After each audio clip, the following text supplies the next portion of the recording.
Hello there, everybody. It's me, your boy, Mustard.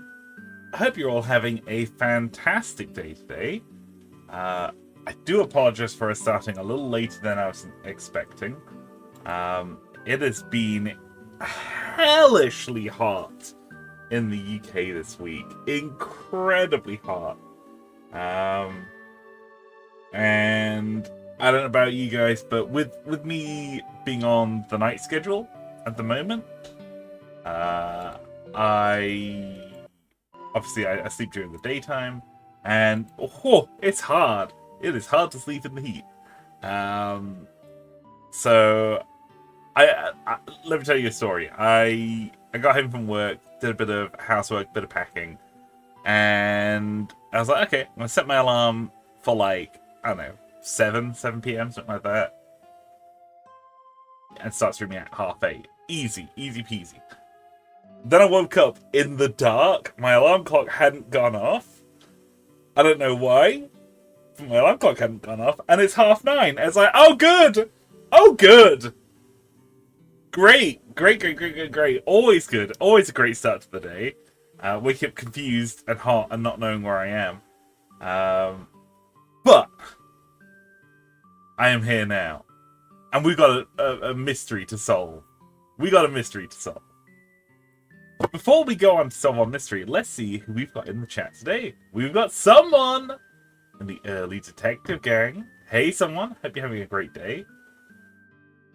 We've got Dravor. Dravor says, hey, someone. Where's Musty Boy?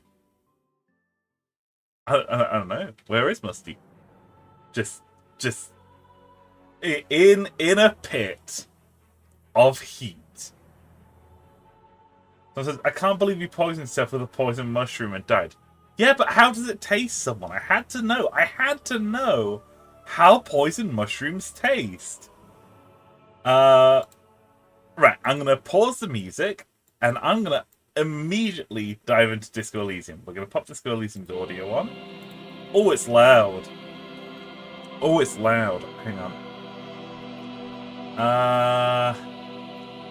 Where's Disco Elysium? There it is.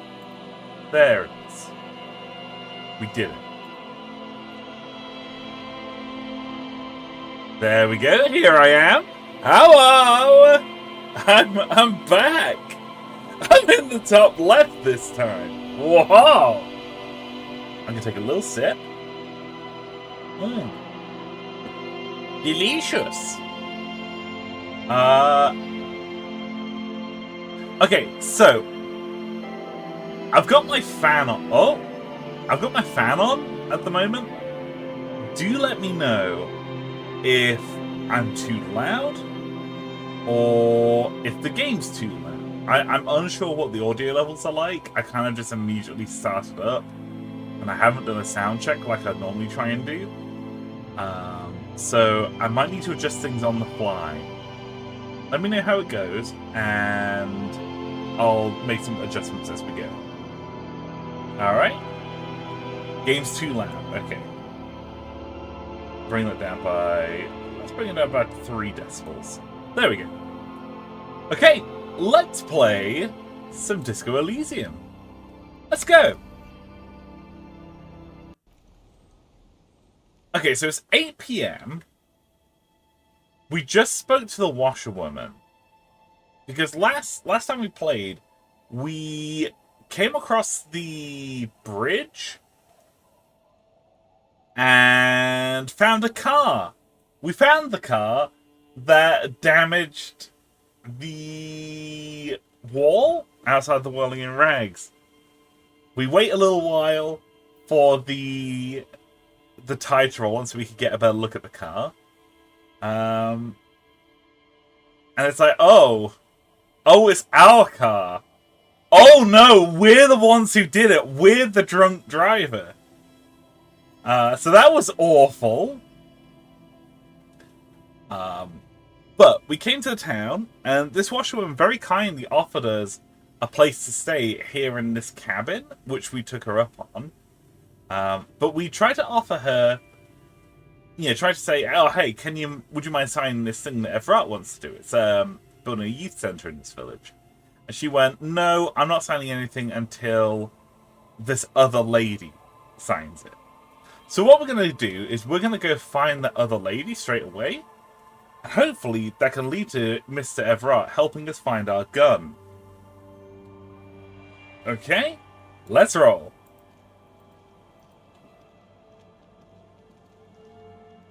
Look at this lane.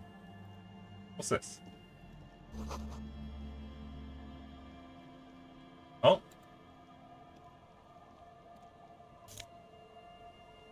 Franco Nigerian cavalry boots? Don't mind if I do. Ooh. Bottle. Hello there. Hi, officer. A woman in a raincoat stands on the quay, considering an overturned boat. A sword and a scabbard hangs from her hip. Anything I can help you with? So I ask, can't we find our gun without Evrat's help? No. No, we can't. It's, you can get a gun without Everett's help, but whether or not you'll be able to find your gun, well, probably not, no. So let's get Mister Evrart's help. He's wanted to build a youth centre, and there's nothing else to read into it there at all. Anything I can help you with? As always, I am the Lawbringer. You've graduated to Lawbringer now? Men with authority have their quirks. Comes with never being second-guessed about anything. So what brings you here, Lawbringer? Bringer of the law. Lawjaw. We got a new thought. We got a new thought. -1 to rhetoric, weird jaw. Hey, so a little observation. It's all cool, man. Don't freak out. But every time you say, I am the law, you say it a lot, it's basically hello to you. Your jaw does this weird thing. It sort of shifts sideways and hangs off your face at a jaunty angle, while the word law sounds oddly guttural and low. It's strange. You wouldn't notice it, but if you're saying it like you said you're the law 80,000 times. The question does come up, why do you have Lawjaw? Let's figure that out. Bringer of the Lawjaw, please. One Lawry Jaw. That depends. Where are we exactly? A fishing village on the seashore. This place doesn't really have a name. It's sometimes called Elysium. Why? The sign on the street leading here is illegible. Has been since they built this place. Oh. I have questions. The first is, what's your name? The name is Lillian. People call me Netpicker. I think I have time for questions. And that was actually the second one. Okay, Lillian. Pleasure to meet you.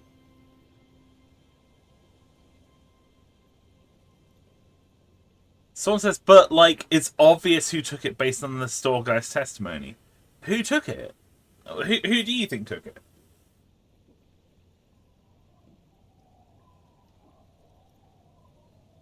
Indeed, you're always confused as to your whereabouts. Ask her about the cool sword. Helps to break the ice. Yeah. Let's ask her about the sword. Nice sword! Point at the saber on her hip. Does it come with a story? Unfortunately, the factory sold this one with a 3-year warranty instead of a story. It's to intimidate folks, mostly. I like that she just says it like straight up. Yeah, I've got this badass sword just to scare people.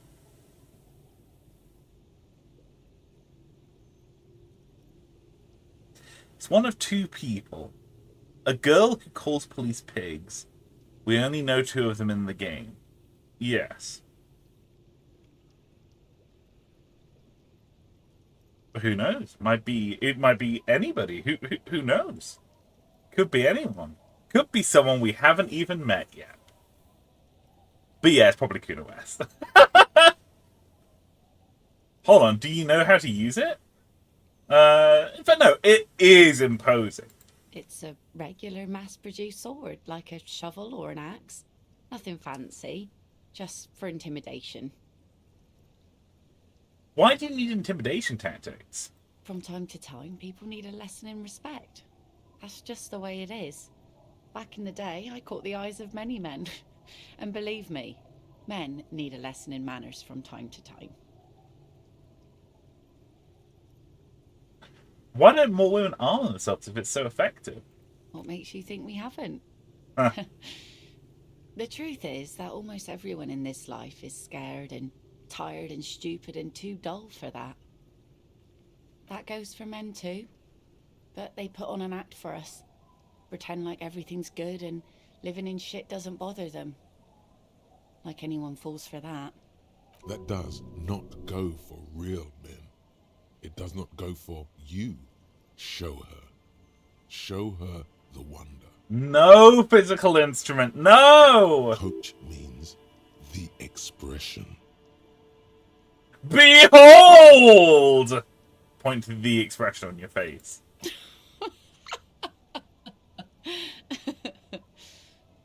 Do you like it? Sure. It looks as if you could face down any horror in the world with that same unchanging grin. It's like a shield.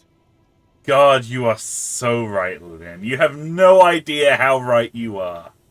The traces of her laughter are still there, in her eyes, fading fast. The expression is adored. So true.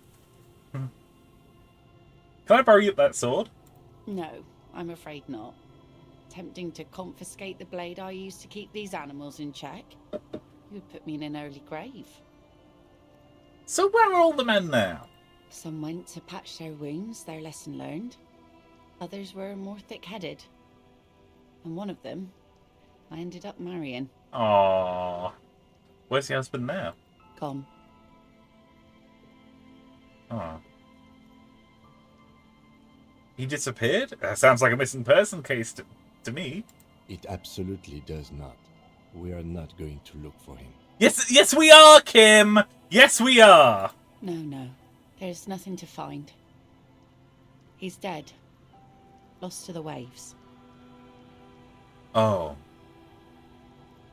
He didn't respect the sea. Went out there, drunk like a skunk, and sure enough, one day the boat was found floating empty. The bloated corpse turned up 2 weeks later. Now, before you tell me how sorry you are for my loss, know that it was 4 years ago, and I've moved on. There's only so much mourning you can do for a drunk with sinewy muscles.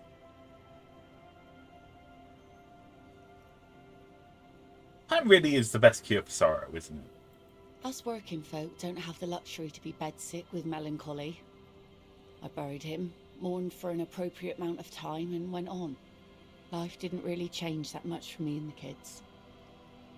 She glanced at the village where 2 little kids are playing with what looks like rocks. This is neither a touchy nor a very interesting topic for her. She looks like she's ready to go on a date with another, better, drunk. Ask her.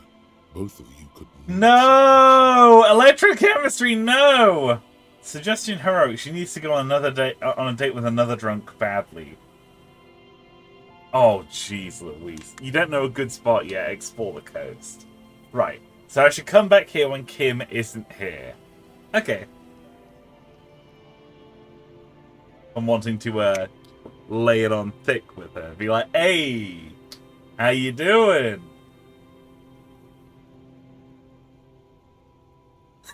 Someone says, thanks for the always incredibly good advice, Electrochemistry. Electrochemistry never misses. That's a joke. He always misses. It's all he ever does. I'm looking for someone. Maybe you can help. Let's see. Who are you looking for? I'm looking for a missing cryptozoologist.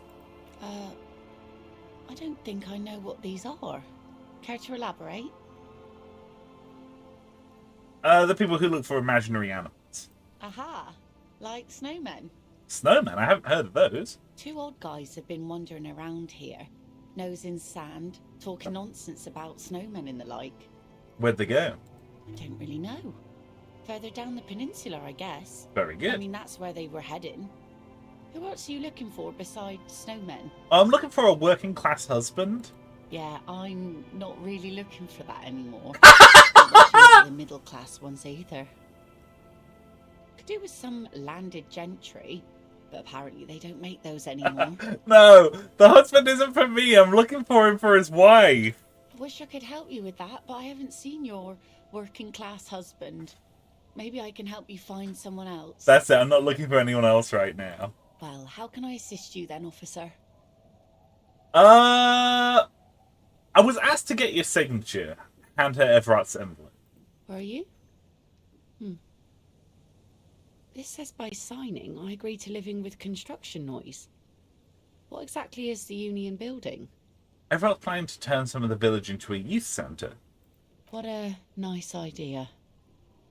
Wouldn't have thought that But what exactly? Evrart and the Union have nice plans for anything. I thought they only cared about themselves. Well, I guess Union members have children too. Here, use my pen. He has a pen and everything. She takes it from you, a doubtful look in her eyes, clicks it and places a tip on the paper. Here you go. Thank you. You're welcome. Okay. What do you do around here? Like I said, fish mostly. Sail the waves, take care of the kids, pick nets. Right now I'm tarring a little skiff. What else? I sell the fish to people in the Delta to serve at their fancy restaurants. Authentic Insular Indian cuisine. Very nice. Is that enough to make a living? Sometimes I also walk to the beach to see what the sea has given up. The sea is full of surprises. Interesting. What have you found? Wood, pieces of glass. Every once in a while we see dead bodies. Human, animal, fish, other odd sea creatures. A mine washed ashore once. A mine? Like a sea mine? Bottles, drugs also. Lost cargo in general. Most of the time it's just wood and glass. Yeah. All right. Major choice moment. You only get to ask one thing. It would be weird to say them all. Choose wisely. Mines. Mines. You need mines. A mine? The RCM could use a mine. Where is it? Well, the RCM has to wait for another one because some army folks came by, took it in the middle of the bay and blew it up. Boo! The blast was surprisingly timid for such a huge spiky thing. Spiky. Must have been a naval contact mine. Yeah. So I take it that's your skiff, point to the overturned boat. Sure is. The Sun, I call her, coated with a fresh layer of tar just yesterday. It'll take some time for it to dry, assuming the sunny days continue. Sunny days? Catch a snowflake in your palm. Aye. Sunny days. You got a problem with that? No. No, ma'am. We have no quarrel with sunny days. Good. It would have been bad news had it turned out it wasn't a sunny day. Bad news for the skiff, bad news for the nets, bad news for the kids. There's a moment's silence. She looks at the slushy snow melt on the yellow belly of the boat. When do you think the boat will be ready? In time, when the sea turns and the winds settle, she will be ready. My prediction, it will be at least 2 days. Yeah, that's fair. Okay, be seeing you. Oh? We did a thought. Overproductive honor glands. Here it is. It's titled Honor for the Brave and goes, I have no family. I make honor my family. I have no home. I make bravery my home. I have no desire. I make dignity my desire. I have no friends. I make humility my friend. I have no enemy. I make dishonor my enemy. This is my vow of honor for the brave. I am brave. Something like that. It's not the words that matter. It's the honor. Let's see what the bonuses are. Plus 25,000 honor points and learn cap of authority raised to 5. Excellent. Full to the brim with honor. Someone says, I like how the three accents are French, British, and somehow American Southern slipped in there too. That's true, actually, yeah. Ooh, a boat. The boat is floating freely in the water, unmoored. Right, let's... Now that we got this signature, let's talk to the washerwoman. Get her signature, too. Oh, washerwoman! Our tenant, the policeman. I hope the waves don't keep you up at night. What can I help you with? I got Lillian's signature. Will you sign the papers now? Lillian should let her sword make her decisions. The girl just doesn't have the head for it. Either way, I won't sign. Wait, but you promised. You need to check your facts, officer. I said no such thing. Oh. True. She only said she wouldn't even consider signing before Lillian. So it was a test? Lillian's not the only one who's too thirsty. She wanted to see if you would do it, and if she would. What do you have against the union? I've seen it all before. You think they've got our interests at heart? Rich men are always selling poor men promises they never plan to keep. She pulls a dark red rag out of the bucket and puts it back.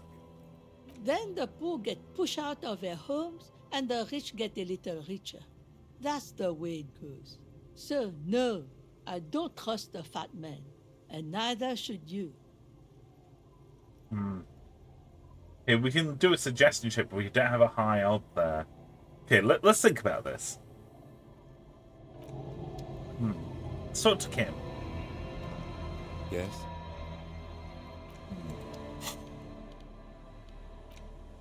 White envelope. White envelope with a stamp attached to the top right corner. Added to you by Evrart Clare. Inside are some legal documents with two names printed on it. Isabel Sadie and Lillian Carter. Lillian has signed, the other signature is still required. You take the legal documents out of the envelope.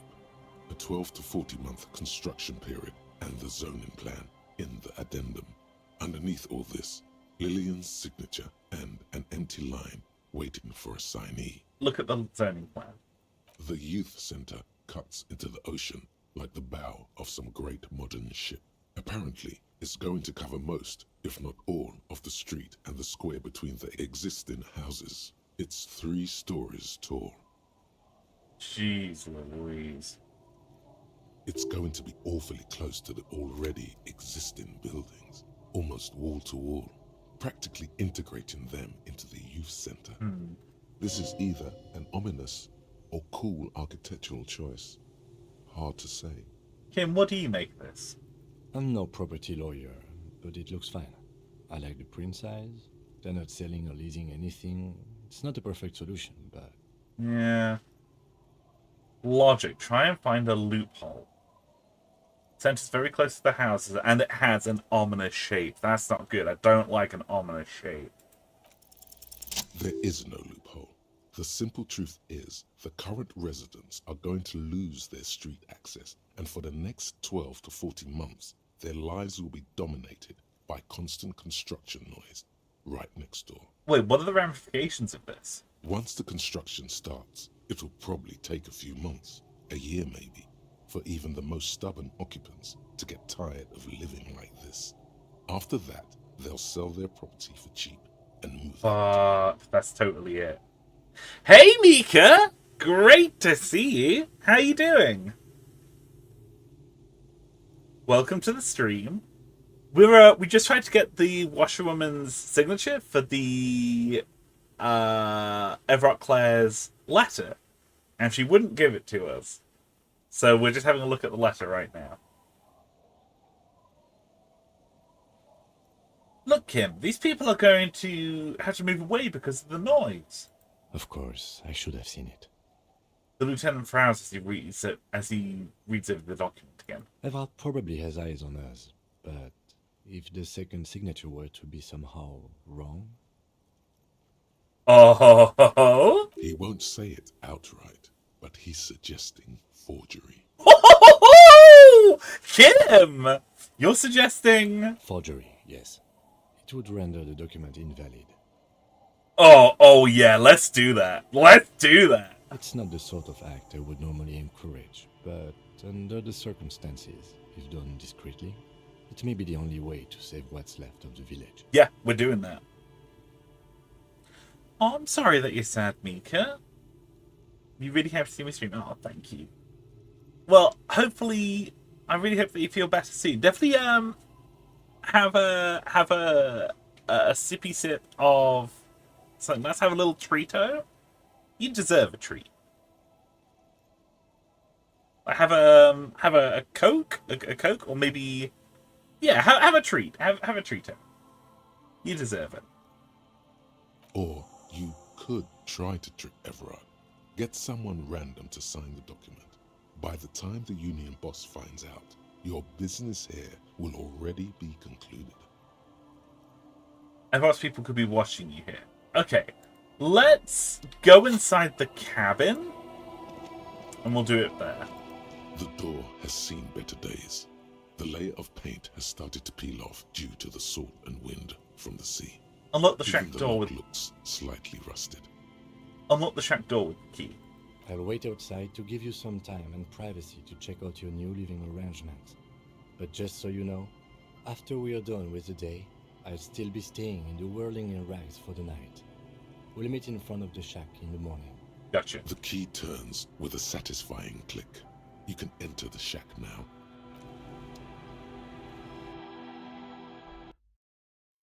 Look at this! This is our new home. The floorboards creak under your step. Okay, let's have a look at this envelope. You take the legal documents out of the envelope.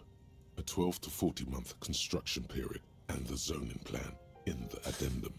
Underneath all this, Lillian's signature and an empty line waiting for a signee.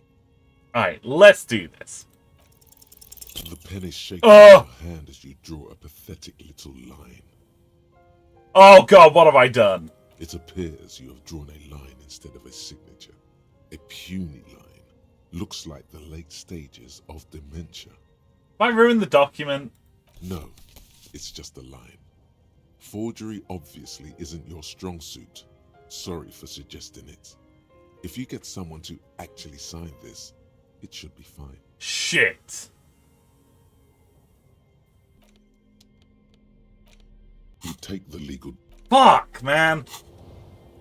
We're so bad. I should have put on my interfacing gloves. What am I doing? Oh, mate. Oh. Awful. Awful. This intricate heat engine hums quietly, giving out a pleasant warmth.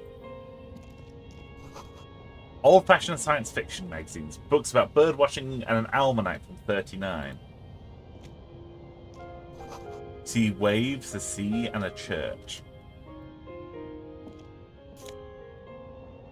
Ooh! Courageous jacket, +1 to logic. Check this out.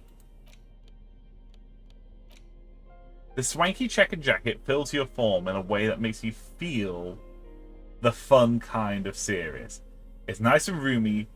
It has really nice roomy pockets too. That's the kind of blazer I want. I want a blazer like that. That's gorgeous. Wowee. That's really, really nice. I like that. The third option for the signatures. Yeah, I don't know who to get to sign this though.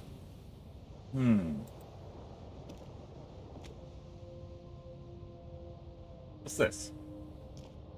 On the table, you see a bowl of water, a rough soap, and next to it, a small hand mirror.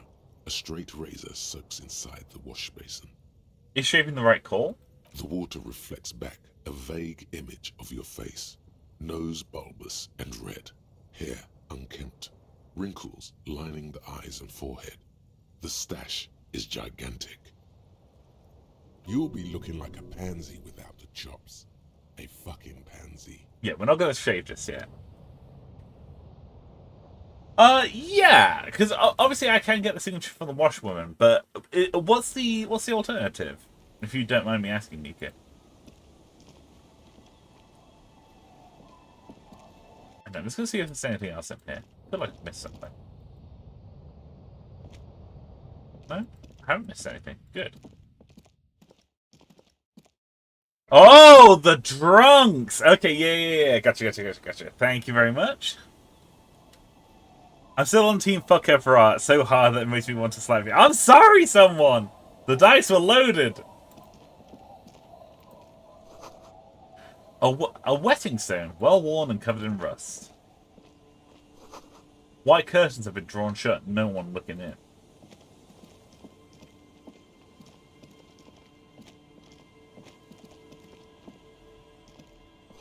You see dust-covered linens, dry tulips on the bed. What's this?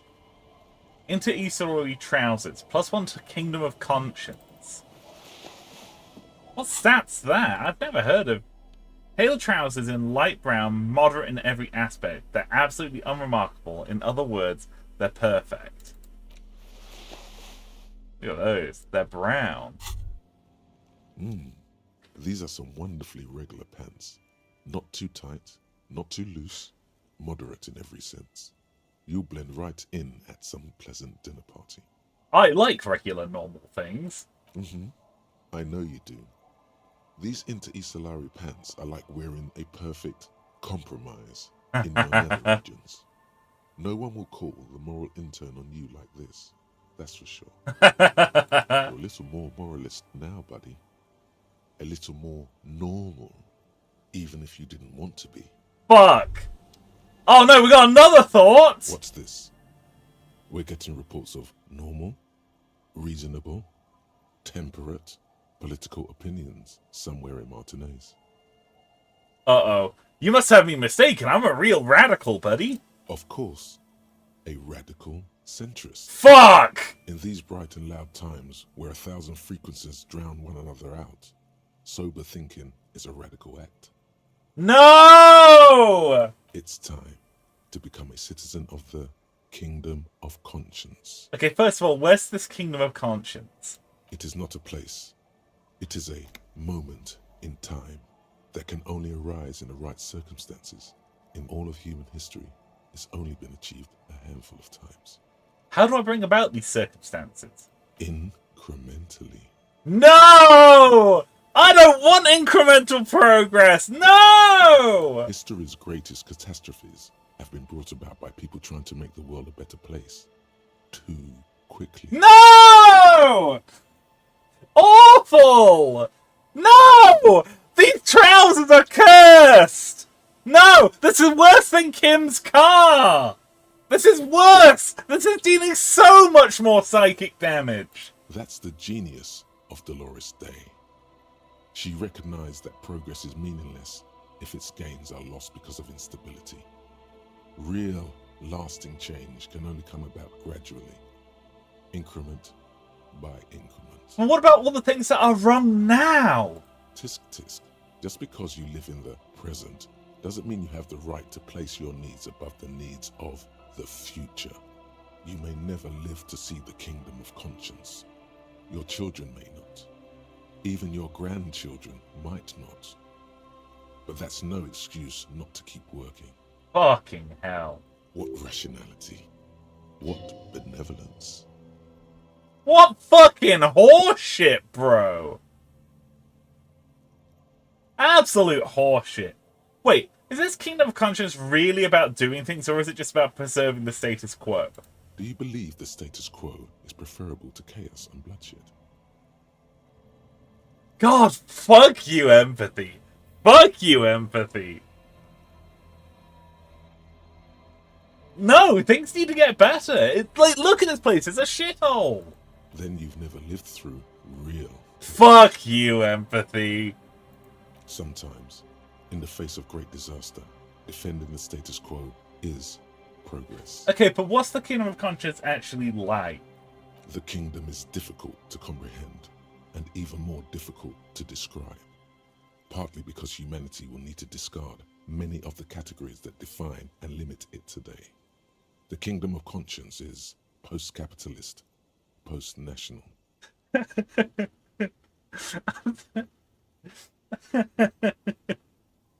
Sorry, this dialogue's really, really good. It's like the most milquetoast like dialogue.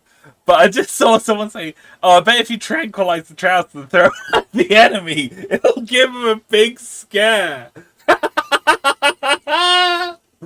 Thank you, paramedic. I do appreciate it. It's also post-industrial, post-ideological, and even post-sexual. Oh, I don't want to be post-sexual. I like being sexual. I like being ideological, and I like being industrial. I like all of these things. Man.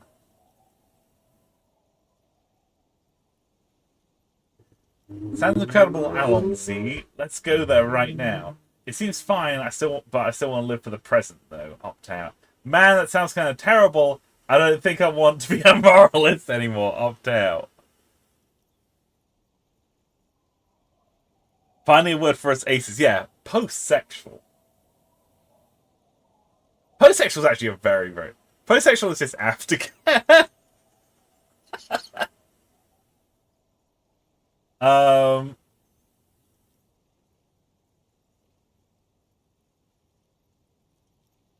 Okay, we're going to opt in just in case. Just in case this leads somewhere. Let's opt in. Slow down, Mr. Reasonable. Did you miss the part about compromising and taking things slow? Oh, right. You're totally right. Well, let's get there eventually. That's right. Remember, real democracy is just around the corner for Revachol. When that real democracy kicks in, a long time from now, we are all going to be so much happier. These trousers are awful. I'm taking them off right now. I'd actually rather just be like dick out. Just rather be dick out than wearing these nightmare trousers. Right, let's get our sportswear back on. Nice. Awful. Awful. Hate this so much. Cinder blocks, charred, a makeshift fire pit with magazines for lighting. There. Sounds like life in the knot. A washboard scrubs filth from fabric.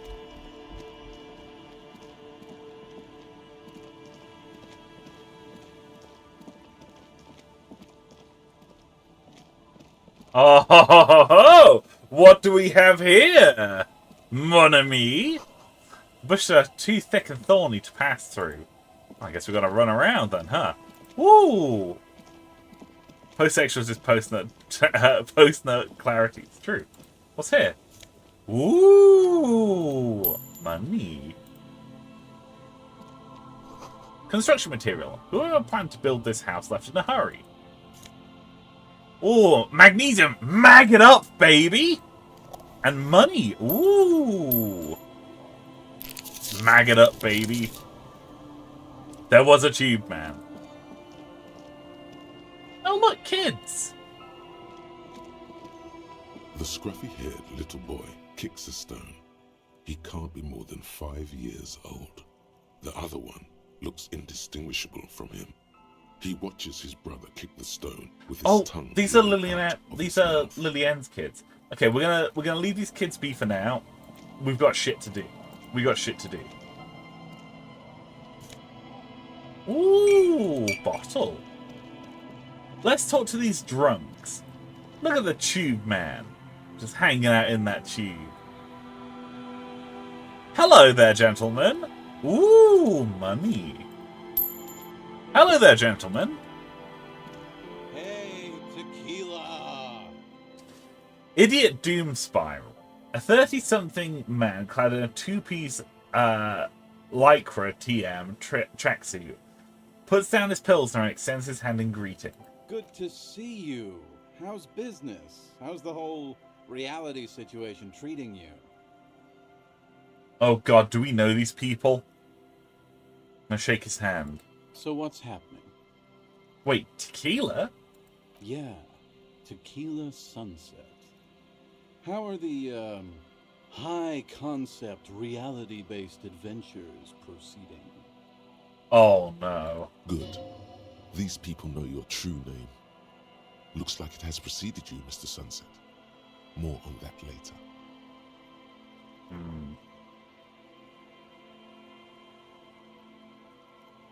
Reality, it makes me aggressively sad. I know what you mean. Sitting around with these bums, you really get to know the nitty-gritty of reality. And it isn't good. He looks at his buddies with mock appreciation. Things aren't going super well for Idiot Doom Spiral either. Haven't found those keys yet, haven't won that great piece of ass back. No word from my business buddies. Could you and your pal sign this document for me, please? What's it about? I'll let my hand address the situation. Maybe you've heard. I used to be a very successful businessman. I've signed more than a few lease forms or whatever the fuck they were. Anyone's got a pen? The pro's gonna do it. I have this blue oblong pen. It used to belong to my friend Kim Kitsuragi here. Alright. He grabs the pen and paper and carefully scribbles on the dotted line next to Lillian's signature. Idiot Doom Spiral. I need at least 2 signatures on the document. Hey, Abs. Hey, Abs.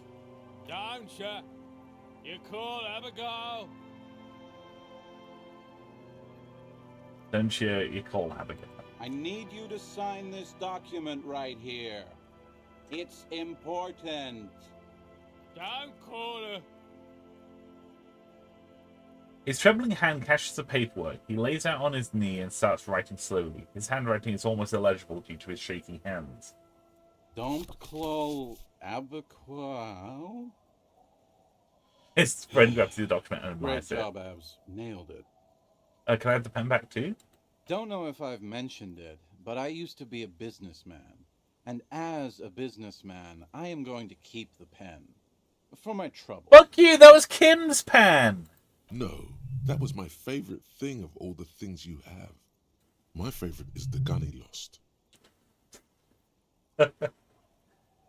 You've done a great service to the village, to the RCM, and to Repair Shop. Hey, guys. We're heroes. About fucking time, man. I've done my duty. He brings his hand up to his head for a salute. Don't call Abigail. Thank you for your services, gentlemen. Should we go and mail these? I think I saw a mailbox on the plaza. Mailbox Plaza. Got it. Let's go.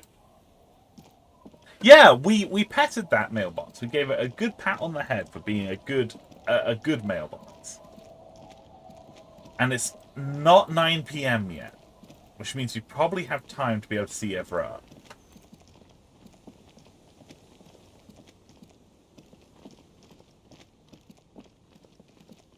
We'll go back and talk to those guys again probably tomorrow morning.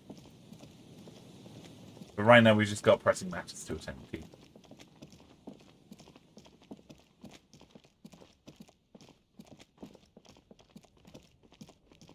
Thank God time doesn't pass when you're running along, huh? I love how disintegrated their profile art was. Yeah, super, super good.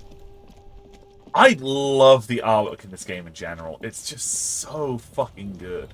Like, so fucking good. Right to work! Oh, we don't need to go see Evrart Claire. We need to mail this off. What am I doing? Oh, I'm such a silly Billy. I'm such a silly little boy. Let's go. Mailbox first. Thank you, Mika. Thank you. Oh, my brain, it's so smooth. Mailbox, my beloved. Mailbox. The dented yellow mailbox greets you with its graffito and bullet holes in the front. I drop the white envelope into the mailbox. You drop the white envelope in the darkness. It lands with a soft thud on what sounds like a couple of letters. About a week's worth of mail as collected in there. They'll empty this very soon. Probably did the right thing. You can't trust that slug Evrart. You know he's going to play you somehow. All right, let's go back to Evrart. If we don't mention anything to him, he won't know before it's too late. Nice. Let's go.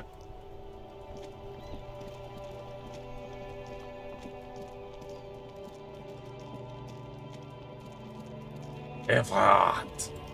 Let's go see Evrart Claire. He's helping me find my gun.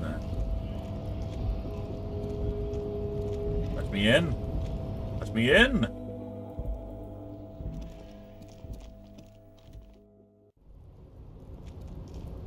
Let's go.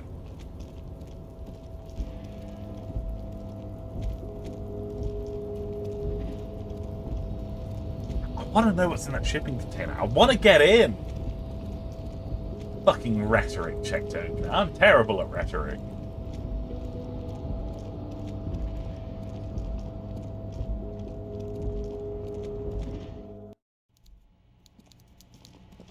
Evrart Claire? Mr. Dubois, I hear the meeting with Titus was a glowing success. That's such a relief. Titus can be a handful sometimes. Now, what can Evrart Claire do for you today? It's done. I mailed the signatures he asked me... Sorry. I mailed the signatures he asked me to mail. The Golden Boy returns once more. Wonderful. Simply wonderful, Harry. Of course. I already knew this. My friend, the mailman, confirms the letter is on its way. You've done a great thing today. You've given the children of Martinez a future and proven to be a true man of the left. I can finally trust you now. You're in my inner circle. You too, Mr. Kitsuragi. We can talk about anything. The strike, the murder, your lost gun, nothing is off the table. Judging from how happy he is, it looks like he did it. He doesn't appear to suspect trickery. Excellent. Well done, sire. By guile and deceit, you're in. Okay. Did you order the hangman to be killed? I did not, Harry. Although I am very, very glad he's dead. What do you gain from him being dead? Why, a war, of course. And what do you have to gain from a war? Victory, Mr. Kitsuragi. I have victory to gain. We are going to start a war with the Wild Pines group and win before they even realize there is a war. They're trained military people. Aren't you afraid for your men? Harry, we outnumber them 1,500 to 1. And that's just Martinez. With all the unions in Revachol, and with public opinion on our side, we can hold off 2 men, or 15 men, or even 50 men. The more they send, the worse it's going to look for them. They made a huge mistake hiring those guys. No one likes foreign mercenaries. The leftists hate them, the fascists hate them, even the moralists think they're in bad taste.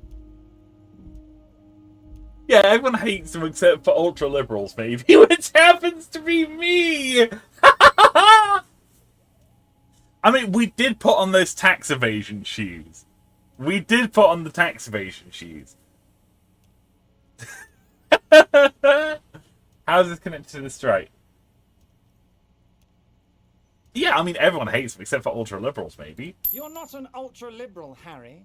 Get the fuck out of here. Don't be a retard.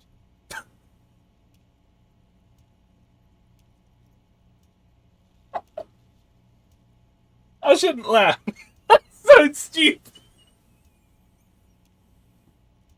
Holy fuck. Mr. Clay, you're not a good guy. He smiles warmly.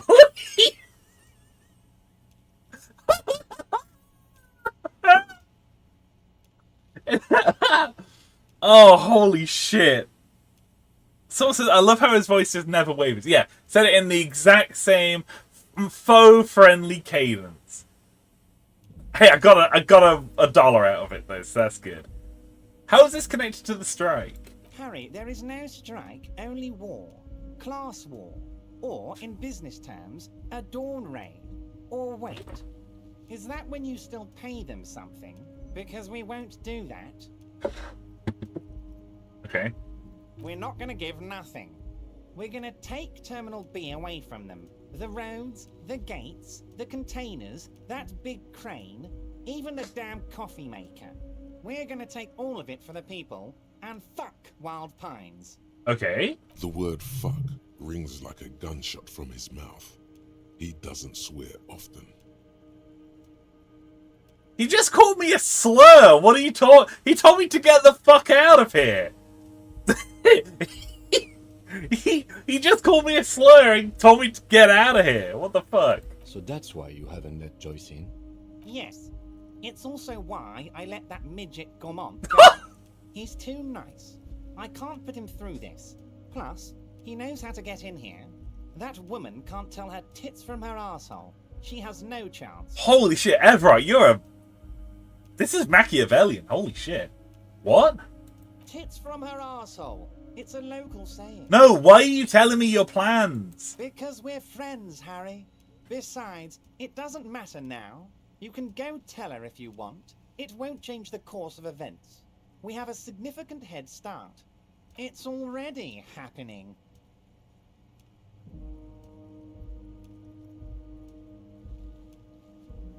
How many of you guys are there in the Union? 2,372. Plus yours truly, of course.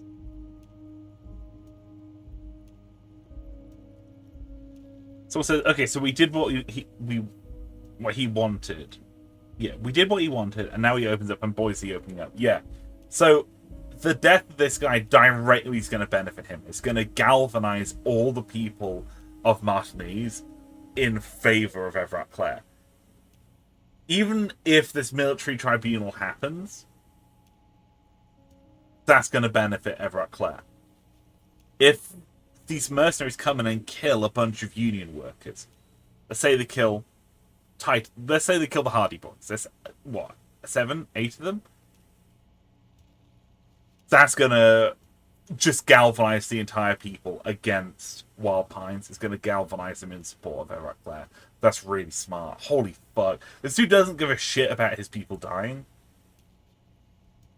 It's a numbers game for him. Holy shit. 2,373 is a sizable contingent for a labor organization in Revachol. Really is. Holy shit. And they're all well motivated. At least the ones you've seen. How are you going to fund your new independent harbour?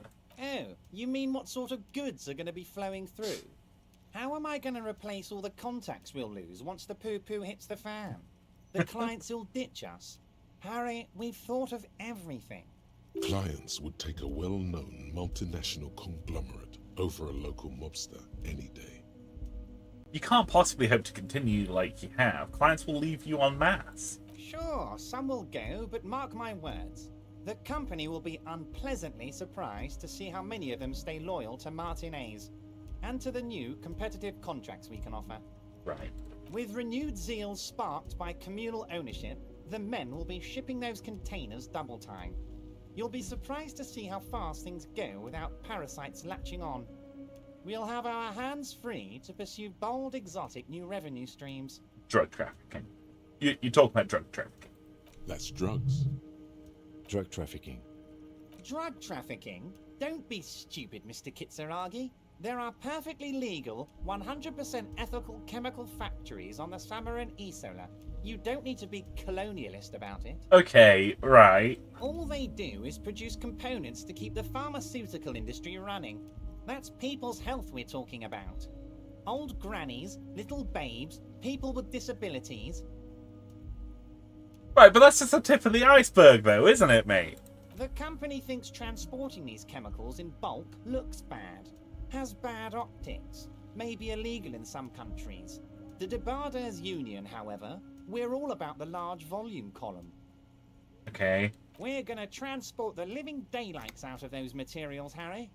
So your sick kid can get his Benefed, and your wacky uncle doesn't have to come off risperidone. Benefed is a children's cold medicine, usually apricot flavored, and risperidone is used to treat severe psychosis. And the kids on the street can get speed and pyrrolidone. I'm an old-fashioned guy, Mr. Kitsuragi. I sometimes grab a beer with the boys, but I have no idea about the things you just mentioned. God, fuck you, Evrart. Holy shit. But if I were to supply ingredients for some sort of rainbow party, I would make sure the Union took a fantastic share. And I'd keep that stuff far away from Martinez. Right. He's basically admitting to it.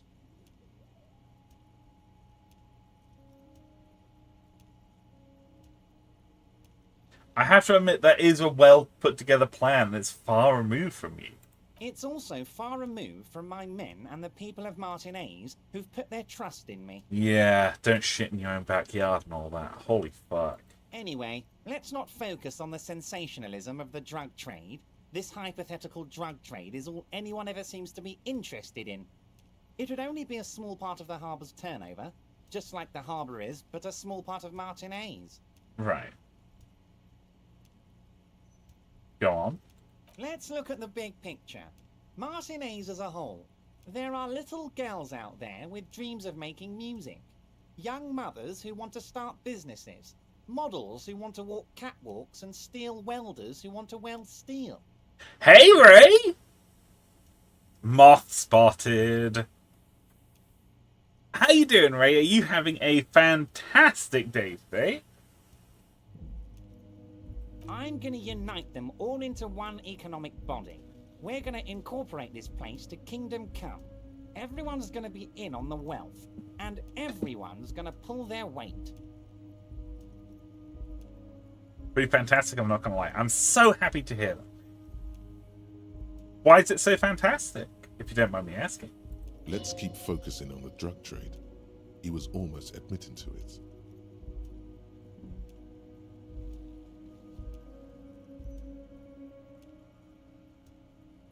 I mean, that's very ambitious. I love what you're doing for the working man here, Evrart Claire. Just gonna try and butter him up a little bit. Thank you, Harry, thank you.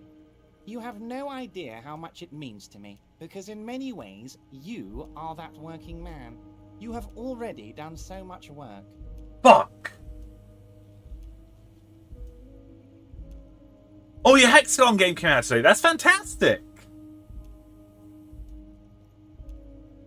It looks really, really good, Ray. Super, super good. Can I get my gun now? Harry, I've got to be honest with you. Your gun was found 2 days ago. Withholding this information weighed heavily on me, but it had to be done. You bastard! Your gun is with an old woman. I hear she's a character, so watch out. An old woman? This must be the woman who bought the gun from Roy. The one he described as terrifying. So the gun's still with the woman who bought it from Roy? Yes, the same one. I see you've done your research. The pawn shop made the gun easy to track. Crazy stuff, Harry. Selling your gun like that? Wild. Anyway, the neighbors of this old woman contacted my men because they trust me and the Debardeurs Union. Apparently, she was waving it around at the entrance to her building.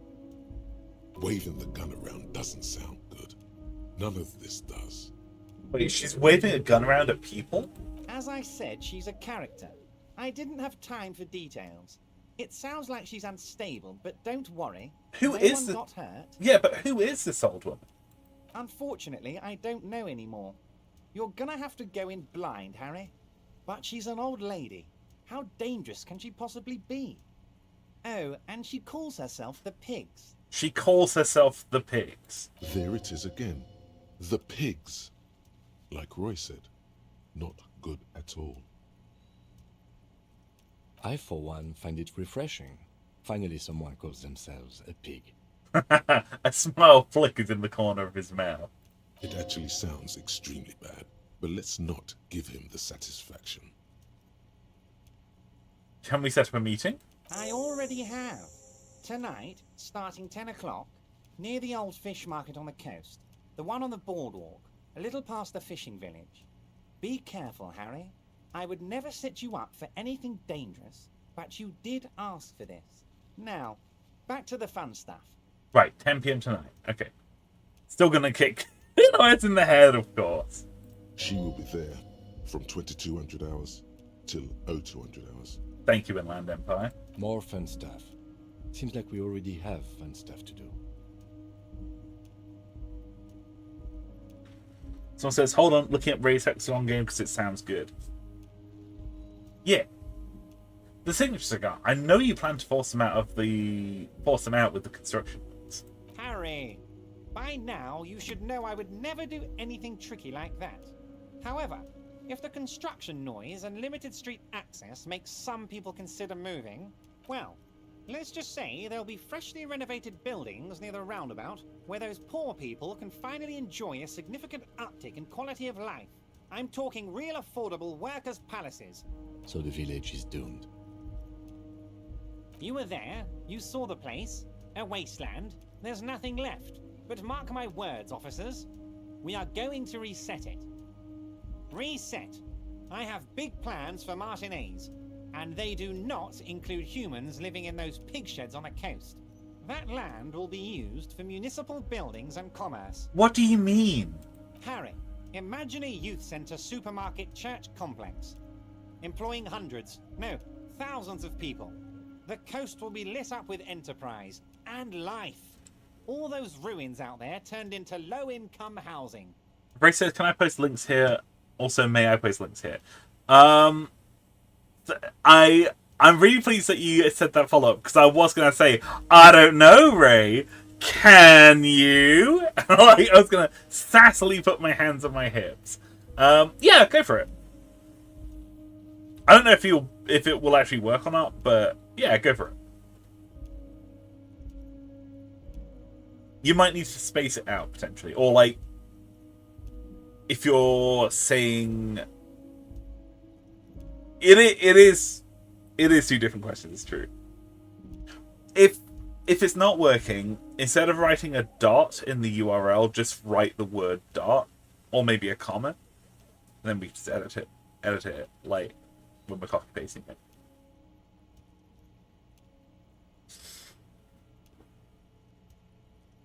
Play.date/games/hexa. Go there now, folks. Go there now. Check out Ray's new Hexagon game. I need you to play the Hexagon game. Pointing at the camera. It's me, Uncle Sam. By Uncle Sam, I mean Mustard Oligarch. Harry, enough is enough. We're taking this district back. The war was 50 years ago, for God's sake. It's time to move on. Yeah, fair. Rest says the only streamer to encourage off-topic self-advertising. So true. So true. I actively encourage it. I actively encourage self-growth of local working people.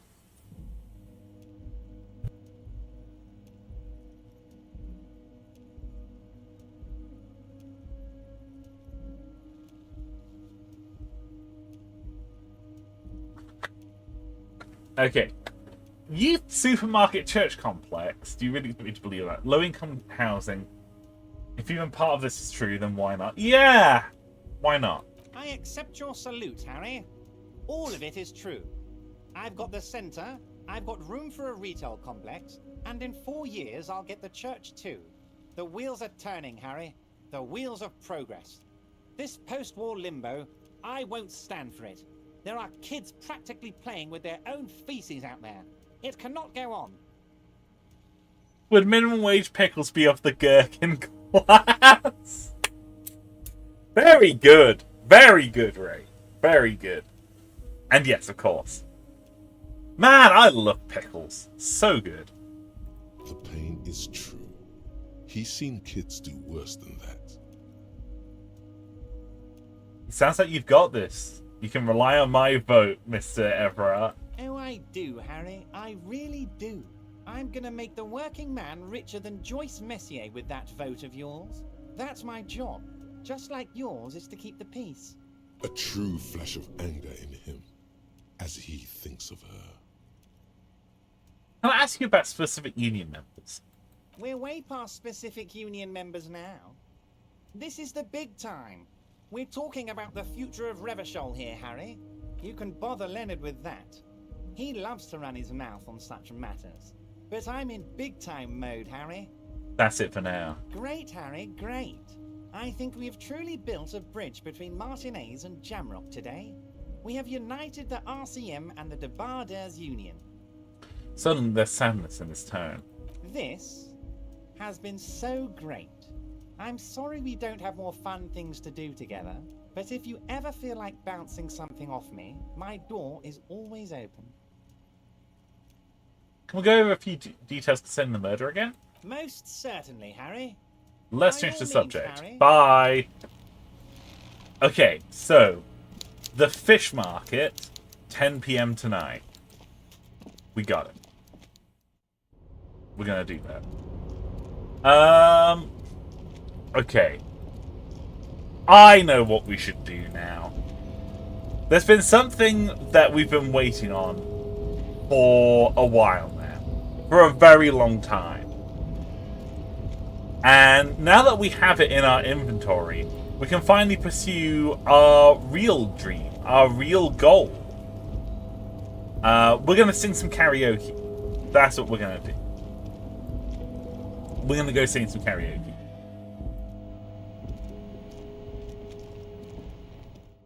It's our real goal is to become the new superstar of Revachol, of Martinez, and of this entire Isol. Let's go. Let's go sing some karaoke, baby! Let me in! Let me in! Yeah, this is it. This is the mood. This is the energy we're looking for. Gart? Can I help you? Gart, I need to sing karaoke now.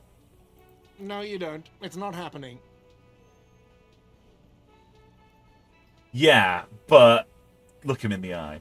Johnny Law is about to tear it up sad style. The whirling doesn't need more sad style. That's one of the styles it can do without right now. Why do you even have a PA system if no one's going to use it? It's for no one. It's a prop. I'm not letting anyone use it after the great karaoke catastrophe of 44. What happened in 44? A lot of people got killed because some arsehole wanted to sing karaoke. It's not a proper for your clients. I know it's used. Okay, yes, it's for some clients. I'm a real client. I've paid my bills and I have the right to use the karaoke machine. Ha! Well, we don't have any tapes. They all got stolen. That's all right. I've got my own. Here's my tape of the smallest church in Sanson. The man in the vest and the violet shirt stares at the tape you've just given him. He begins to frown. Hard. Okay, low-key, unironically, I fucking love karaoke.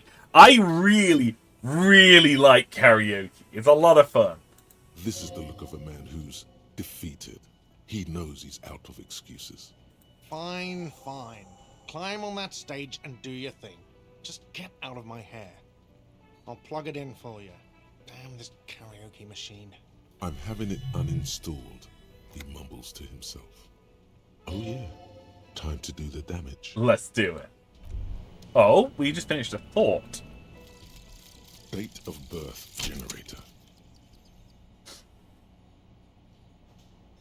You were born in the year 07, in the last year of the commune of Revachol, right before it fell. Oh! The old military hospital on the ground floor, where people usually came to die during a snowstorm. The revolution had about 1 year left to go, and the fires were still burning bright. There were explosions in the blizzard. This was 44 years ago. You are 44 years old. Ooh! The bloating might never leave your face, but beneath it, you still have some years. You still have some hope. So we're not that old. We're only 44. Like we're getting on a bit, but we're not like old. Bonuses. Learning cap for logic raised to 4, -1 difficulty to all physique passives. Nice. So we're not nearly as old as we thought we were. That's really actually quite useful. Let's check out this microphone. The stage is all set up for your performance. Feels silent. You can hear the pellets creak under your feet. You feel a little dizzy, a little unsteady suddenly. So, are you ready for your thing now? Let me know when I should turn on the karaoke carousel. It's going to be a drama check. Okay. Look, Kim, I'm going to sing karaoke. I can see that. Okay, let's put on some drama clothes. Oh? If this feels right, you belong here. Right, let's put on drama clothes. Okay, mesh tank top. On. Terrifying dragons thing. On.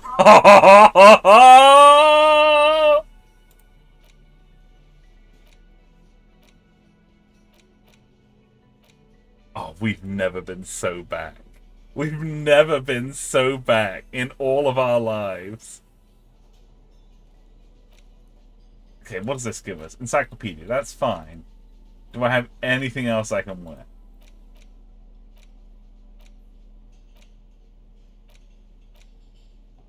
No, that's fine. I think we're...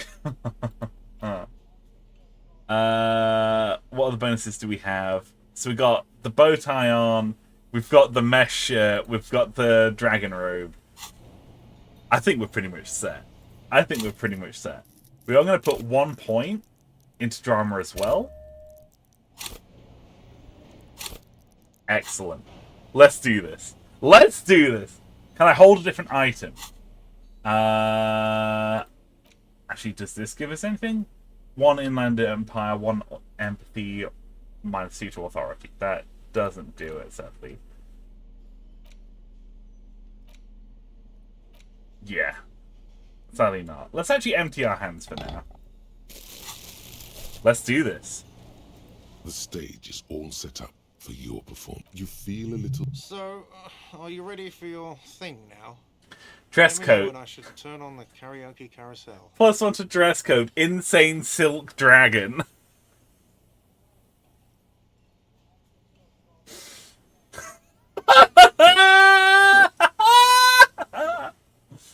Alright, let's do this.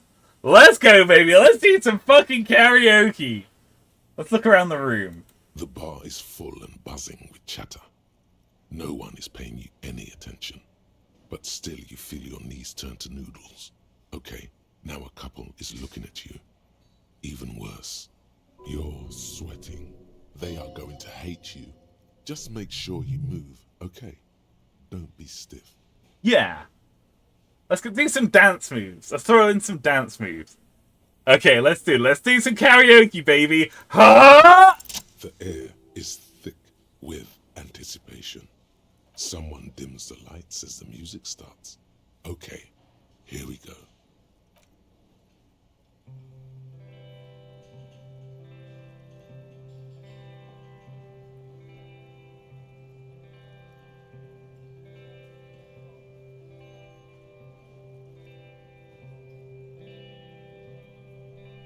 I would often go there, to the tiny church there, the smallest church in San. Wait, that's the reptilian brain! Though it once was larger, how the realm may rest there. Down through the mist there, toward the Seven Sisters,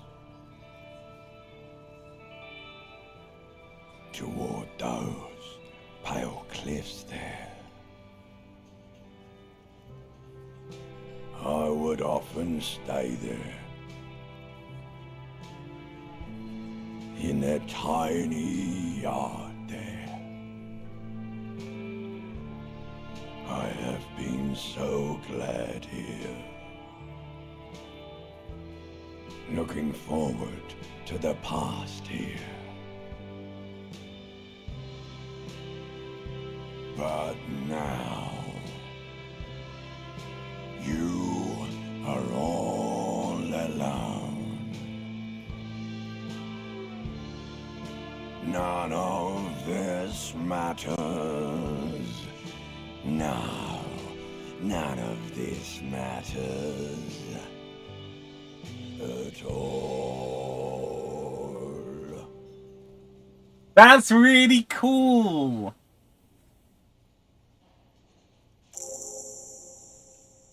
Yeah, it was the ancient reptilian brain. I wonder what that implication is, that the ancient reptilian brain is what the detective sounds like. Like, if that's what Harry actually sounds like. Huh. That's really cool. Someone says it's the same disco ball effect that was on the corpse in the dream sequence. Yeah, I think you're right. Huh. A lazy applause fills the room. You feel your hands shake as awareness of your body returns to you. Thank you, ancient reptilian brain. There is silence now in the deep where the voice came from. It has receded, to return only in dreams and nightmares. This guy really carried you.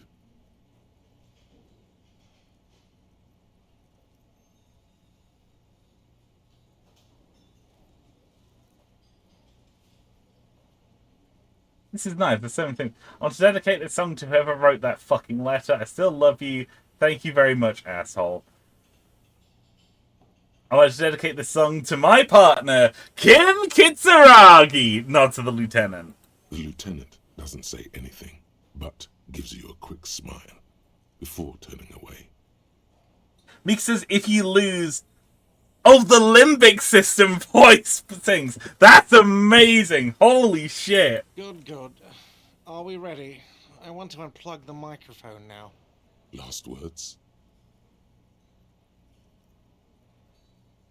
Evening will come. We will sow the white sail, work as the world unite. Thank you, Martinez. Say nothing, leave enigmatically. It's been an honor. Honor cup, baby. Honor cup. Right, I'm going to put my regular clothes back on. Let's get our dress shirt back on. Let's get our blazer back on. Yeah. That's the look.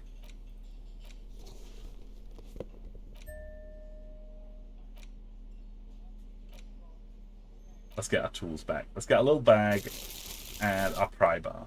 Nice. This is the first time I ever heard this version. You're kidding me. That's amazing.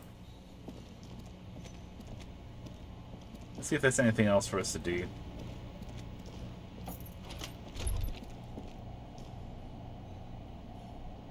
All these mesmerizing machines, just waiting to be plugged back in and played. Oh. Run your finger over the dust, across the dust of the white Diora machine. Feels like it might jump back to life any moment. The lights illuminating the white-robed woman. What's white Diora? Some kind of inane pinball theme, probably related to Messina during the DeLorean age. The history themes are the worst. The lieutenant grimaces, looking at the machines. How about we fire some of these bad boys up and play some ball? You can't fire them up. They are broken. Only that one machine in the main hall works. The Royalist Pinball. He looks away. What a dumb name. Royalist Pinball. If they weren't broken, he would kick one of these machines about now. Sounds like you don't enjoy pinball, Kim. No, I love it. I love pinball. Who doesn't love pinball? Let's move on. Hey, Freddy. Great to see you, man. Freddy just joined the stream for a French jump scare. Yeah, we're talking to Kim. He doesn't. So Kim doesn't like pinball. What about the other one, the Franco-Nigerian ball? Want to play that? No. Kim Kitsuragi. Kim Kitsuragi. Kim Pinball Kitsuragi. Kim Pinball Kitsuragi, a.k.a. Kimball? Exactly. That's what he's known as. His reputation precedes him. You're Kim Pinball Kitsuragi. So now he remembers. He looks at you in the silence of the workshop, then takes his glasses off and cleans them. Fine. I'm Kim Pinball Kitsuragi, a.k.a. the Kimball.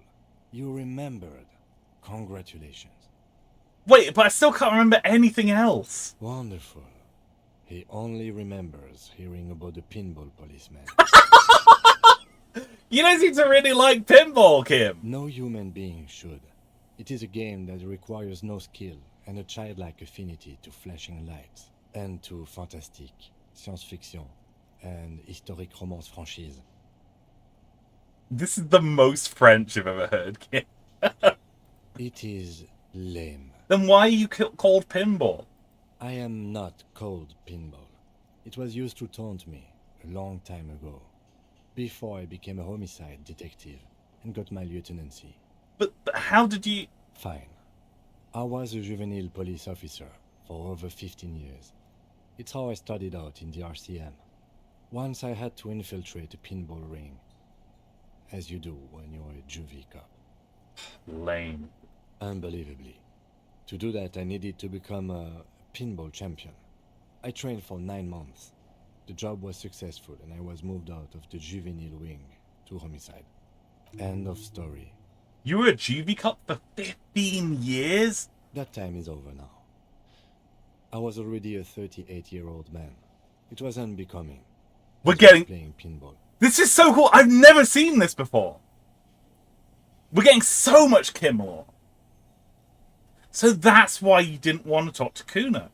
It's best if you handle the juvenile delinquents.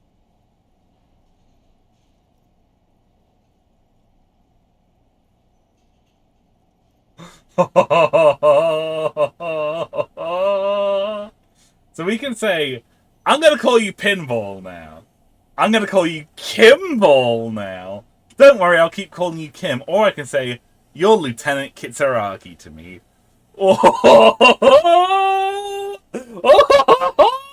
Wait, can we call him Kimball? I don't think you'd like that. I don't think you'd like me calling him Kimball. What are we thinking, folks? What are we thinking? What should we call Kim Pinball Kitsuragi? The Kimball. The Kimball himself. Holy shit. I vote 3. Don't worry, I'll keep calling you Kim. Yeah. Oh, we love Kim. He's so good. Don't worry, I'll keep calling you Kim. Lieutenant Kitsuragi is good too. Okay. Now, we really need to continue our sweep of what appears to be a secret path through the whirling. Excellent. Okay, I'm really glad that we came back here. I actually came back in here to look at this pinball machine again. The machine is dead and silent. It needs serious maintenance before anyone can play again. Okay. Oh yeah, also, Mika, last time we played, we beat the pinball machine. I've never beaten the pinball machine before, and like we did it last time. Actually can't believe it. It was amazing. This really is the pinball playthrough.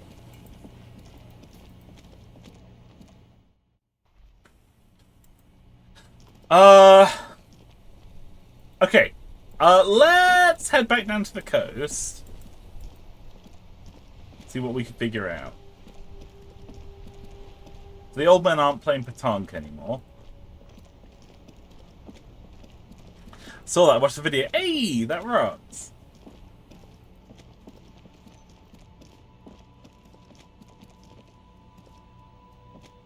Thank you, I'd never seen it before.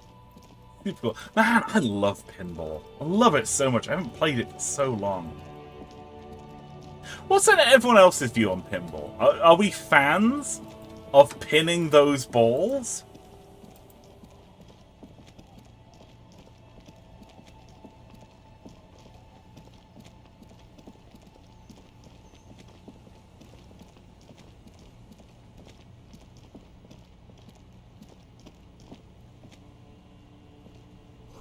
Street sign is illegible below the graffiti.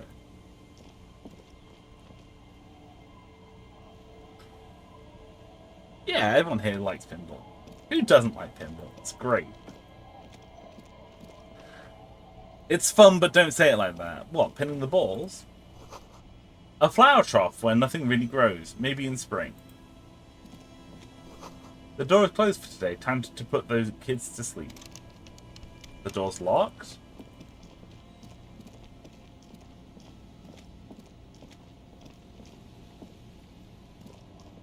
Okay. Right, let's go talk to the drunks.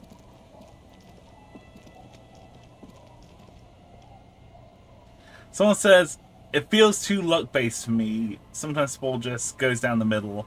There's nothing you can do. Everyone likes pinball, he says before everyone responds. Everyone responded. Everyone has to respond to the pinball issue. Yeah, when it starts going down the middle, that's when you give the pinball machine a little nudge, a little bash on the side, get it going to the side. Let's talk to the drunks. Tequila Sunset. What do you guys do around here? We are saving the world. Please. Please don't go. Don't go. Okay, we're drinking. We're drinking alcohol. That's what we're doing.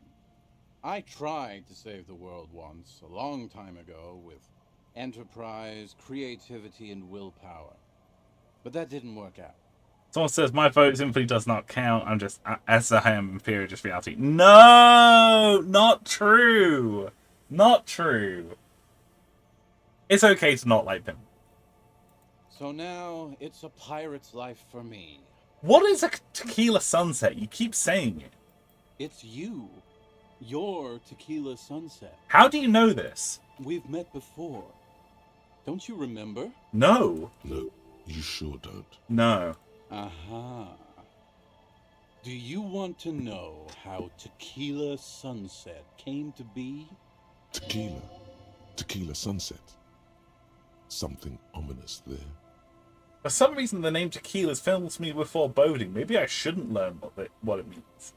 You think you feel bad now. Wait till you've heard the story. Oh, no. No. You need the wisdom. Okay, go ahead. Mm-hmm. Let me take a sip to moisten up my chords. Tequila Sunset rolled into Martinez last Friday. And by Tequila Sunset, I mean you. The man, the myth. Wait, do we meet on Friday? Hey, let's not jump ahead of ourselves. This is your story. Stop interrupting. That's very funny. He takes another sip, then continues. You got here on Friday to solve a case, hoping to be the early bird who gets the worm. And by the worm, I mean the buzz. Because as far as I know, all you did was get piss drunk. Word on the street is you went around the local hostel telling people that you're a police officer, and that it would be really fucked up if you shot yourself in the head, right in front of them. That's pretty high concept, if you ask me. Holy fuck, man. That explains why Sylvie was uncomfortable with us talking about our cool gun. Maybe I shouldn't get this gun. That's not great. Does that sound like something you do? Yeah, probably. Yeah, The probably. lieutenant's brow is furrowed. He's listening as casually as he can. Yeah. What happened then? It was a late Saturday night when we, the Union of Moribund Alcoholics, were getting our drink on.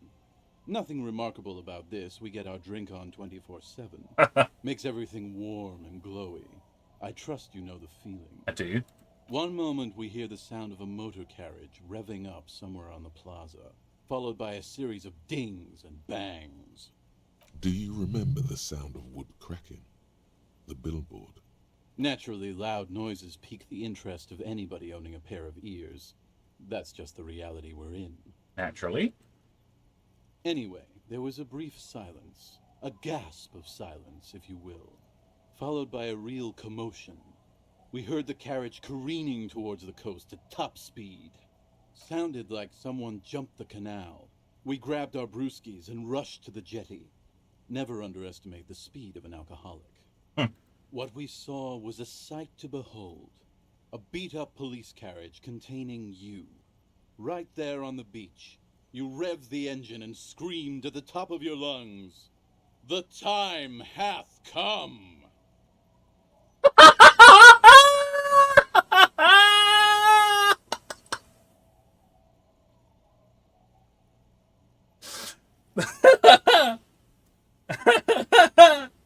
So, naturally, being the curious cat I am, I asked what time hath come, to which you replied, "The time hath come for Tequila Sunset!"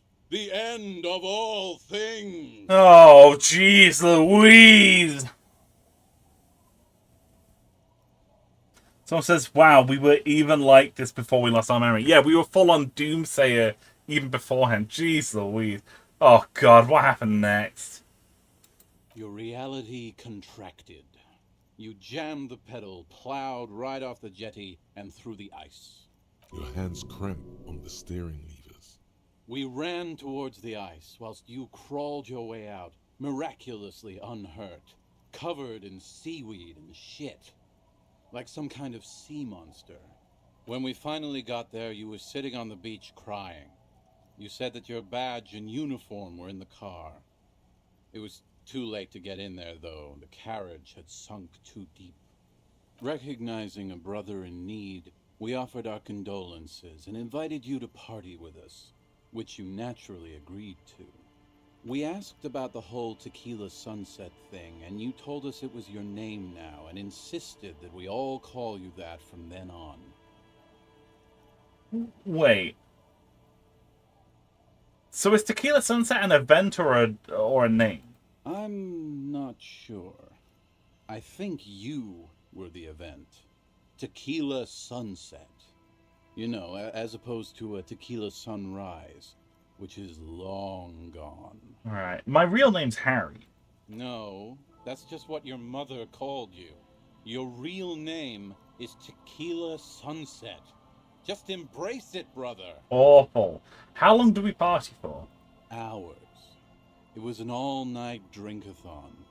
Then, at some point, I think it was Sunday morning, you got belligerent and wanted to talk about Revacholian women.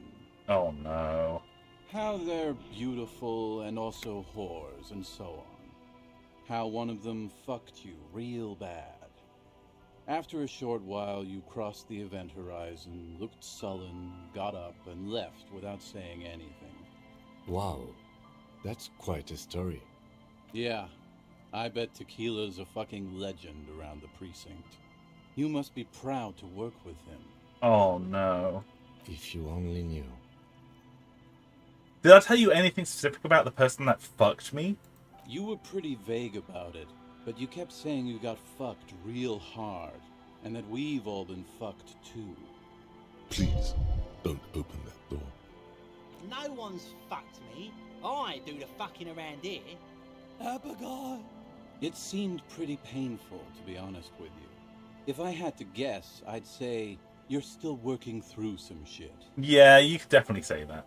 Did I mention losing anything else? Beside your gun and your badge? You said something about your hope or heart or something. To be honest, the details are a little hazy. Uh-huh.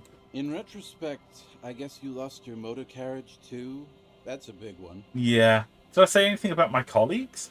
You told us that they were a bunch of fucking losers whose main interest was cramping your style. No specifics, though.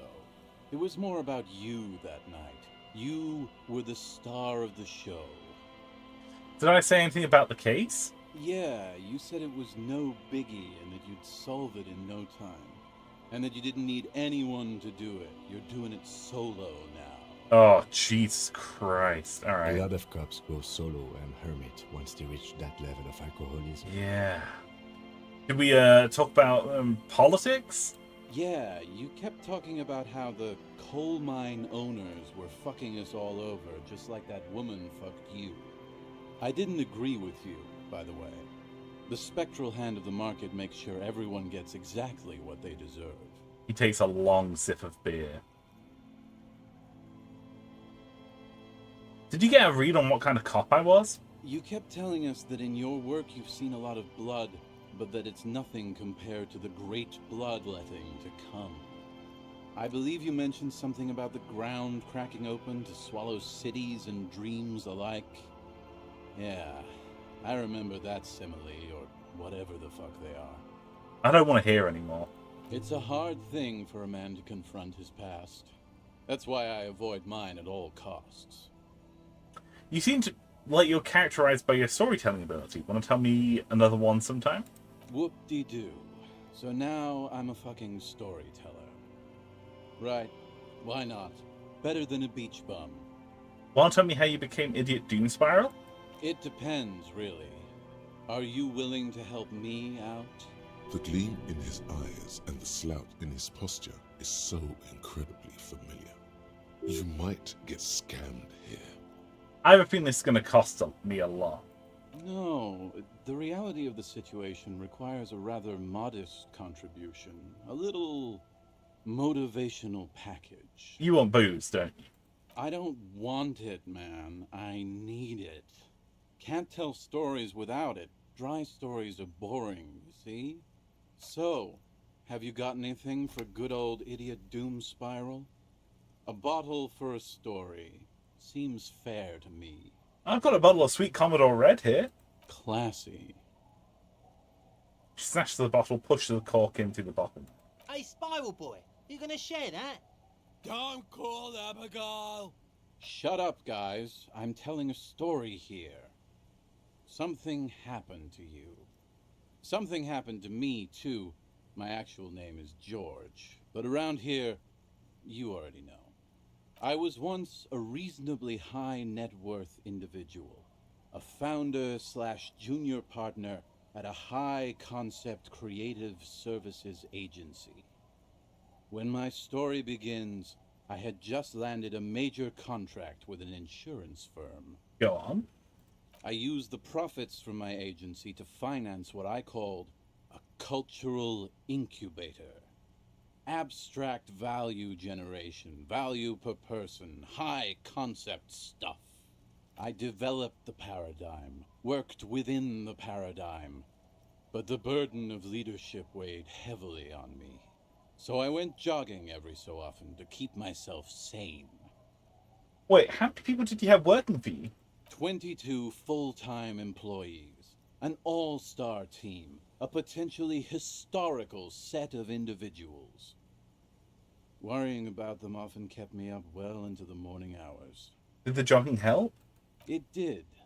With my trusty Sansarique tracksuit, I felt like I could conquer the world. But now dreams are worn thin, much like my tracksuit. He says thoughtfully, brushing dust off his shit-stained pants. What happened? One day I left on my evening run. As you may know, it's impossible to clear your head when you're distracted by the sound of keys jangling in your pockets. He shakes the bottle and makes a ringing sound. He's right. It's incredibly annoying. His eyes are clouded. His dilated blood vessels encircling his irises like stinging brambles. So I removed the key ring and put the keys for the front gate and the apartment into different pockets to stop the jangling, you see? At least, that was the plan. I was halfway done with my usual lap when it started to rain. The reality situation became very wet, very quickly. How wet are we talking? Wet, okay? It was raining really hard. I made my way back home and discovered that I didn't have the key to the front gate. I'd mixed it up with the key to the letterbox, which was useless. Naturally, the situation required me to climb over the gate, which I did. There was no climbing down because I slipped and landed on my ass. Ouch. Ouch, indeed. Reality was looking rather grim just then. Me lying on my ass in a mud pit in the middle of a heavy shower. But when life knocked me down, I always got up. So I made my way across the yard. Standing in front of my apartment door, fumbling with my pockets, I realized that I'd also forgotten my apartment key. You gotta be shitting me. I wish I were, Tequila. I wish I were. Instead of my apartment key, I'd taken the key to the office. Okay, so what happened next? I rang my neighbor's buzzers. It was late, and most of them didn't even answer. Those who did assumed I was trying to sell them something and hung up before I could even explain the situation. People are naturally wary of ad men, you see. One moment someone chats you up, 5 minutes later you've bought a box of edible lingerie and a strap-on. I don't begrudge them, especially since I was known to be one of the best. Just then, I experienced a moment of clarity. I still had the key to my office. I could wait out the storm there. But when I reached my office, I remembered that I'd asked one of my producers to change the locks that day. And since I hired only the best, he'd already done it, and I couldn't get in. A likely story. Anyway, long story short, life spiraled out of control.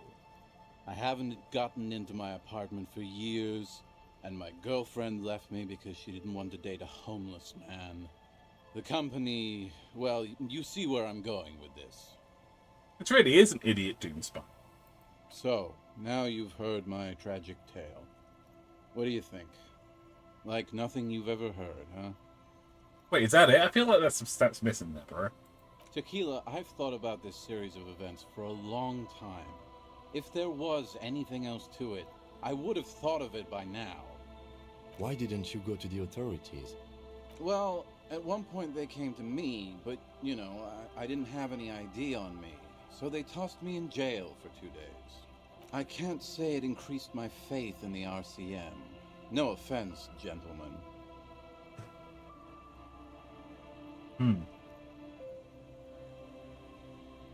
I'm almost homeless myself. Doesn't seem so bad. The hobo lifestyle definitely has some perks. Not having to pay rent, first and foremost. Not being responsible for 20 other people is nice, too. But that charm wears off pretty quickly. Before you know it, you're wearing a shit-stained tracksuit and spending your days picking tear. It says, moral of the story, don't misplace important objects. So true, bestie. Why do you keep losing all your stuff? Good fucking question, Tequila. If I knew the answer, you think I'd be hanging out on a beach in this formerly premium but now extremely dirty two-piece Lycra tracksuit? I used to own my reality situation. My business buddies and I had our own creative services agency. I had a nice apartment, an even nicer piece of ass. But somehow it all got away from me. Now I can't hang on to anything. Just last week I stole this nice new jacket, but then I lost it too. The only things I haven't lost are these two drunks. A lost jacket? Sounds like a mystery you could look into. What was the name of your agency? My agency, man. The Boom Boom Room. Our concept was combining high art with the lowest forms of marketing. The color red, breasts, and oil painting. I convinced my partners to reinvest some of our profits in an even more high concept cultural incubator called Thin Air.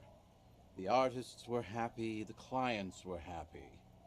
I was financing a group of poets in East Revachol who were developing a new universal poetic language. But then it all went to shit.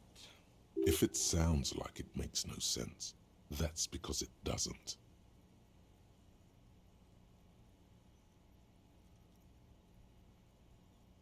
Man, mixing high and low.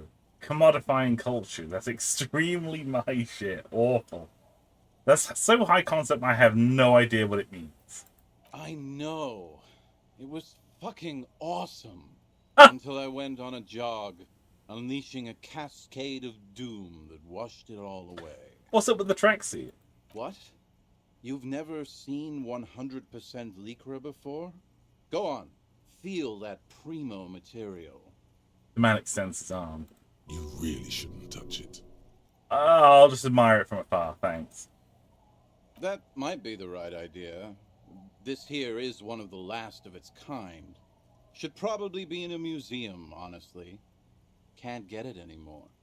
It was too primo, even for Grodd. By primo, he means possibly carcinogenic. Lycra, TM, was a synthetic fabric developed by manufacturers in the middle 40s. Notable mainly for the swishy sound it makes as the wearer passes by. It's also known to become extremely itchy if not properly cared for. Wow, you're lucky. He never lets me feel it. That's because your paws are fucking filthy, Rosemary. We're right next to the bay. You could wash them any time. What about the other drunks? My fellow members of the Union of Moribund Alcoholics? They're exactly what they look like. Hey, tequila! You want to buy some speed? Shut the fuck up, Rosemary. He's a cop, remember? I thought he was a cool cop. Don't call Abigail. And this is Abs. So yeah, that's basically us. We drink together. What was this about a lost jacket? Tequila, it's a verifiable tragedy. It was practically brand new. Sure, it didn't really go with my Lycra threads, but it did itch a lot less. Say, you're a detective, right? Maybe you can help old Doom Spiral out. Solve the case of the missing jacket. What do you say, Tequila? Wait, you're asking a police officer to help find a jacket that you stole and then lost? Yeah, exactly. You're here to serve, right? Fine. Okay, sure. Where'd you lose it? If I knew where I lost it, don't you think I'd have it? I mean, maybe I was up by the boardwalk, or walking along the beach, or checking out the abandoned fish market. That's a lot of places. Somewhere north of here, that's for sure. You could ask around, see if anyone's seen it. Let me ask you something else. I'm all ears, Tequila. You see me? You too, Tequila Sunset. Okay, let's go find the pigs. I think Evrart said that she was going to be at the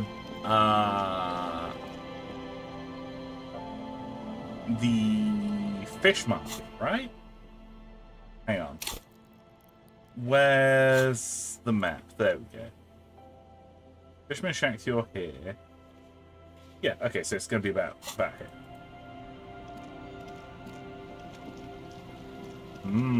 Fish market. Ooh, what's this? Rust-eaten letters read Mazoot. The rear tire of a motor carriage adorns these reeds.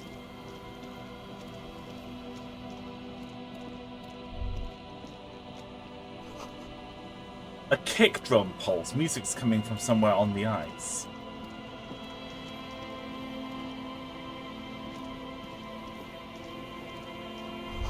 A dead phone, a smashed receiver. Looks like someone hung up too hard. You can imagine why. Calls become terrible sometimes. They do.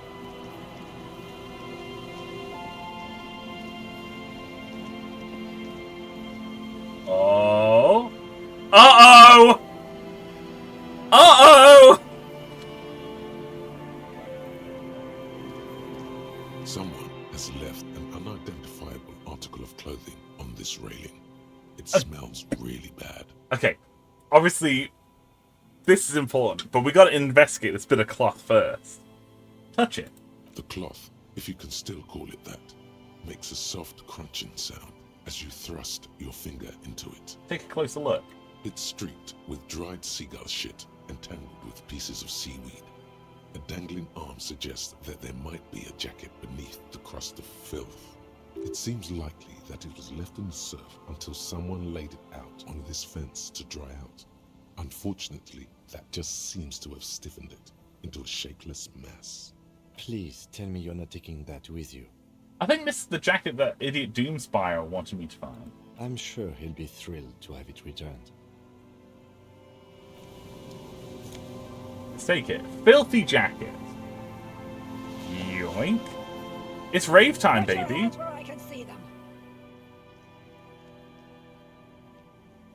Uh-oh, why have we walked so far over? The aging woman under a mountain of police paraphernalia mumbles to herself, then notices you and reaches for the megaphone. Show me your hands. This is the pigs. Show me your hands. Right now! Uh-oh. Show me your hands! Right now!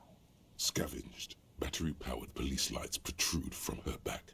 The flickering light show reveals a gun in her shaking hand. Her hand is trembling from some sort of neurodegenerative disease. Madame, please drop the firearm immediately. You shouldn't be here. Something's very wrong with her. She's completely out of control. Wait, what should we do, Kim? This is bad. Getting your weapon back is the priority. We can't have an unhinged civilian running around with a gun. Comply, or I will light you the fuck up. Raise your hands. The man appears to be pulling out an object from his pocket. Fear under threat! Fear under threat! Superseding event. Split-second decision. Get on the ground. Get on the goddamn ground! Ma'am, we just want to talk to you.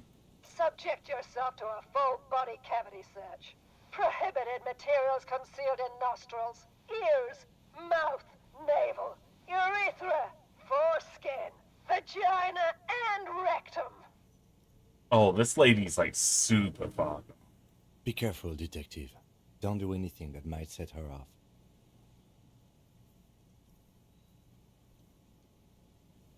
Please identify yourself, ma'am. It's the goddamn police shitbag.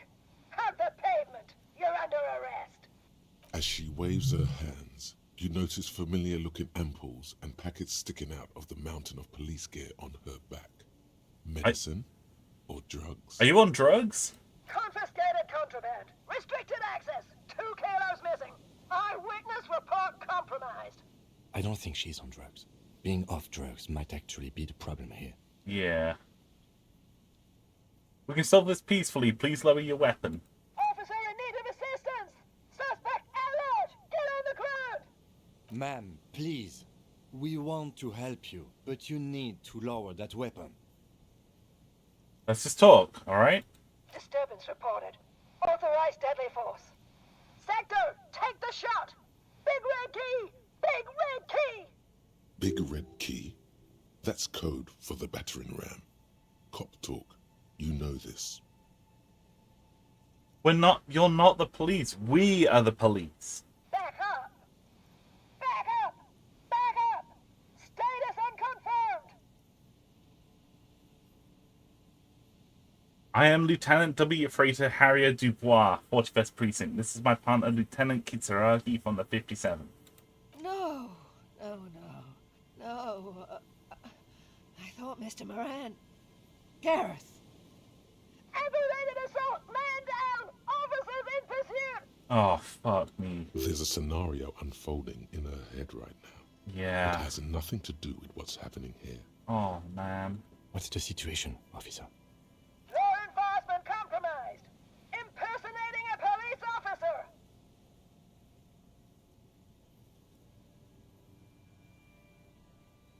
We really are cops. Look at my badge. Take out your badge and show it to her. License and registration. License and registration. Come in, dispatch. Sector, azimuth. She's losing it. One twitch and there would be blood. Formidable hand-eye coordination check. It's time to get my gun. Oh, no! Confused, teetering under all that gear. There's an opening if you just move fast enough. If not, the lieutenant's got her in his sights. Host almighty, don't count on that. Oh, no. You saw the Binoclad can't shoot for shit.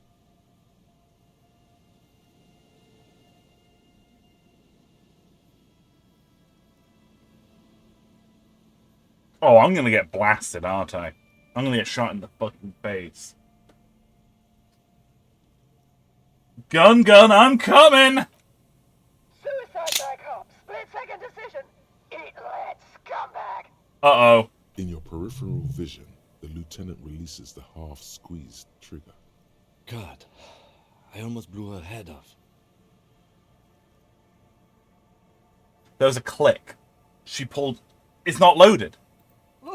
What is this? This isn't police issue. Police weapons have bullets. This isn't real. Police guns always have bullets. What is this? Why did you sell me this? Grab the gun, right now. This might be your only chance. No one ever cares anymore. Why would they treat me like this? Fuck, man.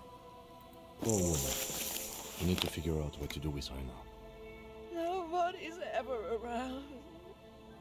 Nobody ever comes to visit me.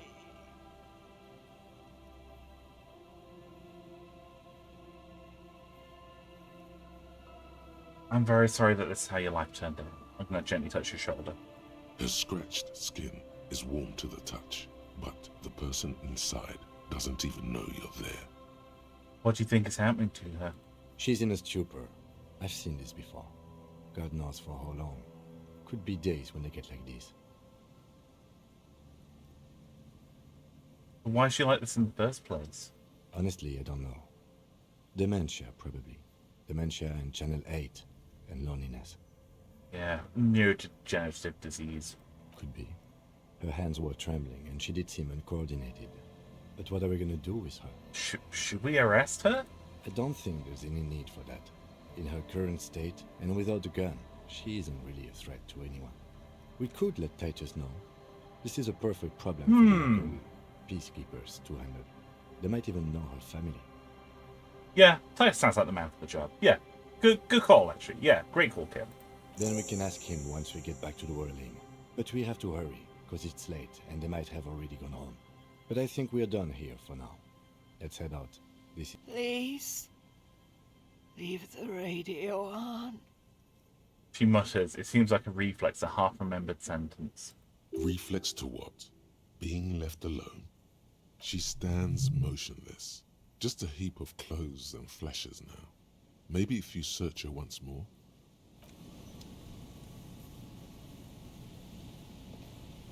The woman stands slumped. She looks catatonic under her mountain of RCM paraphernalia. Is one of those things a police cap? There were narcotics in there too. You're thinking of taking them? Do. Confiscate the narcotics. Wink! I'm just going to take that RCM cap real quick. She doesn't even flinch as you reach out and disentangle the familiar-looking lieutenant's cap from her mountain of RCM. Is this mine? Paraphernalia. Oh, is that yours? It's hard to say. It's been so long since you wore yours. I think so, yeah. The lieutenant nods. Sleeper bead.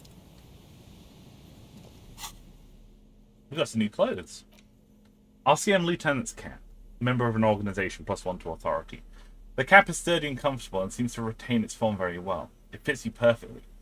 The inside of it smells like cheap tobacco and typewriting. It feels familiar somehow. Perhaps it, too, is yours. Although how the pigs got it is a mystery. Nice! Look at us! We look like a real policeman officer. Let's go. Okay, let's go see if Titus Hardy's still alive. If not, we'll say goodnight to Kim.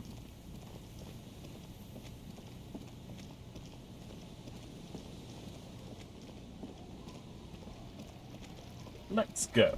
Oh, we have gone a wrong way. There's like a bunch of sea here.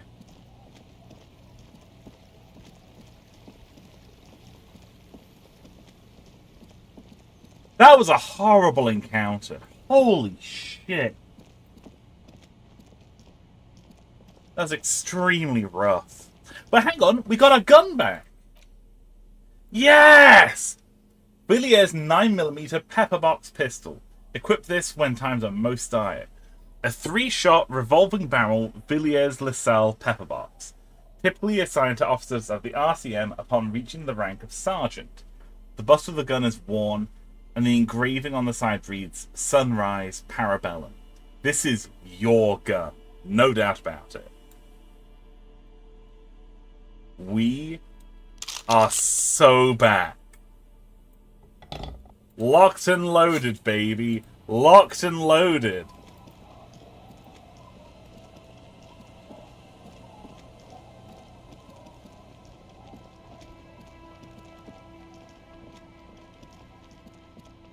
Incredible. That was a... Man. Poor lady. I've never spoken to the pigs before. That was a really... That was rough. That was so rough. That poor lady. Hopefully Titus will know of her and will be able to help her out.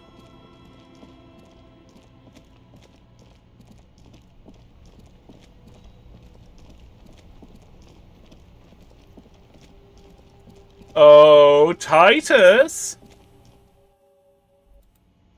Yes, you're still here. Hi, Titus. It's you again. What is it? So glad you're still here, man. There's an old catatonic lady in the old fish market on the other side of the bay. She needs help, man. What's that, Copper? You want us to help little old ladies now? Yeah. You're local law enforcement, aren't you? Helping troubled civilians should fall under your jurisdiction. Yeah. We'll send someone out. Who is? Wait. It's the pigs, isn't it? Yep. Her. God. Poor lady. Don't worry. We'll handle this. I think she got some family in Kurong or something. Bastards left her alone when she got sick. We've been getting complaints. Hey, wasn't Everart's beat team looking for her the other day? They said something about her, I don't know, finding something? Yeah, I think you're right, Gene. She have something of yours, Pig? Whatever you do, do not admit to these punks you lost your gun. You will suffer if you do. Nope, she didn't have anything of mine. No? Well, whatever then, Copper. No. They totally said what it was. What was it? Anyone remember? I don't remember. I was fucking drunk. Let me know if you figure it out back there. Now, anything else we can help you with? What was her name? Her real name? Auntie LaPlante, we always called her. Something LaPlante. Marianne, amigo. Marianne Amigo LaPlante. Fuck you, Pig. What the fuck you are playing at, huh? Oh. Easy, Al. Don't let him get to you. Have one for Auntie LaPlante, huh? Don't disrespect Miss LaPlante, Copper. She's good people. We all get a little crazy sometimes. Who was she? Was. Like before. Just an old lady. Her kids moved away years ago. Never come to visit. Never took her calls. She gets out every now and then. She did right by lots of us when we were kids. Always was a little off. But still. How did she get like this? Wanted to be a cop, you mean? Well, shit. I don't actually know. Anyone know why she started acting like a pig? No fucking clue. It's gotta be the crazy. Who'd want to be a pig?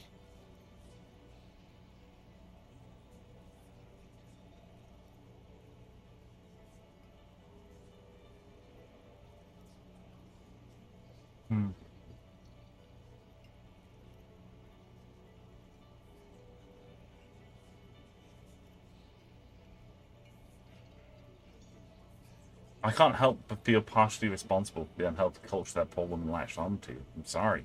Yeah, you should be. Whatever, Cole. Don't worry about it. We'll take care of our own. Where'd she get all of her cop gear? Dunno. She lives by the water. Shit washes up all the time on the beach. Police paraphernalia doesn't just wash up on the coast, people. It's not like we dump it at night. She bought it, collected it. Station 41. A man carries a crate of rusted, unused badges. You think these would net us something at the annual auction? A balding detective drags a comb, futilely across his head. Shit, who'd want those? Just dump them into the river. Okay, yeah, so people do dump them in the water. Thanks for helping out with this one, Titus. I really do appreciate it, man. No problem, old cop man. We take care of our mentally ill here in Martinez. Ain't that right, boys? Sure enough, we're the real heroes on these streets. Okay. Nice. I'm going to take off for now.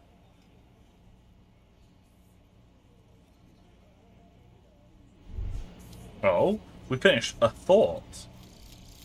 Bringing of the law. Law Jaw. Okay, so we now know why you have Law Jaw. Why you say the law in a weird manner. And why your jaw does that thing. You had polio as a child. You hadn't gotten vaccinated. It must have been right after the revolution. Not a lot of vaccine going around then.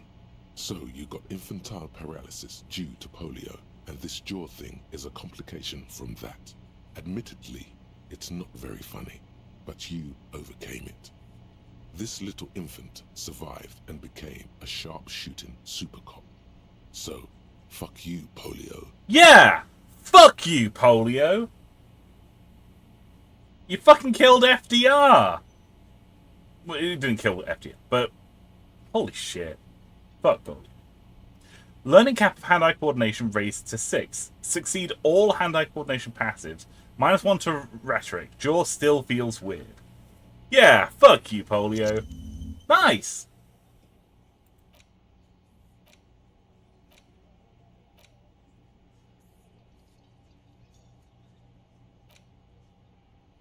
Nice. Okay, I think at this point we're gonna head back to the cabin and we're maybe gonna wrap up this day.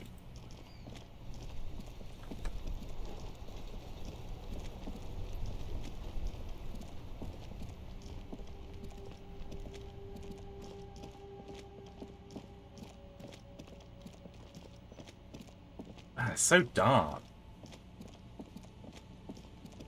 Super dark out today. Then come the morning, we'll have a little bit more exploration.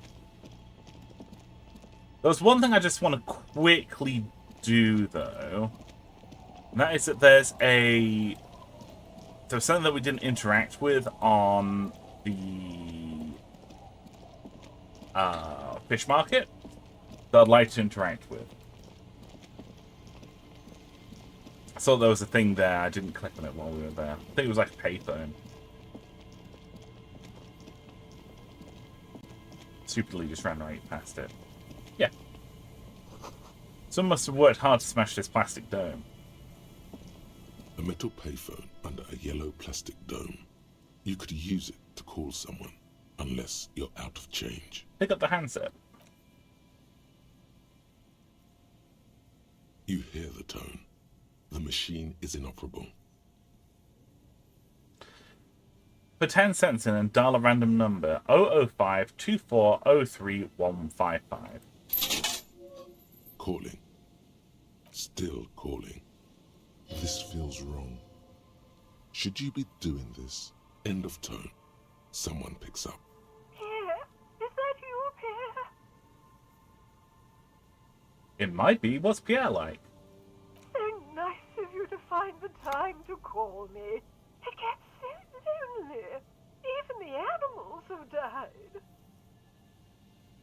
Oh, man. Oh, big sneeze. What kind of pets did you have?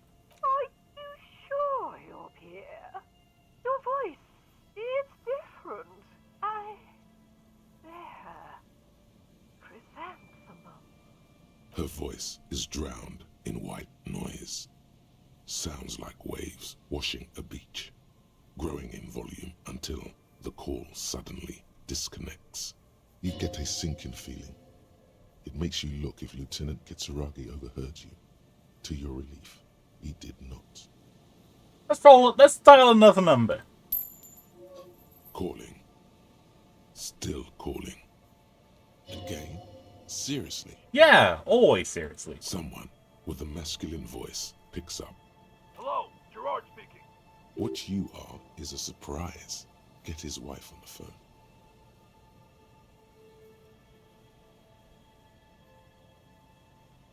Hey, Coma Nomad! Great to see you, man. I hope you're having an excellent night.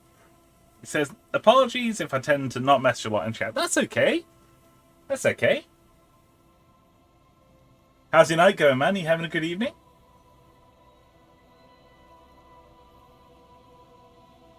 Hey, Gerard, get your wife for me, will you? Who is this? It's Pierre!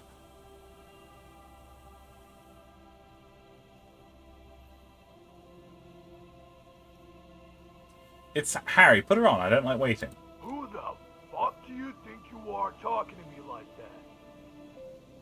I'm Mazov. Kraz Mazov. Very funny, asshole. Phone hanging up. Disconnect tone. Let's find another number. Calling. Commander Man says, doing okay, somewhat boring day, but hopefully this stream will change it. Hey, I'm happy to hear that. We just got our gun back, by the way, man. We just got our gun. Mister Evrart did help us find our gun. So we're now packing heat. We've got a gun again. Doing good. We could definitely be trusted with it. Look at all these pine cones. Let's go. Calling. Calling. Still calling. Still calling. Stop calling me, man. Someone picks up the voice on the other end. It's slightly hysterical. I'll get you your money, alright? I just need till tonight. Let me work.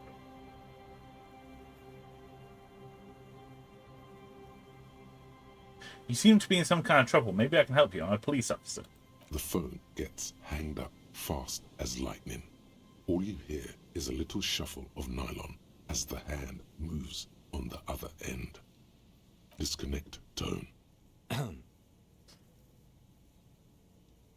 I know you're ready to move on, Kim. I know it's late, but I'm making phone calls. Someone says, why is everyone who owns a phone completely unstable? Have you seen this place? I'm shocked that anyone has their marbles fully together. This place is a nightmare. Let's call another number. I'm tired. A man answers, fast this time. His voice is harsh from cigarettes. You hear him typing in the background. Sounds like he hasn't talked to anyone in quite a while. What are you tired of? Writing. I hate writing so much. But I have to get back to it. The man disappears with a sigh. You do not hear the customary disconnect tone, just silence in the handset. The machine is still waiting for you to dial a number. Using a phone like that would make anyone unstable. Maybe this is just me being ancient as fuck, but when I was young, we still had, like, when I was, like, very, very young, we still had one of those, like, old rotary style phones. It was, like, made from, like, Bakelite, you know, like old plastic, like that old, really dense plastic. Remember we had this phone on the upstairs landing of our house. It was, like, on a little pedestal thing, plugged into the wall. But I could never figure out how to use it because, you know, I didn't know how rotary phones worked when I was a kid. But I knew that we had a speed dial thing set up. So if I dialed 1 on it, I would be able to call my grandparents, which is what I would do. But I remember we didn't have it for very long, that we ended up getting, like, a digital phone. It was still, like, one that was connected via wire. It wasn't wireless. But I remember we got one of those shortly after, and then the rotary phone kind of just was left out as a display piece. Because I think, like, the rotary phone was an antique. Like, it was an antique rotary phone that my dad bought. Man, just cool. Just cool as heck.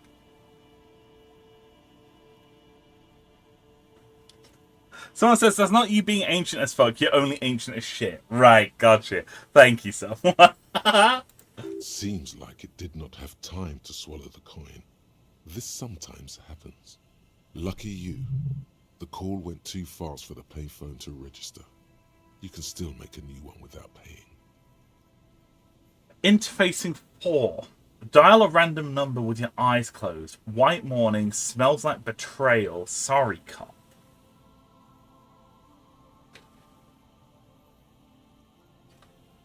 What is this? I miss payphones, says Mika. I used to rely a lot on payphones because for a really long time I just didn't have... it's only really in the last few years that I've got a mobile contract. So it'd always be on pay-as-you-go, and pay-as-you-go was, like, crazy expensive on the SIM card I was on.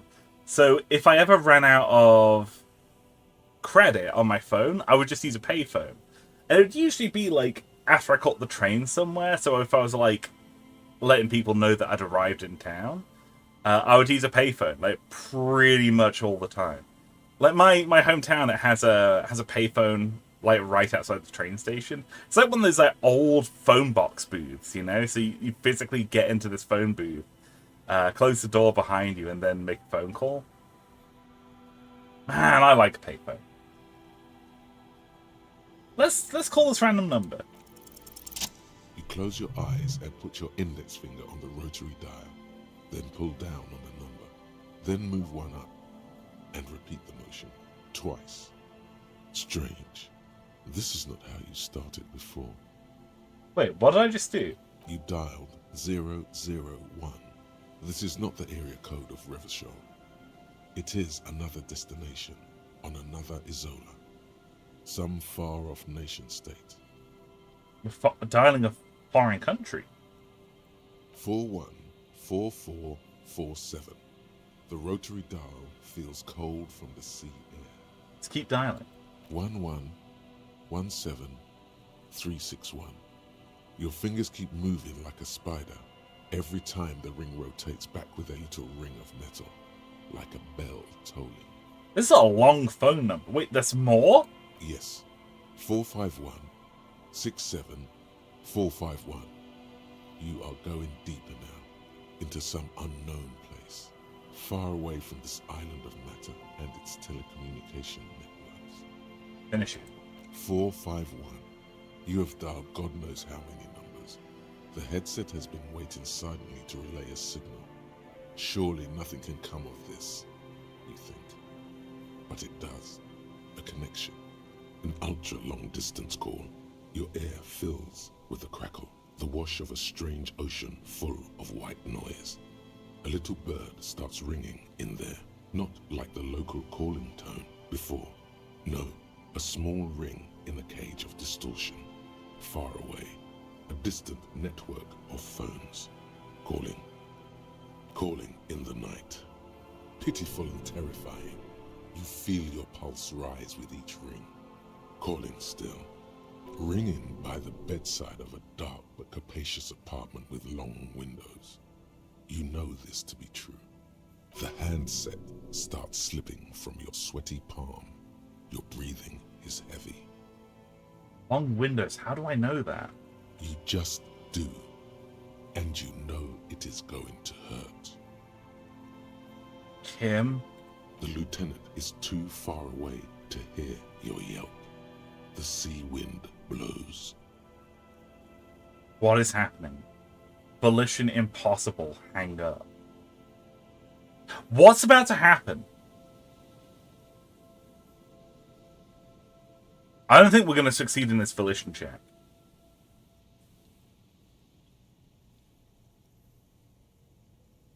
Do we just let it call? I'm going to let it call. Calling. Someone says, I think we just dialed our ex. No! Oh, God! Calling.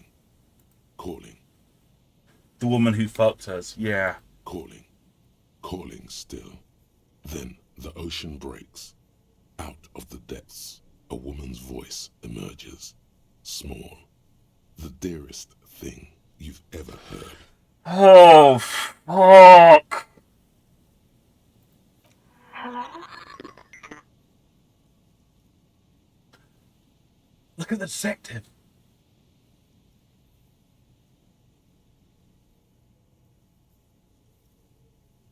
Hello. Who is this? Who is this? Dora. Who is this? The connection is bad.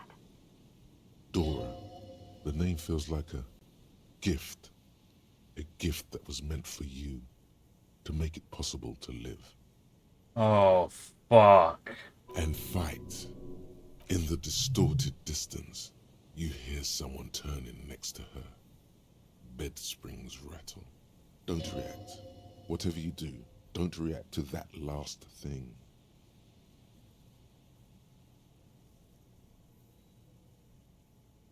Someone there? No answer. You're not sure, but you think you hear a man's voice in the background. It's covered in pain and white noise. Your voice is so beautiful. No. It's you, isn't it? It's you. I'm a revolutionary servant of humanity. I will free mankind and abolish the classes. I will raise the dead. You're not a revolutionary, Harry. You're drunk. Oh, shit!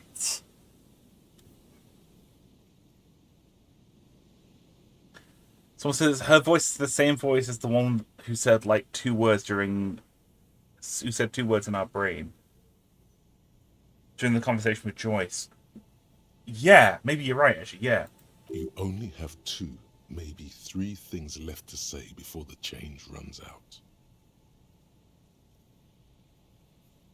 Harry, how do you know my name? Because it's me. Look, I don't understand what you're saying or why you're calling me. You seem drunk. I'm not drunk or high, I'm just hurt. Why does it hurt to talk to you? Oh, God. Hey. Do you know what time it is? It's so late here. Sounds like she's looking for a clock on the nightstand. It's 4 o'clock, Harry. I need to wake up in 2 hours.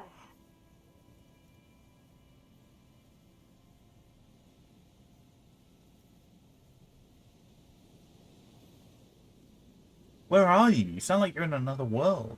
I'm in my rover, sleeping. I want to know about me. Who am I? You sound like you know me. What do you want to talk about that we haven't talked about already? This is bad. You feel your right hand on the handset cramping up with pain. Fuck!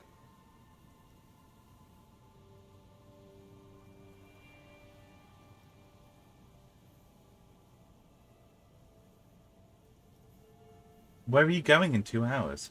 To work. Where? The academy, where I work.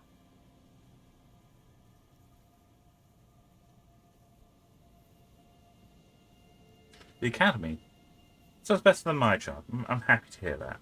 No response, only a sigh. We have taken so much damage. I am the law. I'm a detective. I'm doing a case as a hanged man. She does not answer anymore.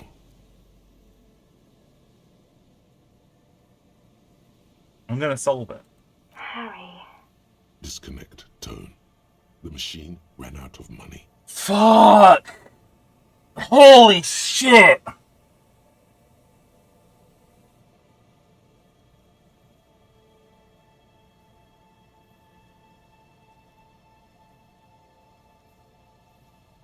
Man! That sucks so much!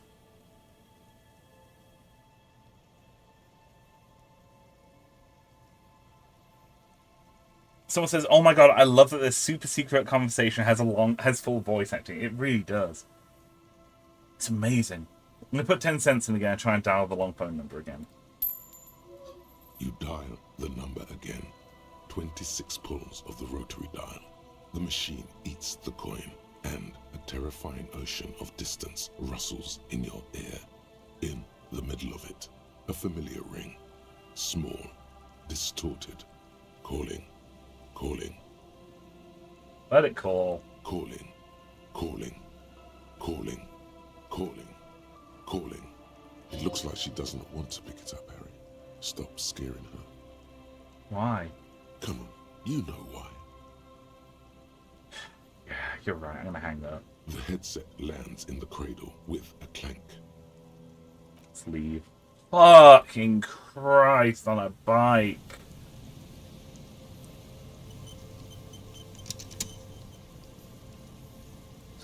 That sucked so much. What a horrible conversation. Let's go to bed. Holy shit. I was like, oh, I'm just gonna go quickly look at that phone, then we'll head to bed. What the shit, man? Oh.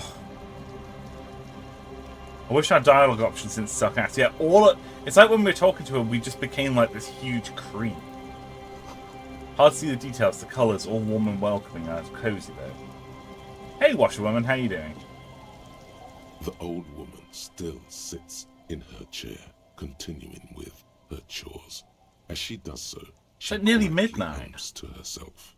The buzz of electric lights blends together with the slow rumble of the ocean waves at night. You're still up? Yes, I can't really sleep anymore. Only a few hours a night. It happens when you grow older. My suggestion is don't. Don't grow any older than you already are. That's old enough. What's troubling your mind? I found this jacket, but it's filthy. Could you wash it for me? I can wash it for you, but it's going to take about a half an hour. Think you can stay put for that long? Yes. No, we must run around ceaselessly. It would be torture to stay put. Thanks, coach. I could use a breather. It's been another track and field day. Yeah, I'll wait. Well, hand it over then, and I'll see what I can do. Must say, I'm proud of this one.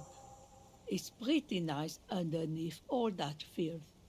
I hope you take better care of it than its last owner. Goodbye, I'm off.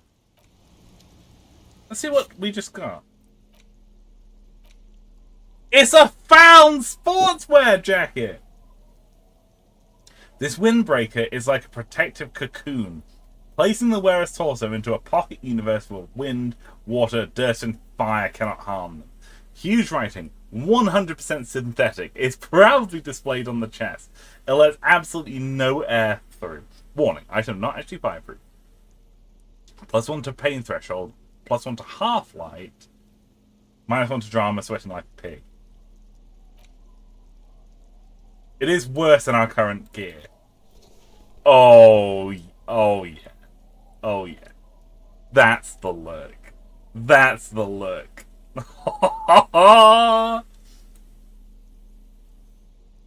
Someone says you lie. I'm guessing you knew that scene was there and saved it for after the pigs. I don't know what you're talking about. I couldn't possibly...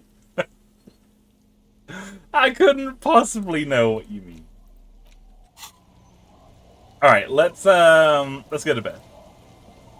It's getting late, and it's raining. Time to call it a day. Actually, hang on. I've had a thought. I've got one thing we should probably do. Mustard oligarch, known liar. No! Just a little bit.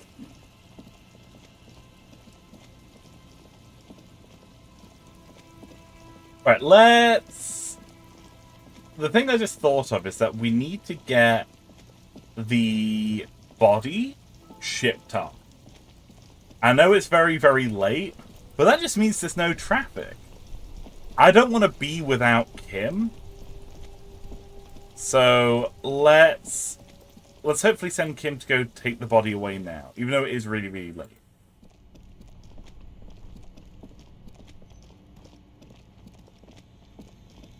The bear's eyes are still glowing red.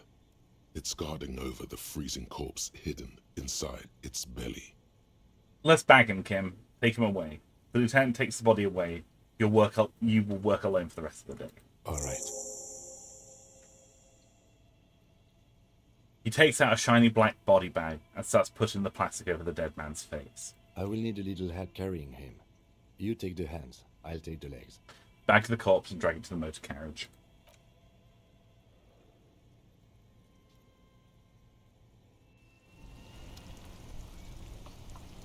He's gone. My dearest friend is gone. Right, let's go to bed. We're running as fast as our little leggies can take us.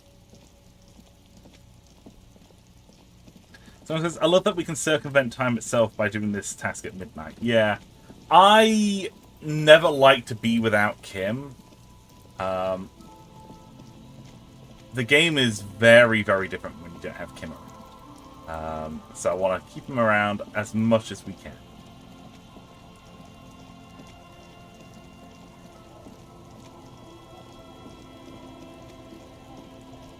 Let's go to Benny Bobo's. It's getting late, and it's raining. Time to call it a day.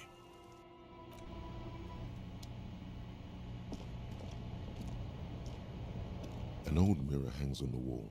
You see the reflection of your face in it, adorned with the expression.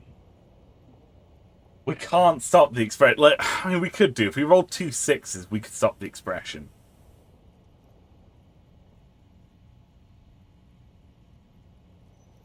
Let's give it a go. It's too late. Like an image on film. The expression belongs to your primary motor cortex. It would take a minor neurological miracle for you to cease producing it. That sucks. Let the mirror beep now. Let's go to bed. Let's see what horrible nightmares we have tonight. If a bit run down, still, you've earned a rest. Let's go to sleep. Across the room, the heating system hums its soft lullaby. The mattress feels soft and sheets warm. It only takes you moments for the world to fall away.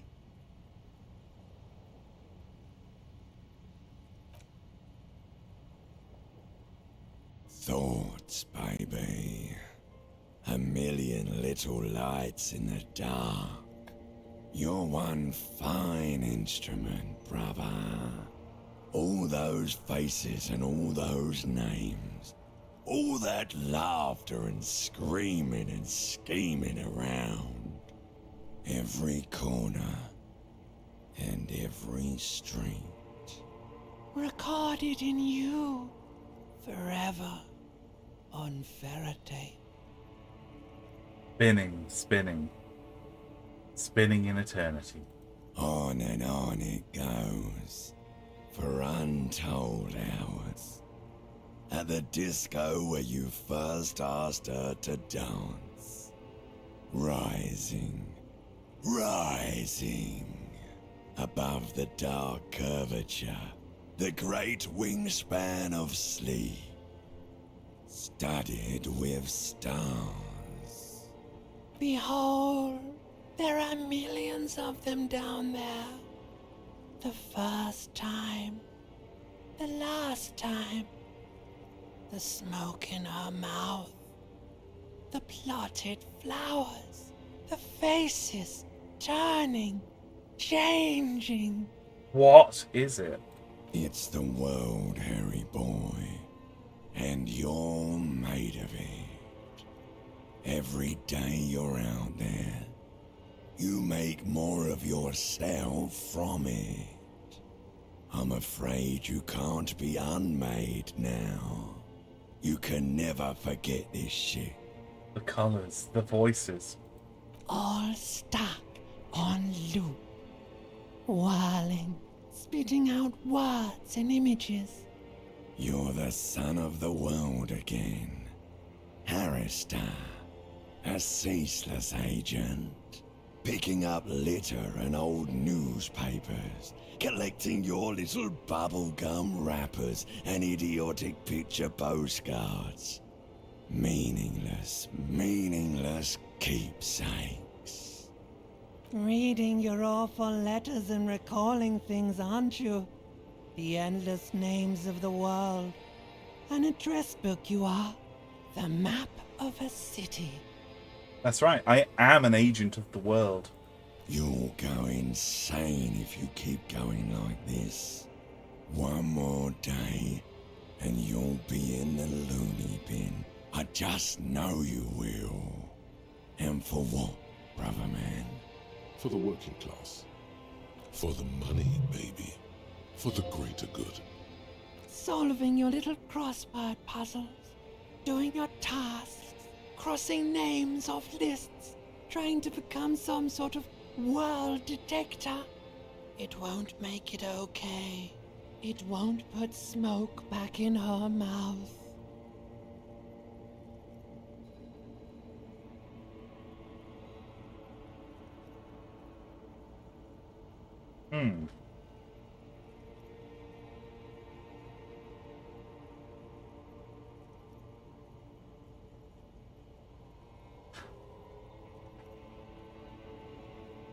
building communism for all. This time we won't fail. I'm looking out for my own economic self-interest. Making progress. Measured, steady progress. Forget politics. I'll never sleep if I keep on like this.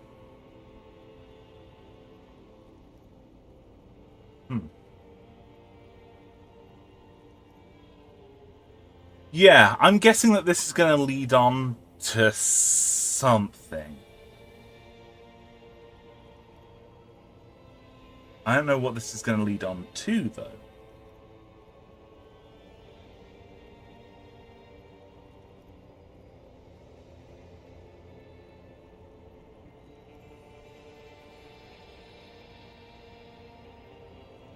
No, I genuinely don't know what this leads to. Yeah, if I have, I don't remember. I have no memory of what this is.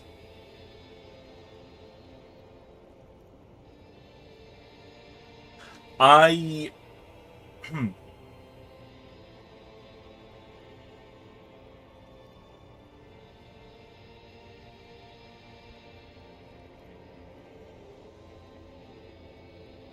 it.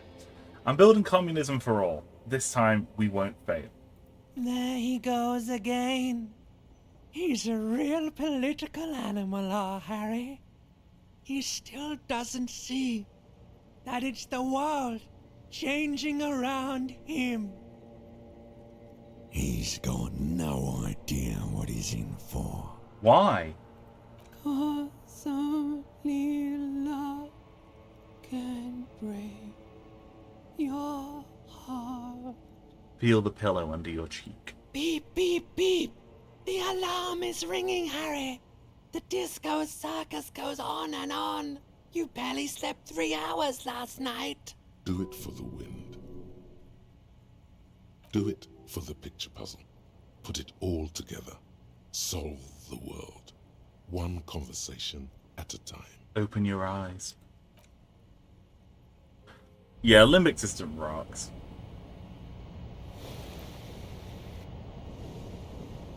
This isn't the bed.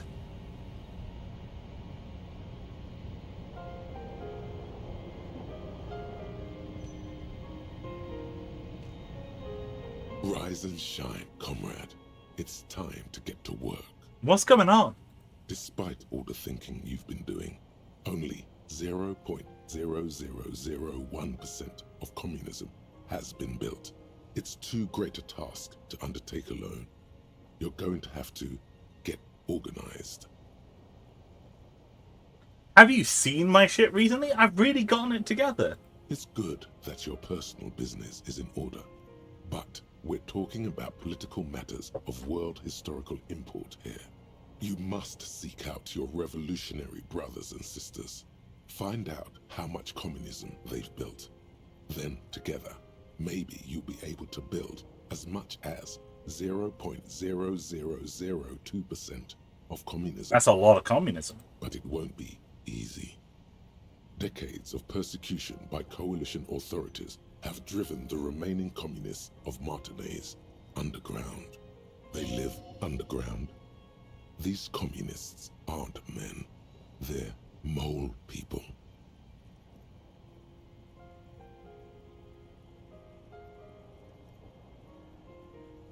Yeah, this game's fantastic.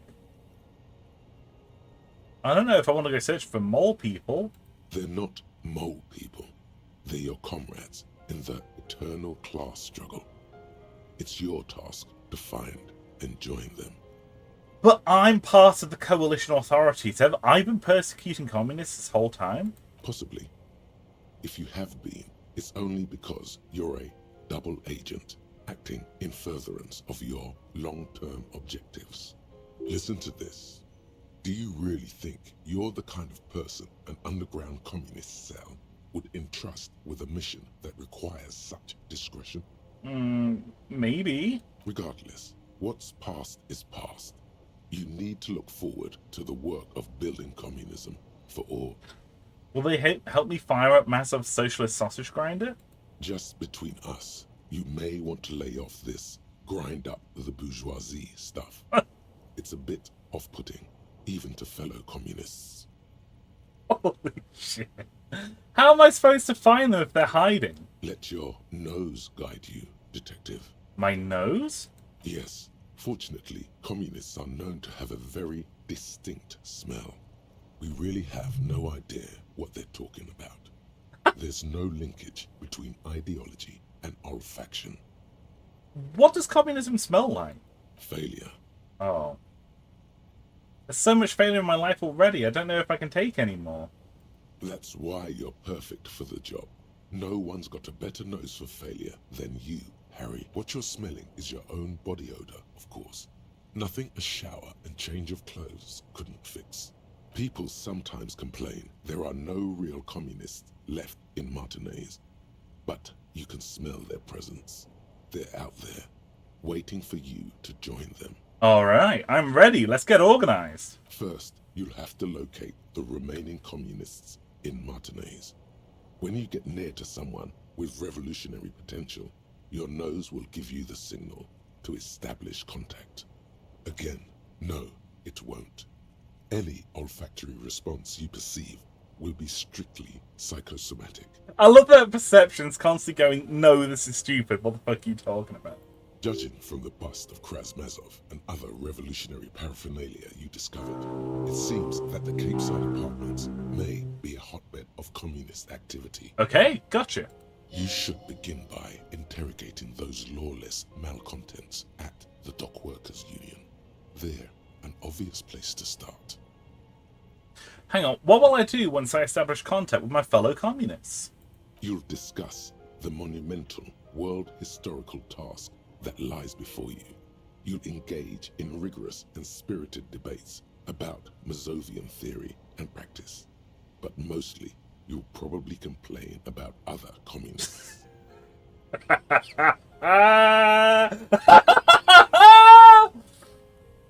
Leftist infighting, my beloved! Isn't that last part kind of counterproductive? Not at all. Complaining about other communists is one of the most important parts of being a communist. Alright, let's get on to it. Here we go. Wake, brave worker. 'Tis no time for bed. Fight till there's no slaves below, and no masters o'erhead. Let's fucking do it. Nice.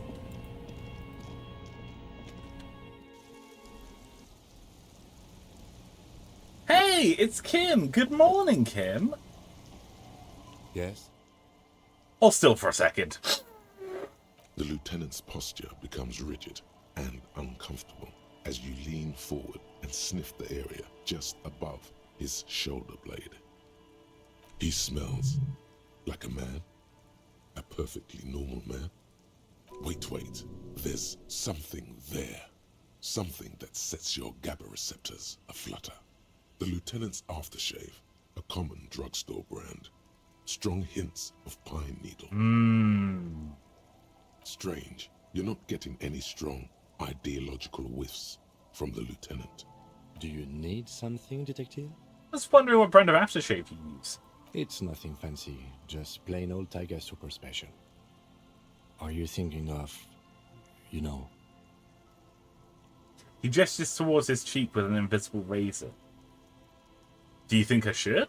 The lieutenant considers your mutton chops for a long moment. A slight grimace crosses his face. Sorry, I'm really no expert on this sort of thing. Was there something else you wish to discuss? That's a good question. Should we shave? Should we shave off our mutton chops? If we're trying to reinvent ourselves, should we have a big old shave? Leave the disco behind?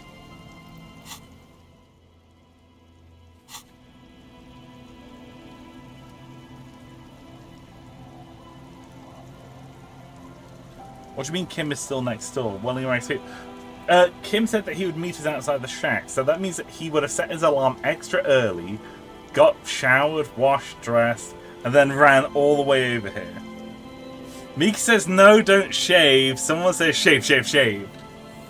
Okay, we're going to put it to a vote.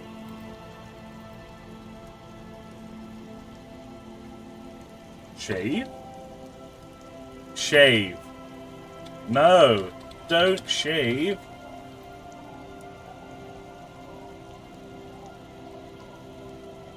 I shall abide by the results of the vote. And I'll get my dice out just in case. Those chops are the worst thing I've seen in my life, and I've seen Mustard's decision making. Wow. Wow.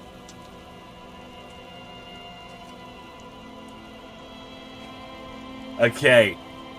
We're going to close the poll. I'm going to roll a dice. Got a D10 here. Odd. We'll shave. Even we won't. Okay, let's do this. Oh no, it's gone flop. Hang on, I'm going to roll that again. 7. We're going to shave.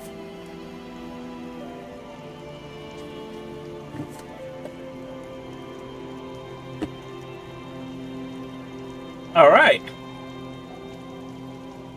Or at least we're going to attempt to shave. On the table, you see a bowl of water, a rough soap, and next to it, a small hand mirror.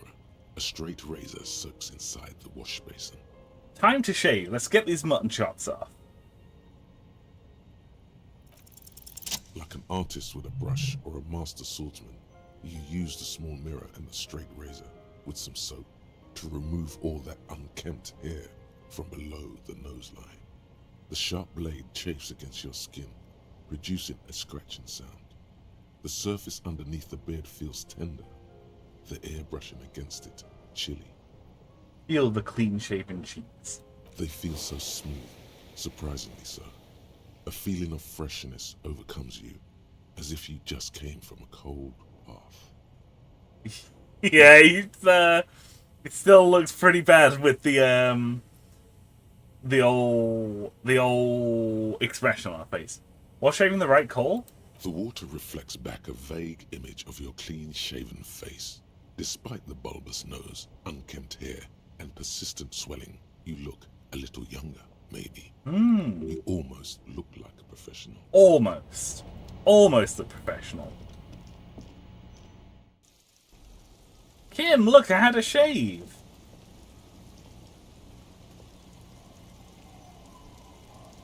Yes? So, I shaved. Yes. I don't know what to say. Perhaps... What is it, Kim? You can tell me. I'm not really sure about this turn of events. I think the mutton chops might have been a better idea. They sort of seem to cover up some of the... No! Damage. Fuck! Either way, good on you. You were saying? Nothing. Fuck. Mika says Harry shave looks bad. Wow, Mika, I can't believe you'd say this about me. Just because I'm a big beardy boy. I can't believe you'd say this to me. Someone says Harry shaved looks bad. Harry unshaved looks bad. I think he just looks bad. He's taking a lot of damage. A lot of damage. Oh, we should have spoken to the lady when Kim wasn't around. Fuck.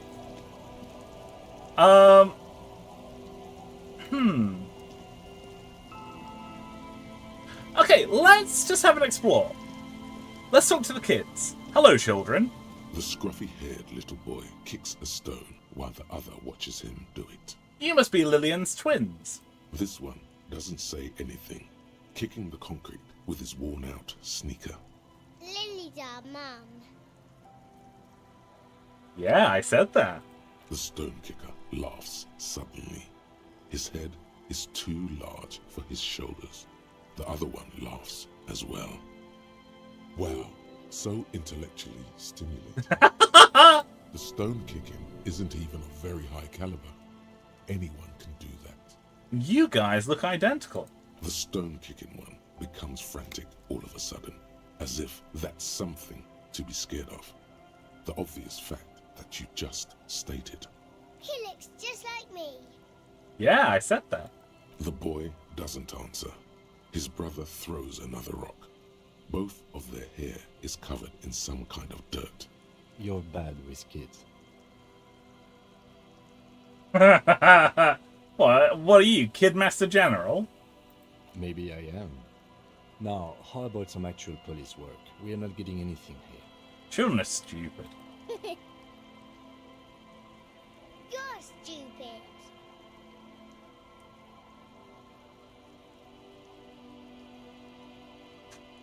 Okay, how about the policeman asking something else then? Okay. Bye, kids. Incredible conversation. Okay, tell you what. I think we're a good few hours into the stream. I think what we're going to do now is we're maybe going to take a drink break. I don't know about you, I'm feeling really, really hot. I could really do with getting myself something cold to drink. And pick up again in like 5 minutes. Yeah? So I'm going to throw up the drink break screen. There we go. We're going to go take a cheap drink. If you'd like to take this time to maybe go get yourself a glass of water or some juice, maybe a healthy snack, like a sandwich, maybe an apple, or an apricot. Maybe take the time to take a bathroom break as well. Who knows? You can do whatever you want. It's your drink break. We'll be back in like maybe 5 minutes. I'm going to temporarily mute the Disco Elysium soundtrack. I'm going to put on the drink break playlist. Okay, and I'll be right back, folks. See you in 5 minutes.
Hello there, everybody. I am back.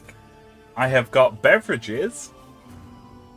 I am ready once again to pick up where we left off. Hey, Demon Soul, great to see you, man. How you doing? Hope you're having an awesome day.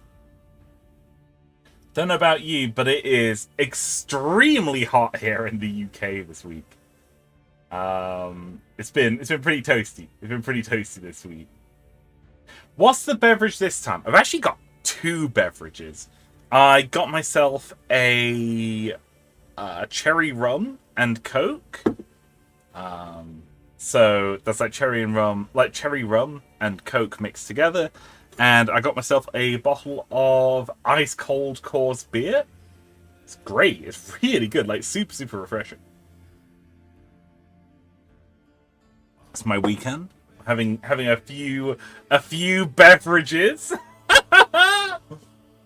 What was the poll about shaving? So our detective just had the option to have a shave, and we polled it. By the way, Musty, did you see what I sent you in DMs? No, I didn't. Hang on, just give me 1 second. I do beg your pardon. I didn't see this. Hang on, let me just get caught up on this.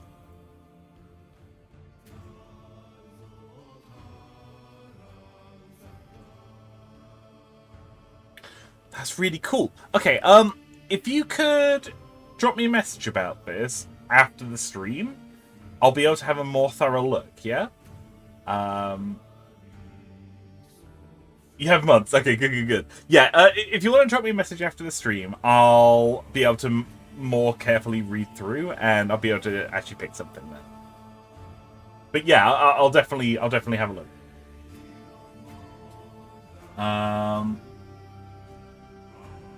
Imagine if Mustard goes bald now. I can confirm that I'm not bald yet, although looking at the men of my family is probably not going to be long. It's yeah, it's something that I dread. I dread the idea of going bald. For those of you who don't know, I have long hair. I have long hair and a beard. It's like big wild hair, you know. And the idea of losing my hair really genuinely does fill me with dread. But we'll see what happens. We'll see what happens. But in terms of the shave, it was just the shave in-game, thankfully. We had the option for our detective to shave his beard off, which is what we've done. Like his mustache. Speaking of which, let's get back into it. I'm going to pause the Street Break soundtrack. We're going to get back to it. I think we're maybe going to take this jacket off. We're going to stick with our RCM officer's jacket. Although I do really like how this looks. Gives us more to Half-Light. Plus one to Pain Threshold, but this gives us more Esprit de Corps and more Shivers. No, not Shivers. This one, Visual Calculus. That's what we want. Yeah. By the way, since there's only one orange enemy that is in hard mode, and there's one blue enemy in each mode, I made the references in hard mode. Don't have to look like Goku. That would be incredible. Holy shit. Let's go in this house.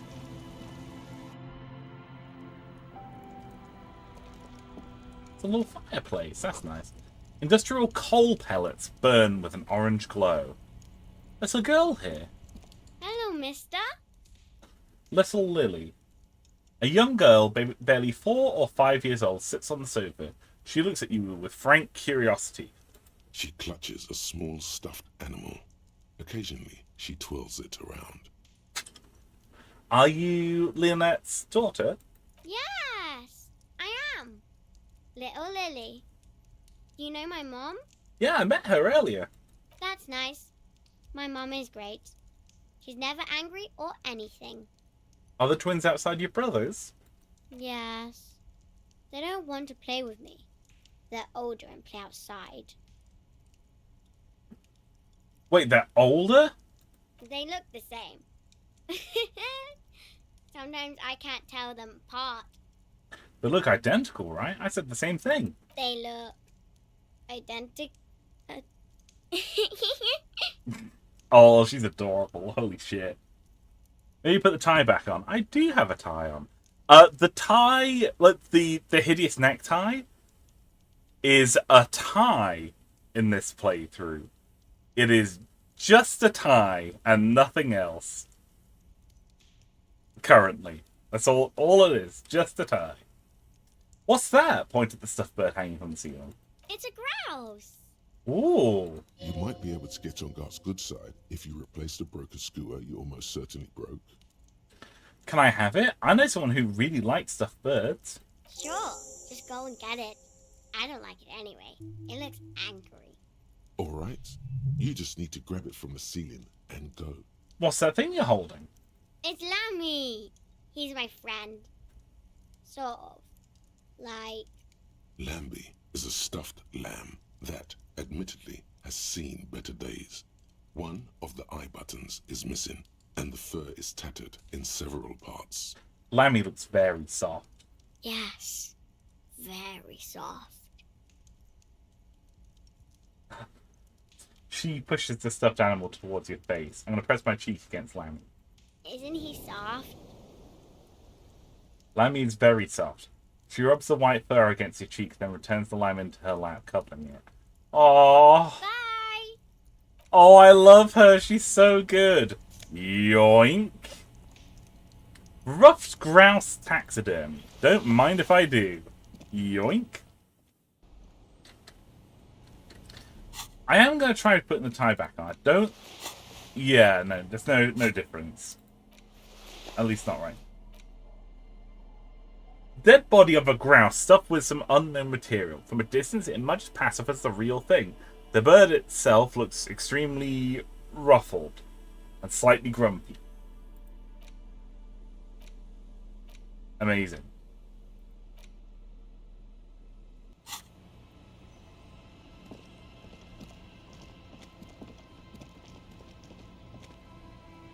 Okay, let's continue having a wander around. Relax, it's not yours. You didn't crash every MC in Revachol. Hopefully. Thank God. Thought this one was us again. Look, pine cones.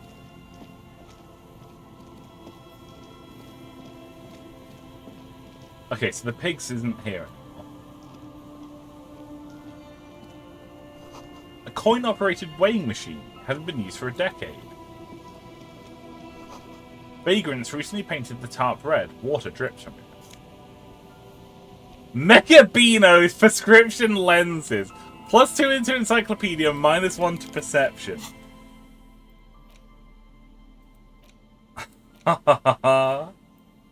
Whose idiotic idea were square and beige plastic frames anyway? Beige is a colour that does not look good on anyone.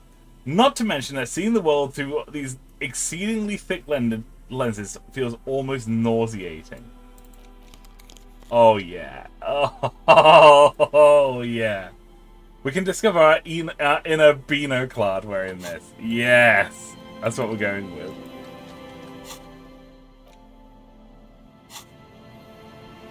What's in here? Ooh, a postcard. Don't mind if I do. Makeshift roof. Vagrants have tried to make the boardwalk habitable. The tarp will keep out neither rain, nor snow, nor wind. Brilliant. Ooh, money. Ooh, money. It's over here. A big wine canister. It's open and empty. What a shame. There's a guy here. The smell. It's awful and familiar. Hold on, that is awful. Cover your nose. It doesn't help. You can still smell it. Keep it in now. Don't overreact. Breathe. What is it? Don't you recognize it? That hideous pungency. That faintly cloying sweetness. Only death smells like that. Oh no. Something cold wakes in the pit of your stomach. Fear. It is death. It must be. Kim, what's that smell? But no, heads up, Lieutenant. Something's not right here. The lieutenant has already brought a handkerchief to his nose.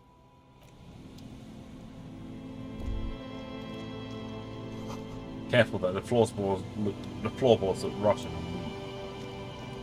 There's some tear, an empty cigarette package, and a crumpled kebab wrapper in the trash bin. Examine the tear.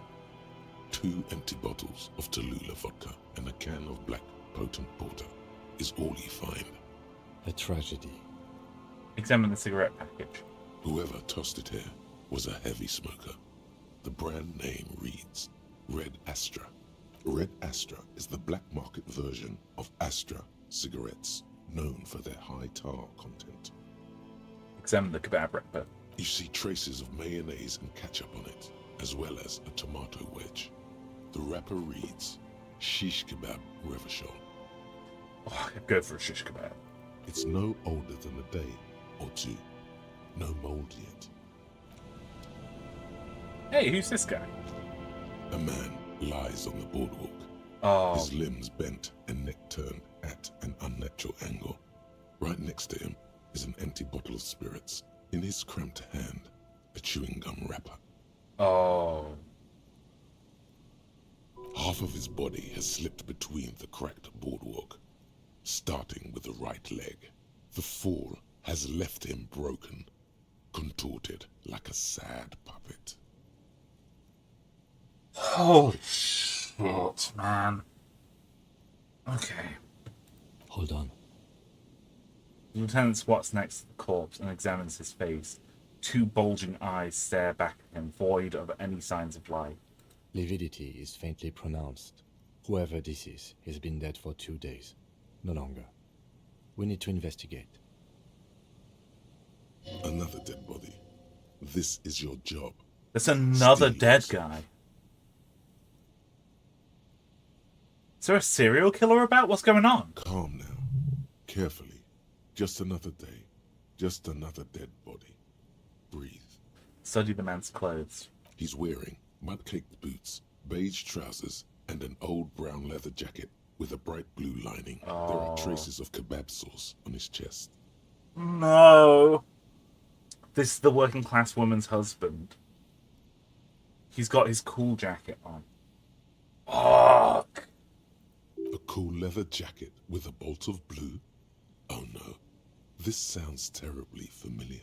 I'm gonna search his pockets. You find some sunflower seeds and a rain-soaked library card folded into 2. His jacket feels sodden and heavy under your hand. Good. We should take a look at that library card after this is done. Study the man himself. The man has fallen through a crack in the boardwalk and hit his head against the metal bench. Coagulated blood covers his black hair. One of his feet is still dangling through the hole. You have to be quite inebriated to fall that bad. Well over a liter of pure ethanol. 3 bottles of wine, or 1.5 of spirits. Or maybe it was just dark. When damp, these boards are really slippery. Even a sober man could lose their balance here. Examine his face. His expression is dull, like the sea behind him. Drops of water shining on his moustache. His eyes, empty and wide, look frightening in their frozen gaze. Height, 170 to 175 centimeters. Curly hair, stout build. Age, approximately 50 to 60 years.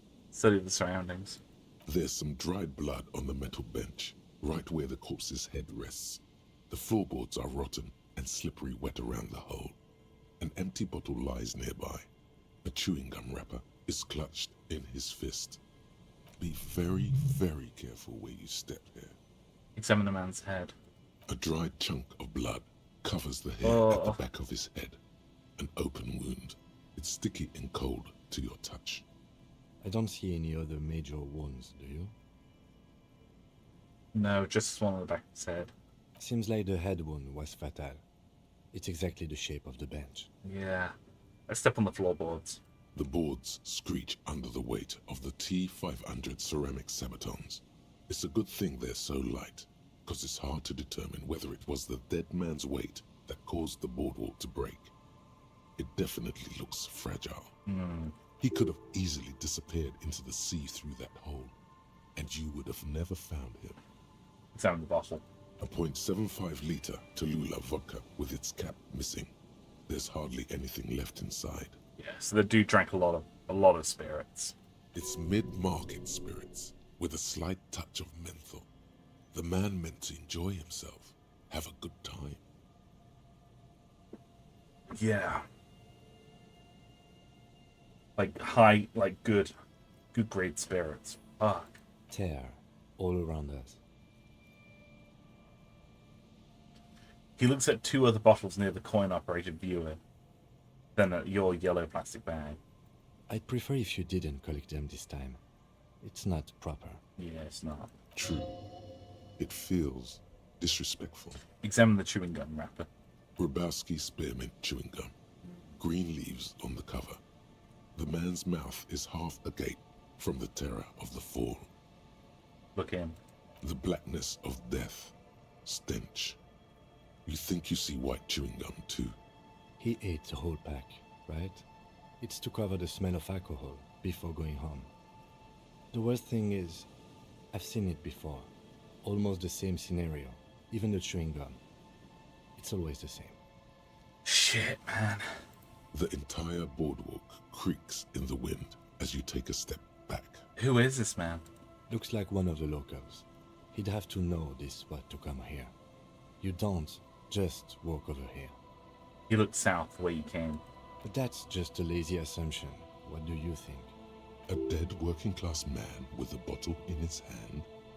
Don't deceive yourself. You know who this is. Detective, we know who this is. It's the working class woman's missing husband. Dead on the boardwalk. The woman you met at the book stand? Why do you think it's her husband? The leather jacket, it matches her description perfectly. The bright blue lining? Well, he's definitely someone's husband. What do you think happened here? Death by misadventure. He slipped and fell through the boardwalk. A truly unfortunate accident. If it wouldn't have been for that bench, he'd be alive. Yeah. Could it be related to the lynching? No, I don't see anything that points in that direction. For now, let's treat this case as a simple, albeit sad, accident, unrelated to the murder case. Okay. Yes, but what if there's a killer on the loose? 2 suspicious deaths in such a short time frame.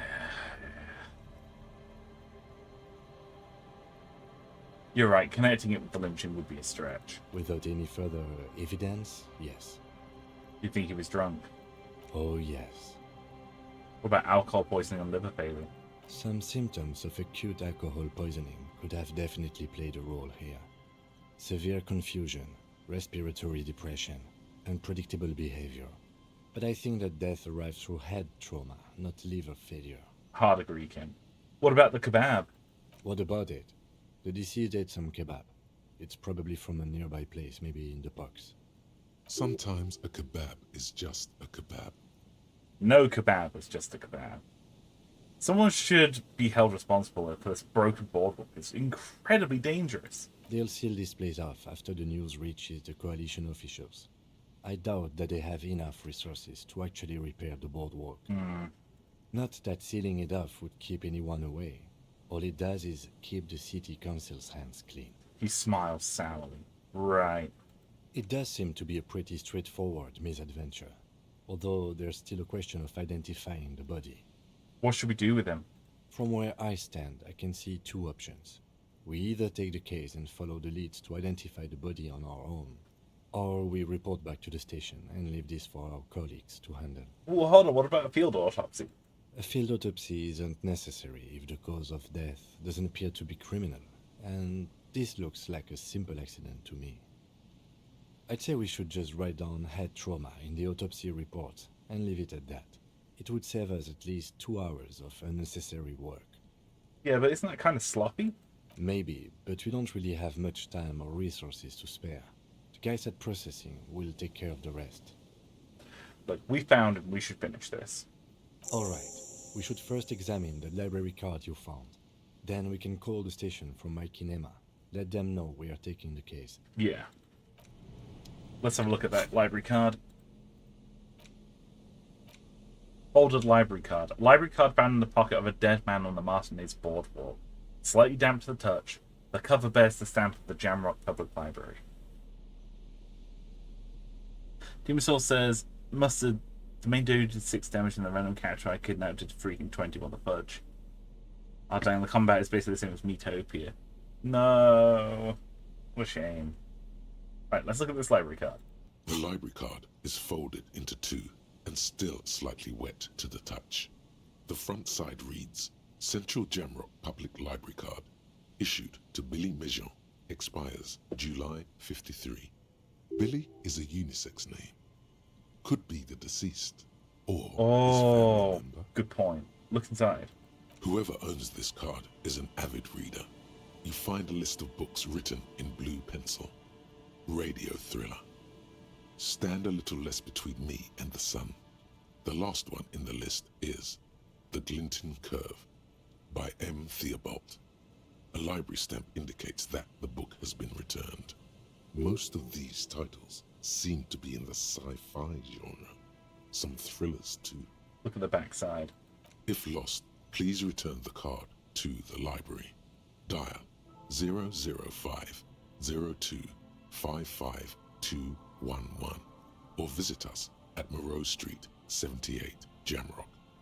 Business hours 900 to 1800. Good. We should give them a call from my kinema. See if we can learn anything about Billy Mejean. Good call. Good idea. There was plenty of information here to go by. Yeah, hard agree. Yeah.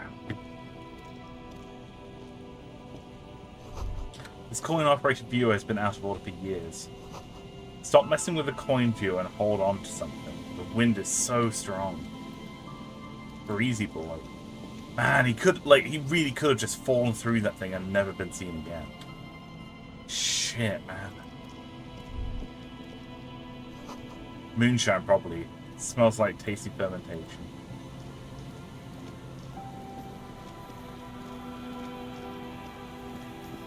Okay, let's go back to... Okay, so... Actually, no. Their business lines aren't going to be open just yet. Let's call them a little bit later. Let's have a little bit more of a wander around here.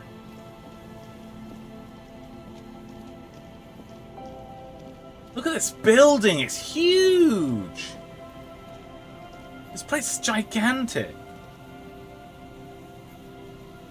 Someone says, who knows how many have been lost like that, and we just don't know. Yeah, it's true. Bars cover these long, dusty windows. This building's big, man. Yeah, there's a guy here. Guy with his kid. And Mikhail noticed the windows, especially with how there are no windows on the south side. This was to deal with. A blond man stands next to his son, pointing to the weather-worn ruins. He sees you approaching and smiles. You officers, come to investigate the historic subtext of West Martinez? I'm Tran Heilostam. You must be Kim Kisaragi, right? I was just telling my son about this building. Not a lot of people realize the historic significance here. Very rich in hypertext. How do you know that he's Kim Kisaragi? How do you know that? Nice to meet you. How did... Trant Heidelstar. How did... What? Hold on, hypertext? Yes, hypertext. Young Carp and the collection of cultural hyperlinks. He's just making up fancy words. This doesn't mean anything. Wait, what was that about Windows before? Oh yes, so Mikhail. They had to deal with monitor glare, especially in the summer. They still had vector monitors back then. That was 49 years ago. So they didn't have windows on the south wall. You and Kim know each other? No, I can't say that we've met before, but I've heard of Kim, of course. Mikhail, say hi to the officers. He rests his hand on the boy's shoulder. The child stays hidden behind the hem of his father's coat, clutching to his Vern-themed colouring book. Mikhail's a little tired today. We spent all night trying to run Orbis on his radio computer. Have you heard of it? It's a programming language used in Grad. Quite tricky, but he wanted to play this Grad-made adventure program. We've been getting really into Worms lately. The man speaks in the artificial cadence of a professor, or someone who's been on too many radio shows. I was going to say, his cadence is incredibly precise. But I assume you're not here for giant worms when there are so many real things to see. Just as I was telling Mikhail before, this is where the Coalition landed in 08. We could be standing on what is the most interesting landmark in Revachol West. He points to the building again. This man is your half-brother. You feel it. But why? My half-brother? Well, get a load of this guy. He really enjoys his trivia. The Orbis programming language was named after its inventor, Victor Orbis, a cybernetician from Grad. They run Vox in the Occidental countries. What's so fascinating about an empty old building? Aha! But it's not just any empty old building. He raises his hand to his eyes to shield himself from the pattering rain. All four of you turn to admire the mural before you. Feld Electrical. What not a lot of people know is, this used to be the R&D department of Feld Electrical. And Feld, which now sells ink cartridges mostly, was once a top dog in the turn-of-the-century cybernetics boom. Hold on. What's R&D? I love that Encyclopedia knows so many things, but sometimes it's just like, it's the most smooth-brained thing in the world.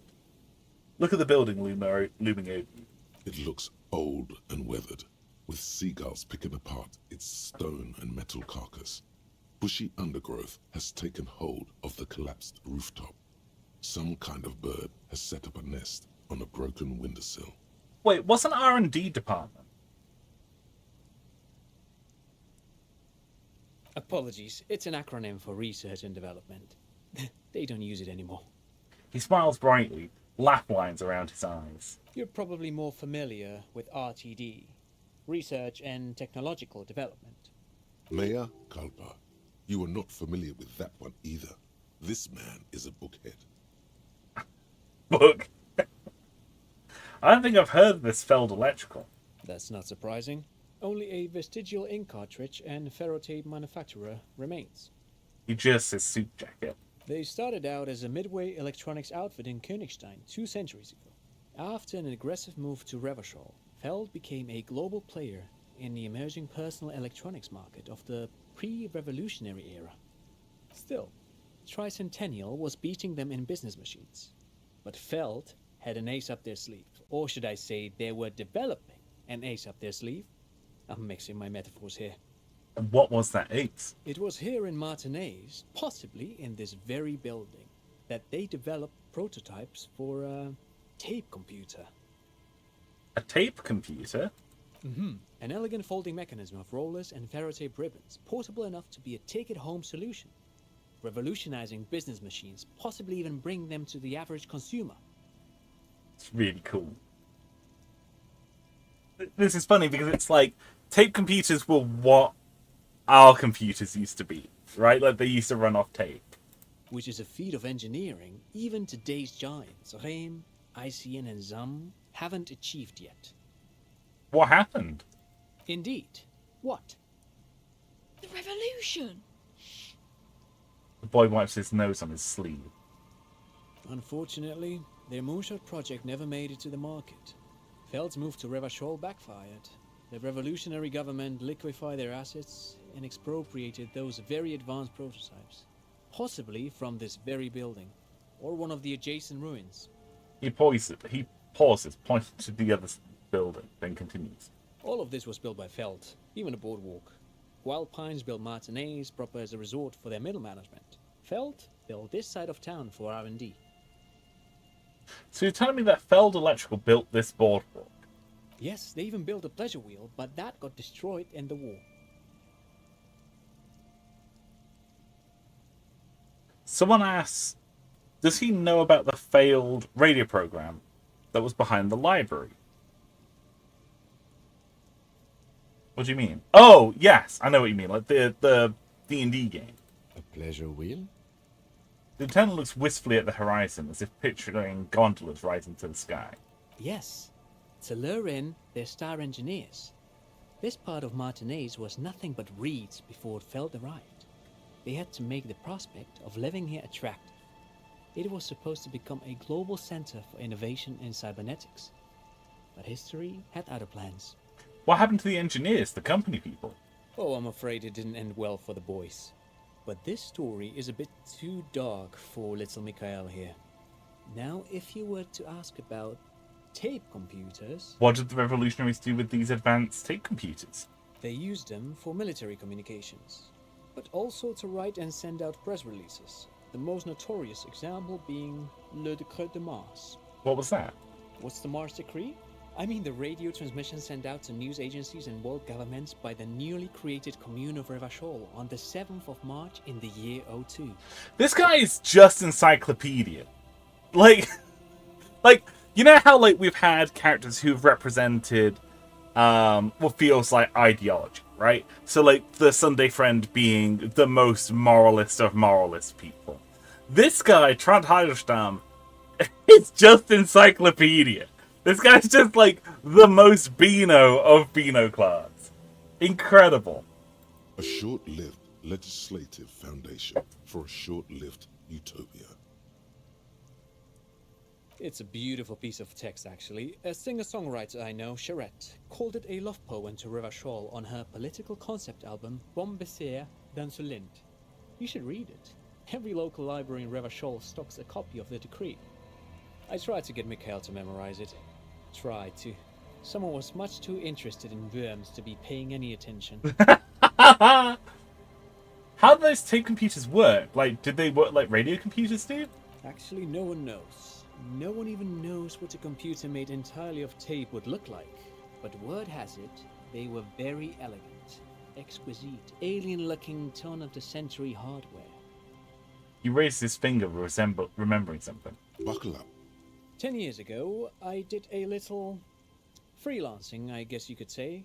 I was a special consultant for an exhibition at the Wompty Dumpty Dum Center in Vredefort. Wait, what?! It raised the same questions, and we had lengthy discussions with Paul Ockerman, who was head curator at the time.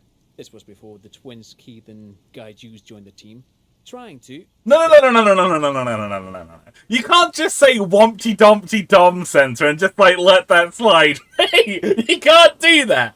Like, my brain fully switched off then. You can't just say that, bro. You can't just make up words, bro. Come on. Wait, did he just say Wompty Dumpty Dum Center?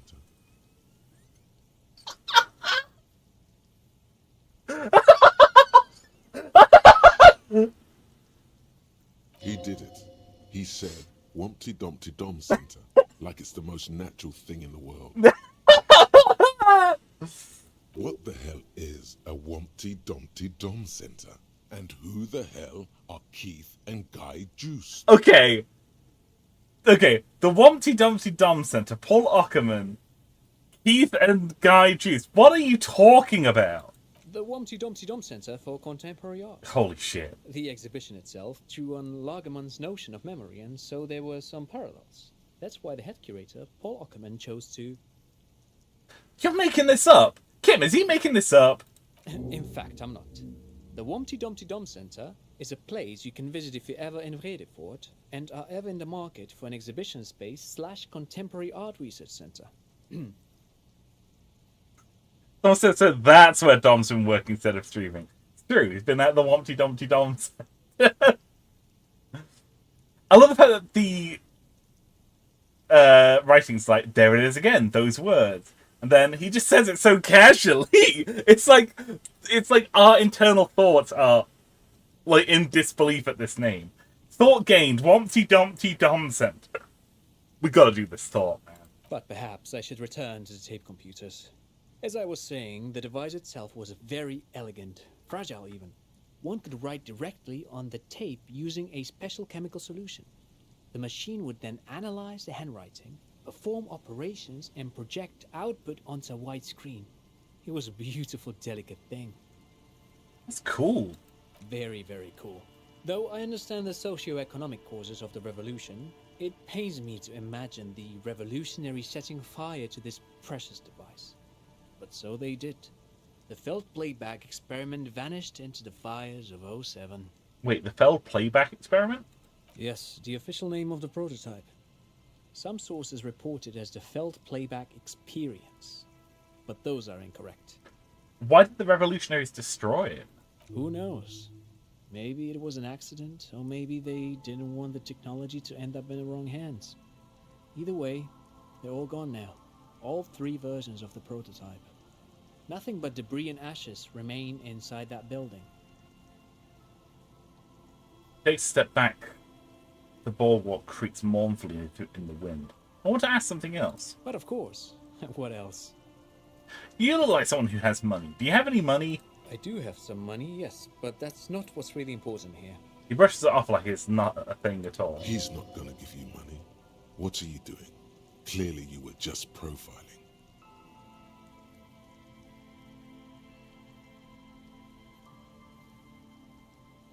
I don't want your money. I just want to see if my profiling skills were working.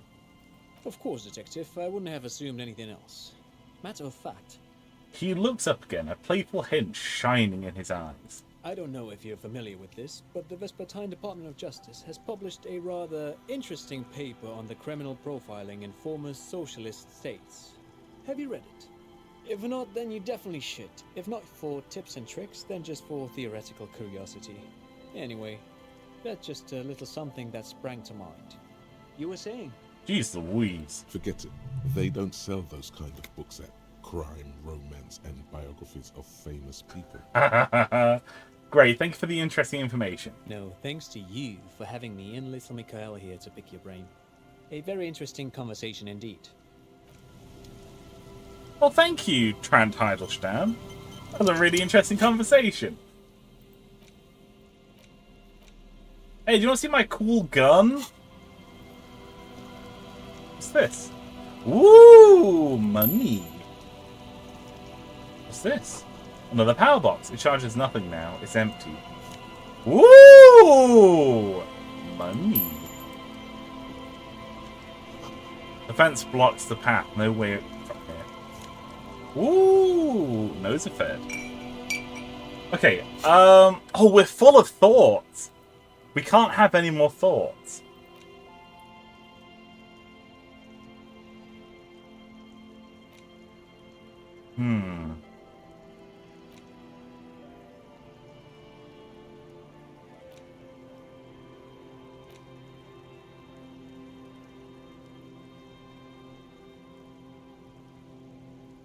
We should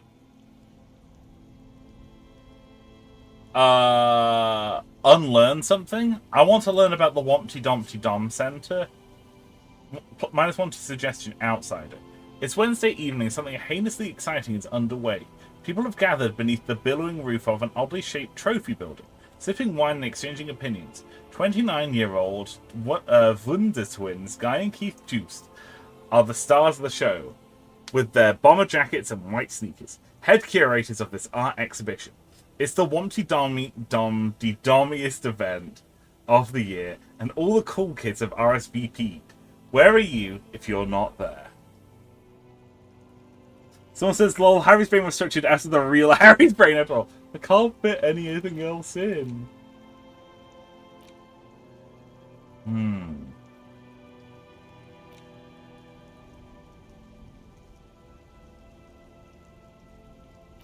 This is an empty thought, I think.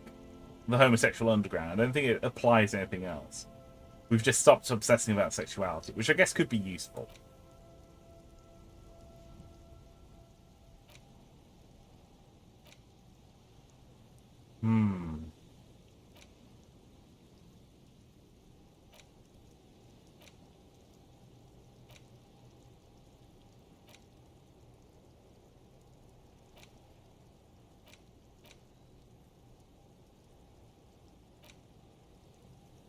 I think we're going to unlearn Volumetric's shit compressor. We're going to forget this. And we're going to learn Wompty Dumpty Dom Center. Just because the word is funny. You see a once bright mural towering above you. The signage has peeled off over the years, but you can still make out Feld Electrical R&D. Nice. What's this homosexual underground? Where the Capra demon is. The remaining windows rattle from a strong gust of wind. They're covered in a thick layer of grime. They must have been like this for 40 years. Let's look inside. Dripping water falls from a high place. All you can see is the shadow of a collapsing staircase. There's rust and corrosion on the bars. They're foaming with it. And a small layer of white salt from the sea. Lieutenant, can you make out what's inside? No. I won't even try. You know... He takes his glasses off. I had a partner once. They called him Eyes, because he had to show me things. It's that bad. Shit, so he really can't see shit. Can he still shoot though? Well enough, actually. It's odd how that works. I'm no sharpshooter, but I pass my shooting courses 7 out of 10. His hands lead the way when it comes to that. And his shoulders. It's reflex. That was a nice little bit of dialogue. I like that.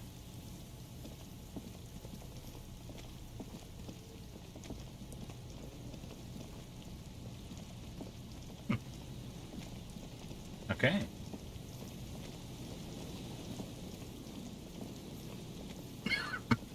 Oh, big cops. Oh, goodness gracious. Oh, huge cops.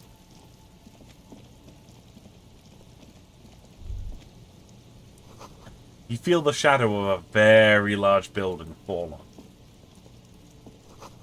The sign reads Sambrun 1147. Oh, it's a church! Dusty pews in the shadows. Many seem to be missing.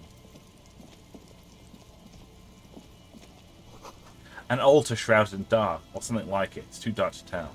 Ooh, money. I want to get inside. Heavy wooden doors, more than twice your height, stand shut in front of you. The rectangular sea-worn ornamentation appears in stark contrast to the padlock, carelessly drilled into the wood. Rattle the doors, see if they open. Nothing happens, only the sound of the padlock rattling against the door. I don't think that's going to work. Inspect the carpentry. The carving on the door is block-like and angular, like the church itself. 2 large beams shoot downwards, sinking into the wood before they reach the threshold. Run your hand over the beam. The surface is smooth from the wind, but moist to the touch. Take a closer look at the padlock. This cheap-looking padlock is sturdily built.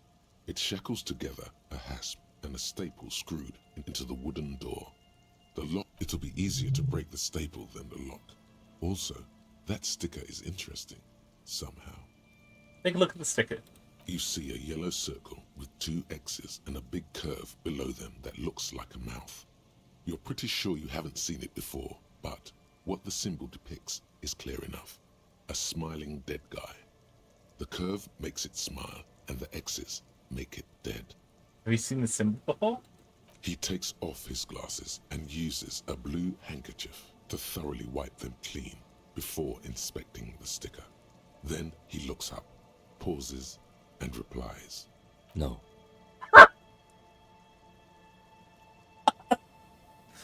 God, the design in this game is fantastic. The writing's so good. Thank you, Kim. Very insightful.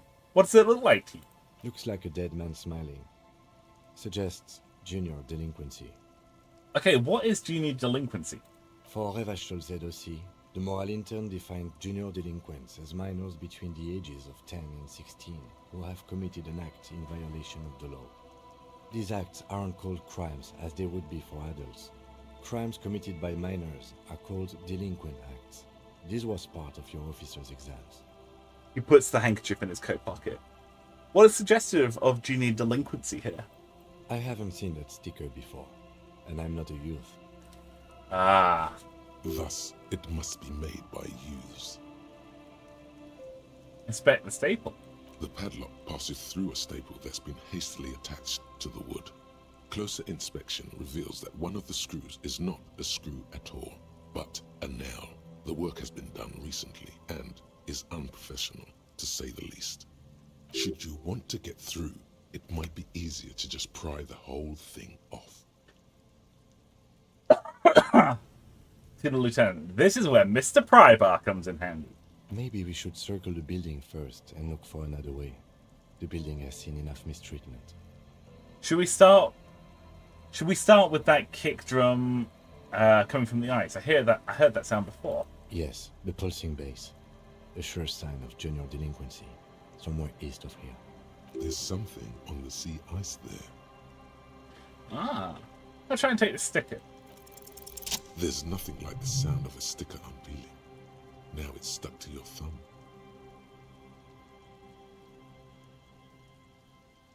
I'm going to put the sticker on my ledger. Right Voila. there. Looks very modern. Nice. Physical instrument, challenging 12. Apply some official force to this padlock. Ah! You jam the pry bar between the lock and the staple and apply force. Your biceps bulge from the strain. The metal creaks and squeals. Oh, I'm so strong.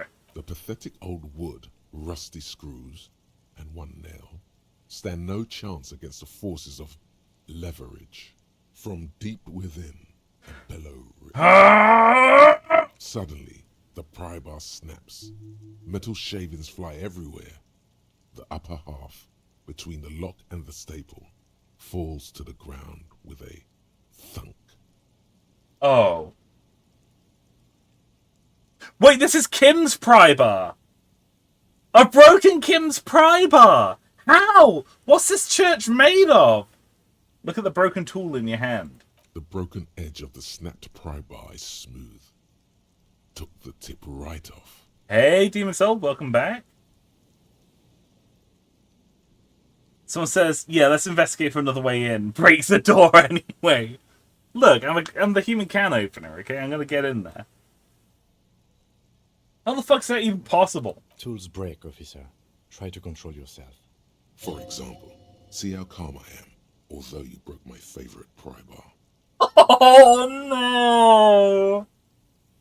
Oh, shit. He called me officer. He is not happy. He's not happy with me. Oh. I broke the pry bar. Where do I get a new one? I don't know. You don't? Or maybe we'll find a new one. I don't carry more than one pry bar with me. He looks up at the bell tower. I thought this was a lousy way to enter a place of worship that's already in disrepair. I guess the church agreed. This was surely just a freak accident. Oh, no. Someone says I'm closing my legs. What does it? Woo? What does that mean? I just realized there's something to loot up there. I'm gonna go grab that. Oh, we don't have the pry bar equipped in my hands anymore. That stinks, bro. Oh. Oh. I'm gonna put this on. Yeah, we got the ledger in my hand. Oh. Ooh, tear. Let's have a thought come up there. Where? There it is. Buzz, hum. The electricity through the wires with audible power. Oh, he looks so silly.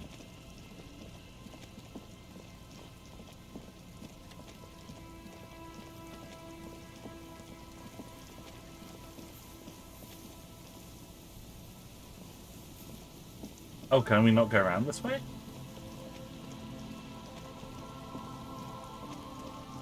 Ooh, what's this?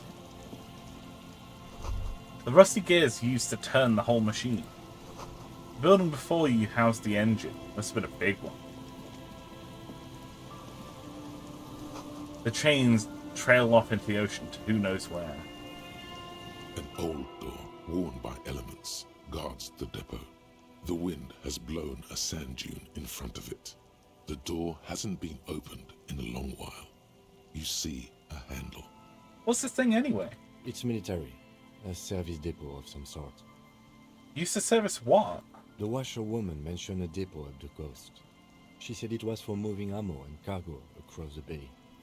This might be it. Let's try this interfacing check. You rattle the handle a bit, then push on the door with all your weight. It does not budge. Not only is it locked, it's also jammed shut. Huh.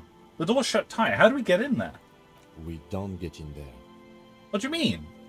We get into, like everywhere, kid. Frankly, you're just going to have to accept the fact that you can't get in through every single door. No! Let me in! No.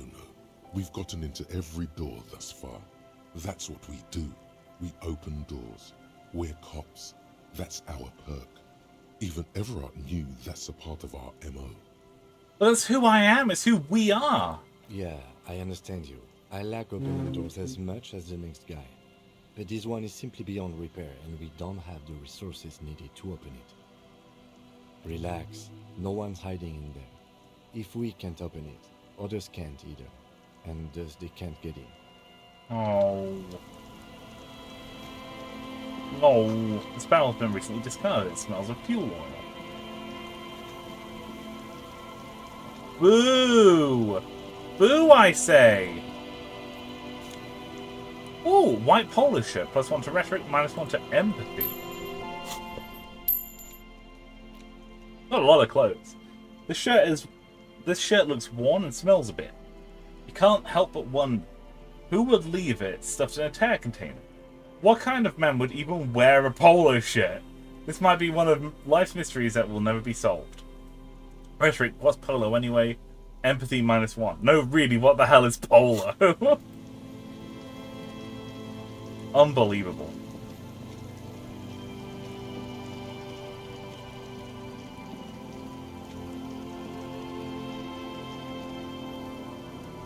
Someone's been a campfire here long ago. A rusted broken control box for the radio relay tower. Oh, is this it? The ladder is too rusty to climb. Sea air is eating away at it. This relay tower coordinates boat traffic in the bay, barely. Nice. Scented scar.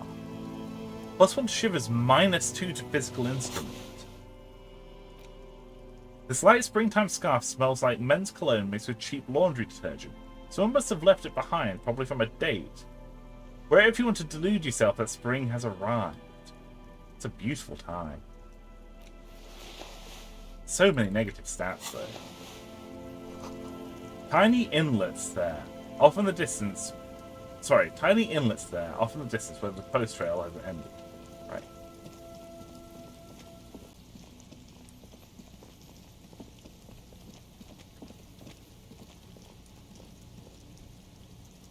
Nice.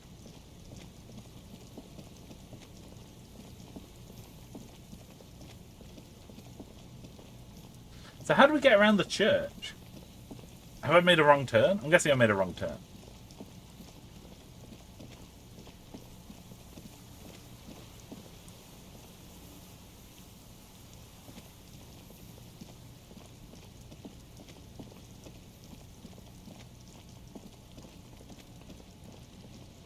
I'm getting lots of exercise here. So much exercise. Really straining our little leggies. Before you a drawbridge that can only be lowered from the other side. A puddle of... a school of fish huddle around the bench posts and scatter into the dark. You said a puddle of fish, then. Don't get a puddle of fish, folks. You see that seagull up there? Remind you of anybody? Me? Exactly. Why am I like a seagull? Think about the seagull's story. It's one of endurance and adaptation. The seaside was paradise once.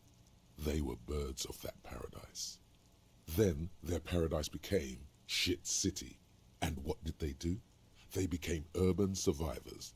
eating burgers out of trash cans, killing and eating pigeons. No time for that sentimental bullshit. They're hustlers, getting shit done. They're one pair of track pants away from gangsters, just like you. Hold on, have I ever eaten a burger out of the trash? You have. The body remembers. No. Fucking right, whatever it takes to survive. I am the seagull. Own it. Steal hot dogs, shit in the sand, whatever it takes to keep going. Yeah. I am the seagull. I am become one with the gull.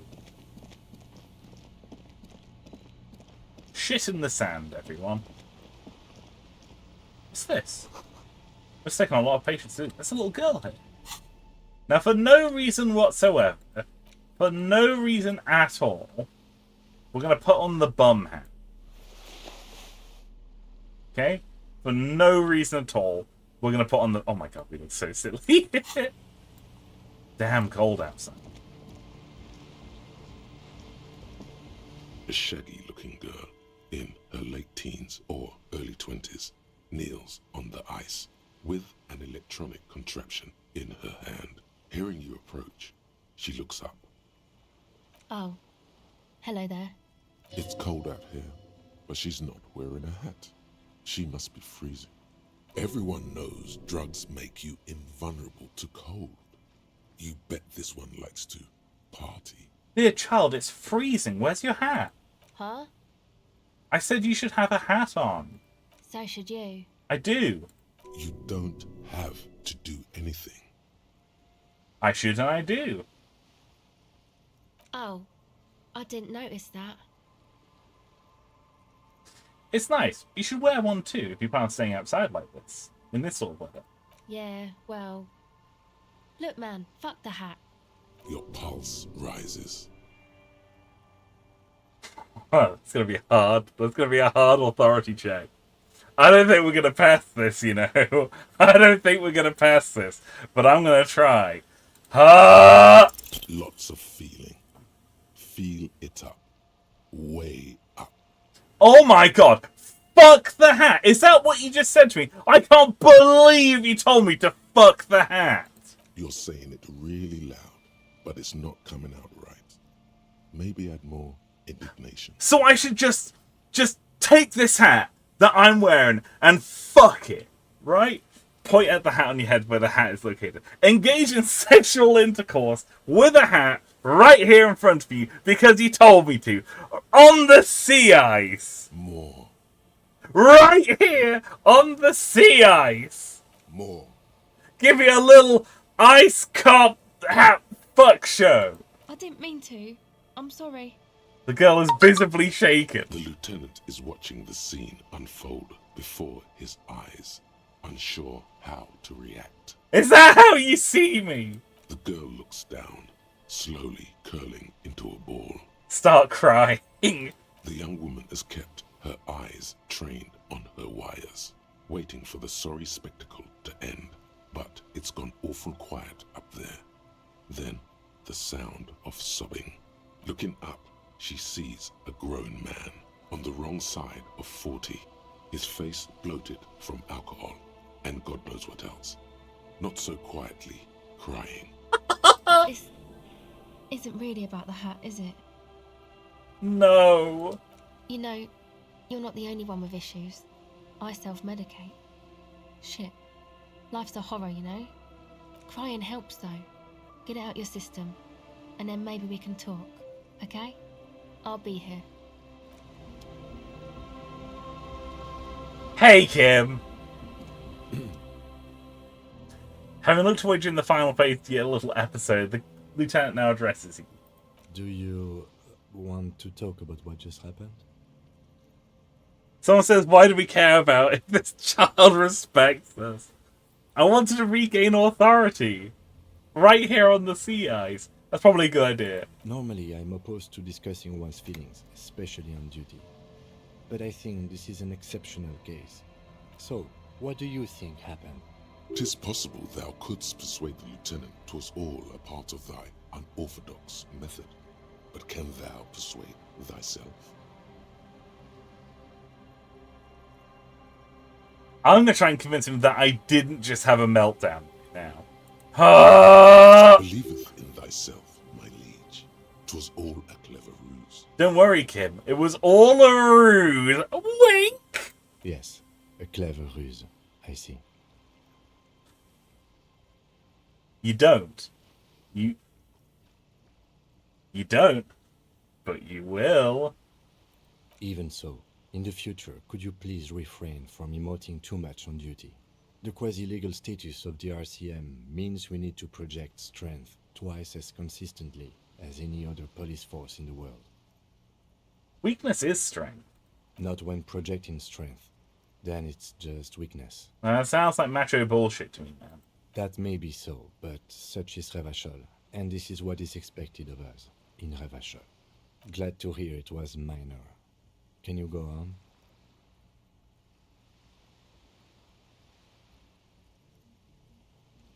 I mean, the end is near anyway. Might as well see this through. Then, let's go. Hello, small child. So, like, seriously, what's eating you, man? Her hair is dyed blonde, with dark roots showing, and she wears thick black eyeliner.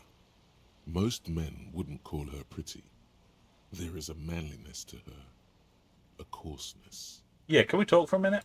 I was wondering when you would come around. What's up? I guess there is something that's been making my life hell. What is it?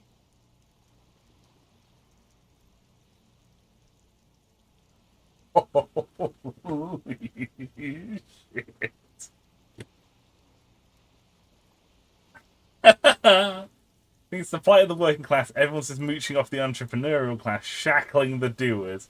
I think it's all these foreign people taking our jobs. Or people keep putting their selfish interests ahead of the greater good.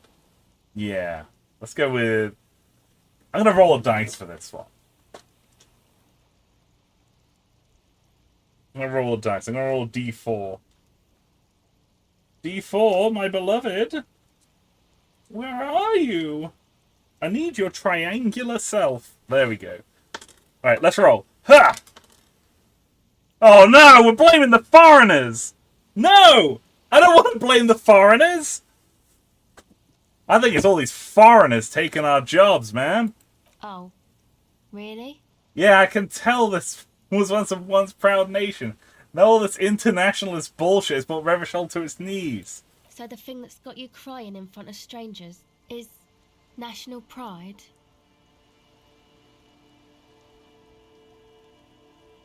Yeah, that's those foreign ideas messing with your head. You don't realise how you're literally on your knees right now. Our women, literally on their knees. No, that's probably not it, is it? Yeah, let's go with it. No, it's probably not. No, it sounds like you just got chick issues. Now that you mention it, I found these letters I'd thrown in the trash. They might have something to do with it. Okay. Why'd you think that? First, they have just the faintest scent of chewing gum on them. I think I could smell it under the shit. Wow, man. That's pretty symbolic. Don't you think? Yeah, I found it pretty symbolic too. Okay. What else? They were written in a woman's hand. And oh boy, did reading them make me not feel good. There you have it then. Chick trouble. Not political after all. Who was she?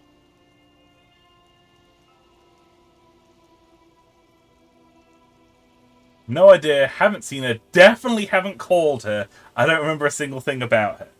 Really? You seem pretty upset about this chica. Are you sure you don't remember anything about her? Eyes? Hair colour? I remember her scent and that's all. Wow, man. That's some pretty strange shit. Are you sure the letters were for you? Yeah, I'm sure. Why else would I have reacted so strongly? Otherwise. How come you don't remember, though? Is it like some selective memory thing? What do you mean by selective memory? Man, when I get hurt, I just want to forget that shit, you know? That kind of selective memory.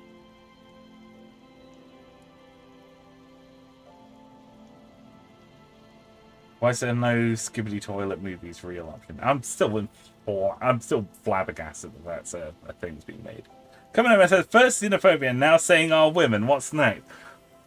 Part of me wants to do a playthrough as the detective playing as a racist, just because I want to see what happens. Like, it just sounds awful. It sounds horrible.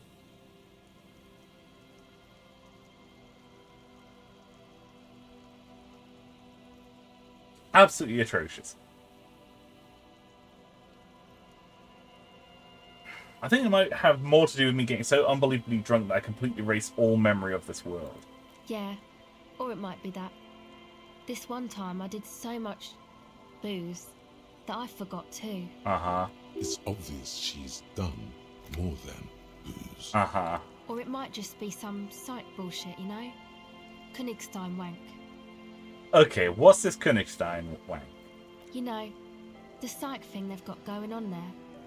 Rich people like it. People in Königstein are mostly rich. You know what? Thanks for this bullshit psych thing then. You're welcome. Might be for the best to keep that shit forgotten though. Just my opinion. If it itches, don't scratch. It's the gays, Coleman Omeg. The gays, someone says. Coleman says, those damn gays, soiling our country of wholehearted Christianities. Awful. Bad. Slapped the back of my hand really hard and that hurt. Ouch. Yes, but it itches really, really bad. What's your name? A cell. And your surname? Why? Why indeed, forget it. Okay. What's the device you have there? This is a portable recording device. It's for field recording. Low quality, but still. And the wires? Actually, just one wire. I picked on it till the braiding came loose. The wire leads to a contact microphone. What's a contact microphone? A contact mic records sounds from inside things, like this ice. Your mangled brain would like you to know there is a boxer called Contact Mike.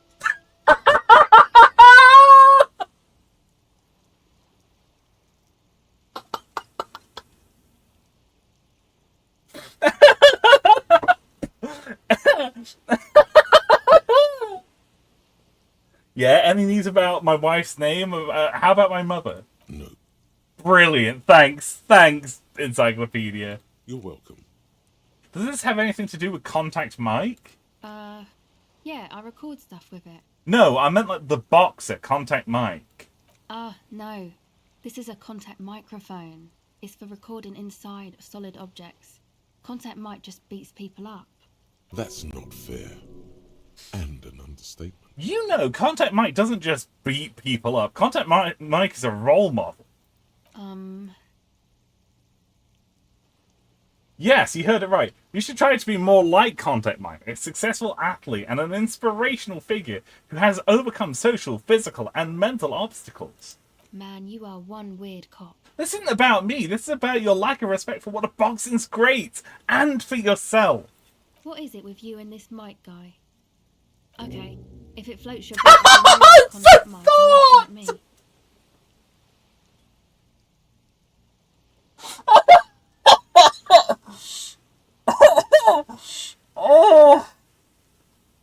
Oh, so good. The litany of Contact Mike. Yes, that does indeed float my boat. Uh-huh.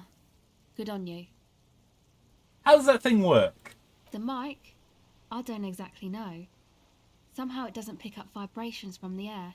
The book said it only picks up structure-borne sound, if you like technobabble. Where'd you get the mic from? Same place I got the recorder from, the Palaceum. What's the Palaceum? Oh man, you haven't been to the Palaceum? It's the coolest place in this whole drug-addled shithole. It's a music club and a synthesizer workshop on Boogie Street in Jamrock. Musicians live there, like real musicians. I once saw Arno van Eyck. Going back to the chat, someone says, they're perving on our children, Coma. When will the degeneracy ever end? Beautiful. This is a beautiful conversation. Dimisol says, by the way, Mustard, why have I found so many people called Dom in the most random Roblox games? Dom's a fairly common name. Fairly common, at least. Sounds interesting. Who's this Arno guy? Oh yeah. Guess you wouldn't know Van Eyck. or really be a Palaceum going kind of person. Oh, I get down. I don't know what that means. I grind. I don't know what that means either.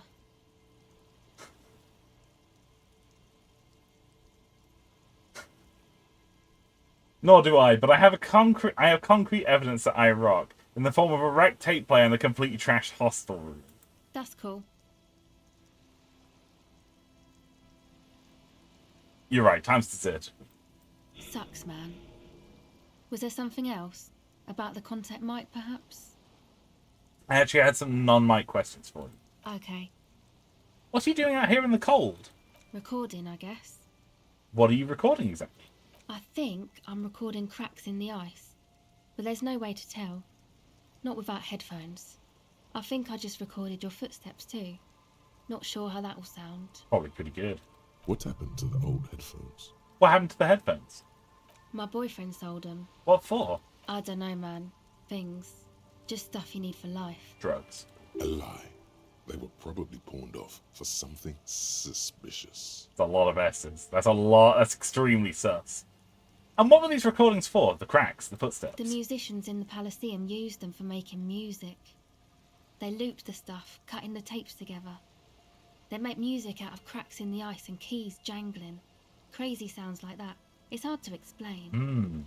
Anyway, I thought I'd make some too. It's supposed to be, like, a music place anyway. She rubs her shoulders and looks around. I don't really know what I'm doing. They use synthesizers too. I don't have a synthesizer. Take this, your code. The lieutenant begins to take off his jacket. No, man, fuck that, I'm cool. I'm sorry I said that. I'm sorry about the fuck. It's okay.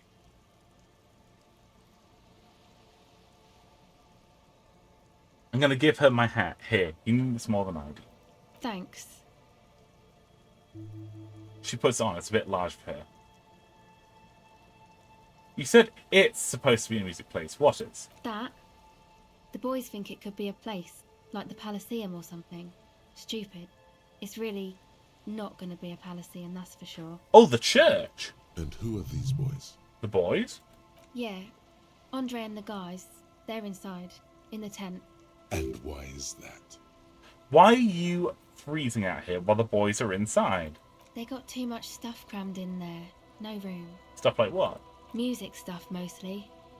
Like this tape recorder, but bigger. And there's piles of it. You mean like those headphones your boyfriend sold? Yep. They were pretty. I'm sorry we sold those. Why don't you just leave some of it outside so you don't... Why don't you just leave some of it outside so you don't have to freeze? That stuff is more expensive than I am. More expensive than any of us, really. Doesn't matter. I can take the cold. I have some other questions. Go ahead. Tell me more about this music place that you've been playing in the church. It's supposed to become like a club for anodic dance music, like that new style of synthesizer stuff they play at the Palaceum. Except that, yeah. She looks up at the old wooden church up on the poles.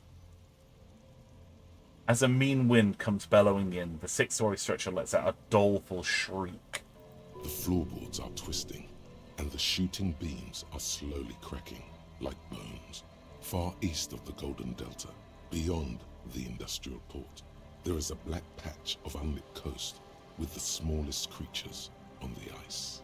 There will never be a club for anodic music here. Not in a million years. What is anodic dance music? You know, anodic, cathodic, music that's made with electronic instruments. Electronic instruments? Like what? Synthesizers and tape consoles. Microcomputers too.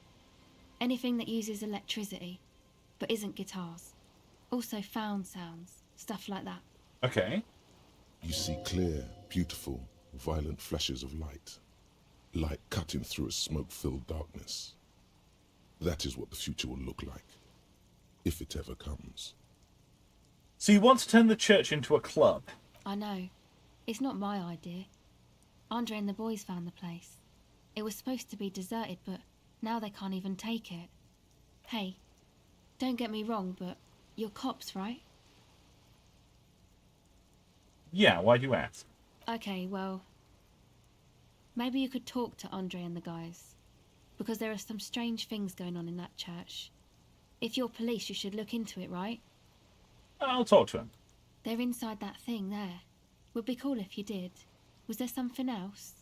You put the padlock on the church? No. No? Not really, no. Show her the sticker on her ledger. So this isn't yours. It's Noid's.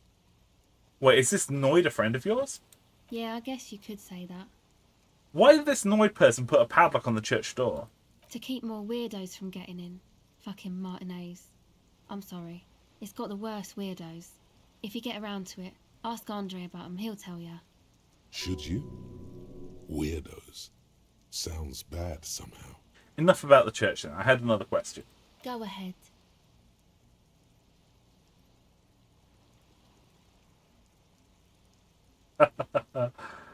Empathy legendary. The tape recorder lies on the eyesight discarded like a discarded toy. Pick it up. Let's do it.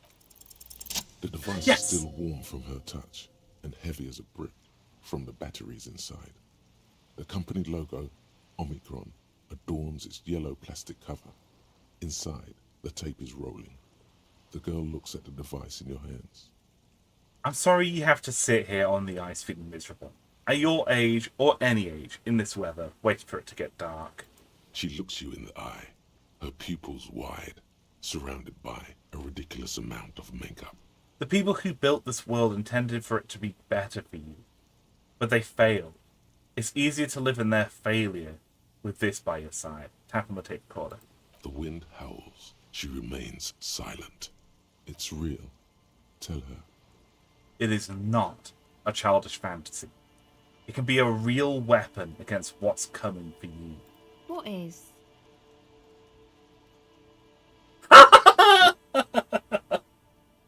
I've got to talk about Contact Mike. I'm once again reminded of how Contact Mike rose from the slums of San Baptiste to the top of the boxing world, overcoming adversity and serious brain trauma. Nothing is coming. Nothing that he wouldn't knock out in 3 rounds. The real fight is for the right attitude. I can't believe this turned into another Mike thing. Fine. Okay, I'll stick to it. I'll knock it out in 3 rounds. Yeah, you will. So, thanks, I guess, for the psych session. I guess that means we're even? She means your little talk before, after your breakdown. It's all right, she means to say. You return the favor. That's it for now. Okay, bye. Wumpty Dumpty Dum Center. You're at home, stupid cop. Not with the art crowd. You hate them. Everyone hates them. Even they hate themselves. It's nauseating. An industry built on sprezzatura and sparkling wine. And, let's be honest, tax evasion schemes. The Wumpty Dumpty Dum Center is the heart of this unholy symbiosis of aesthetics and tax optimization. And now that you've internalized it, you can have a piece too. Well, what's the bonus? Encyclopedia Passives gives plus 10 XP and plus 2 Real. That's really good. We get a load of Encyclopedia Passives. We're going to be so rich. Minus 2 suggestion. Pretentious wanker. Brilliant. I love being a pretentious wanker.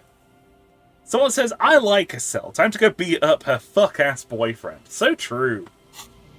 That was a really good conversation. And we gave her a hat. Let's put our hat back on. Look at us. Proper cop. Shaven cop. Clean cop. Nice.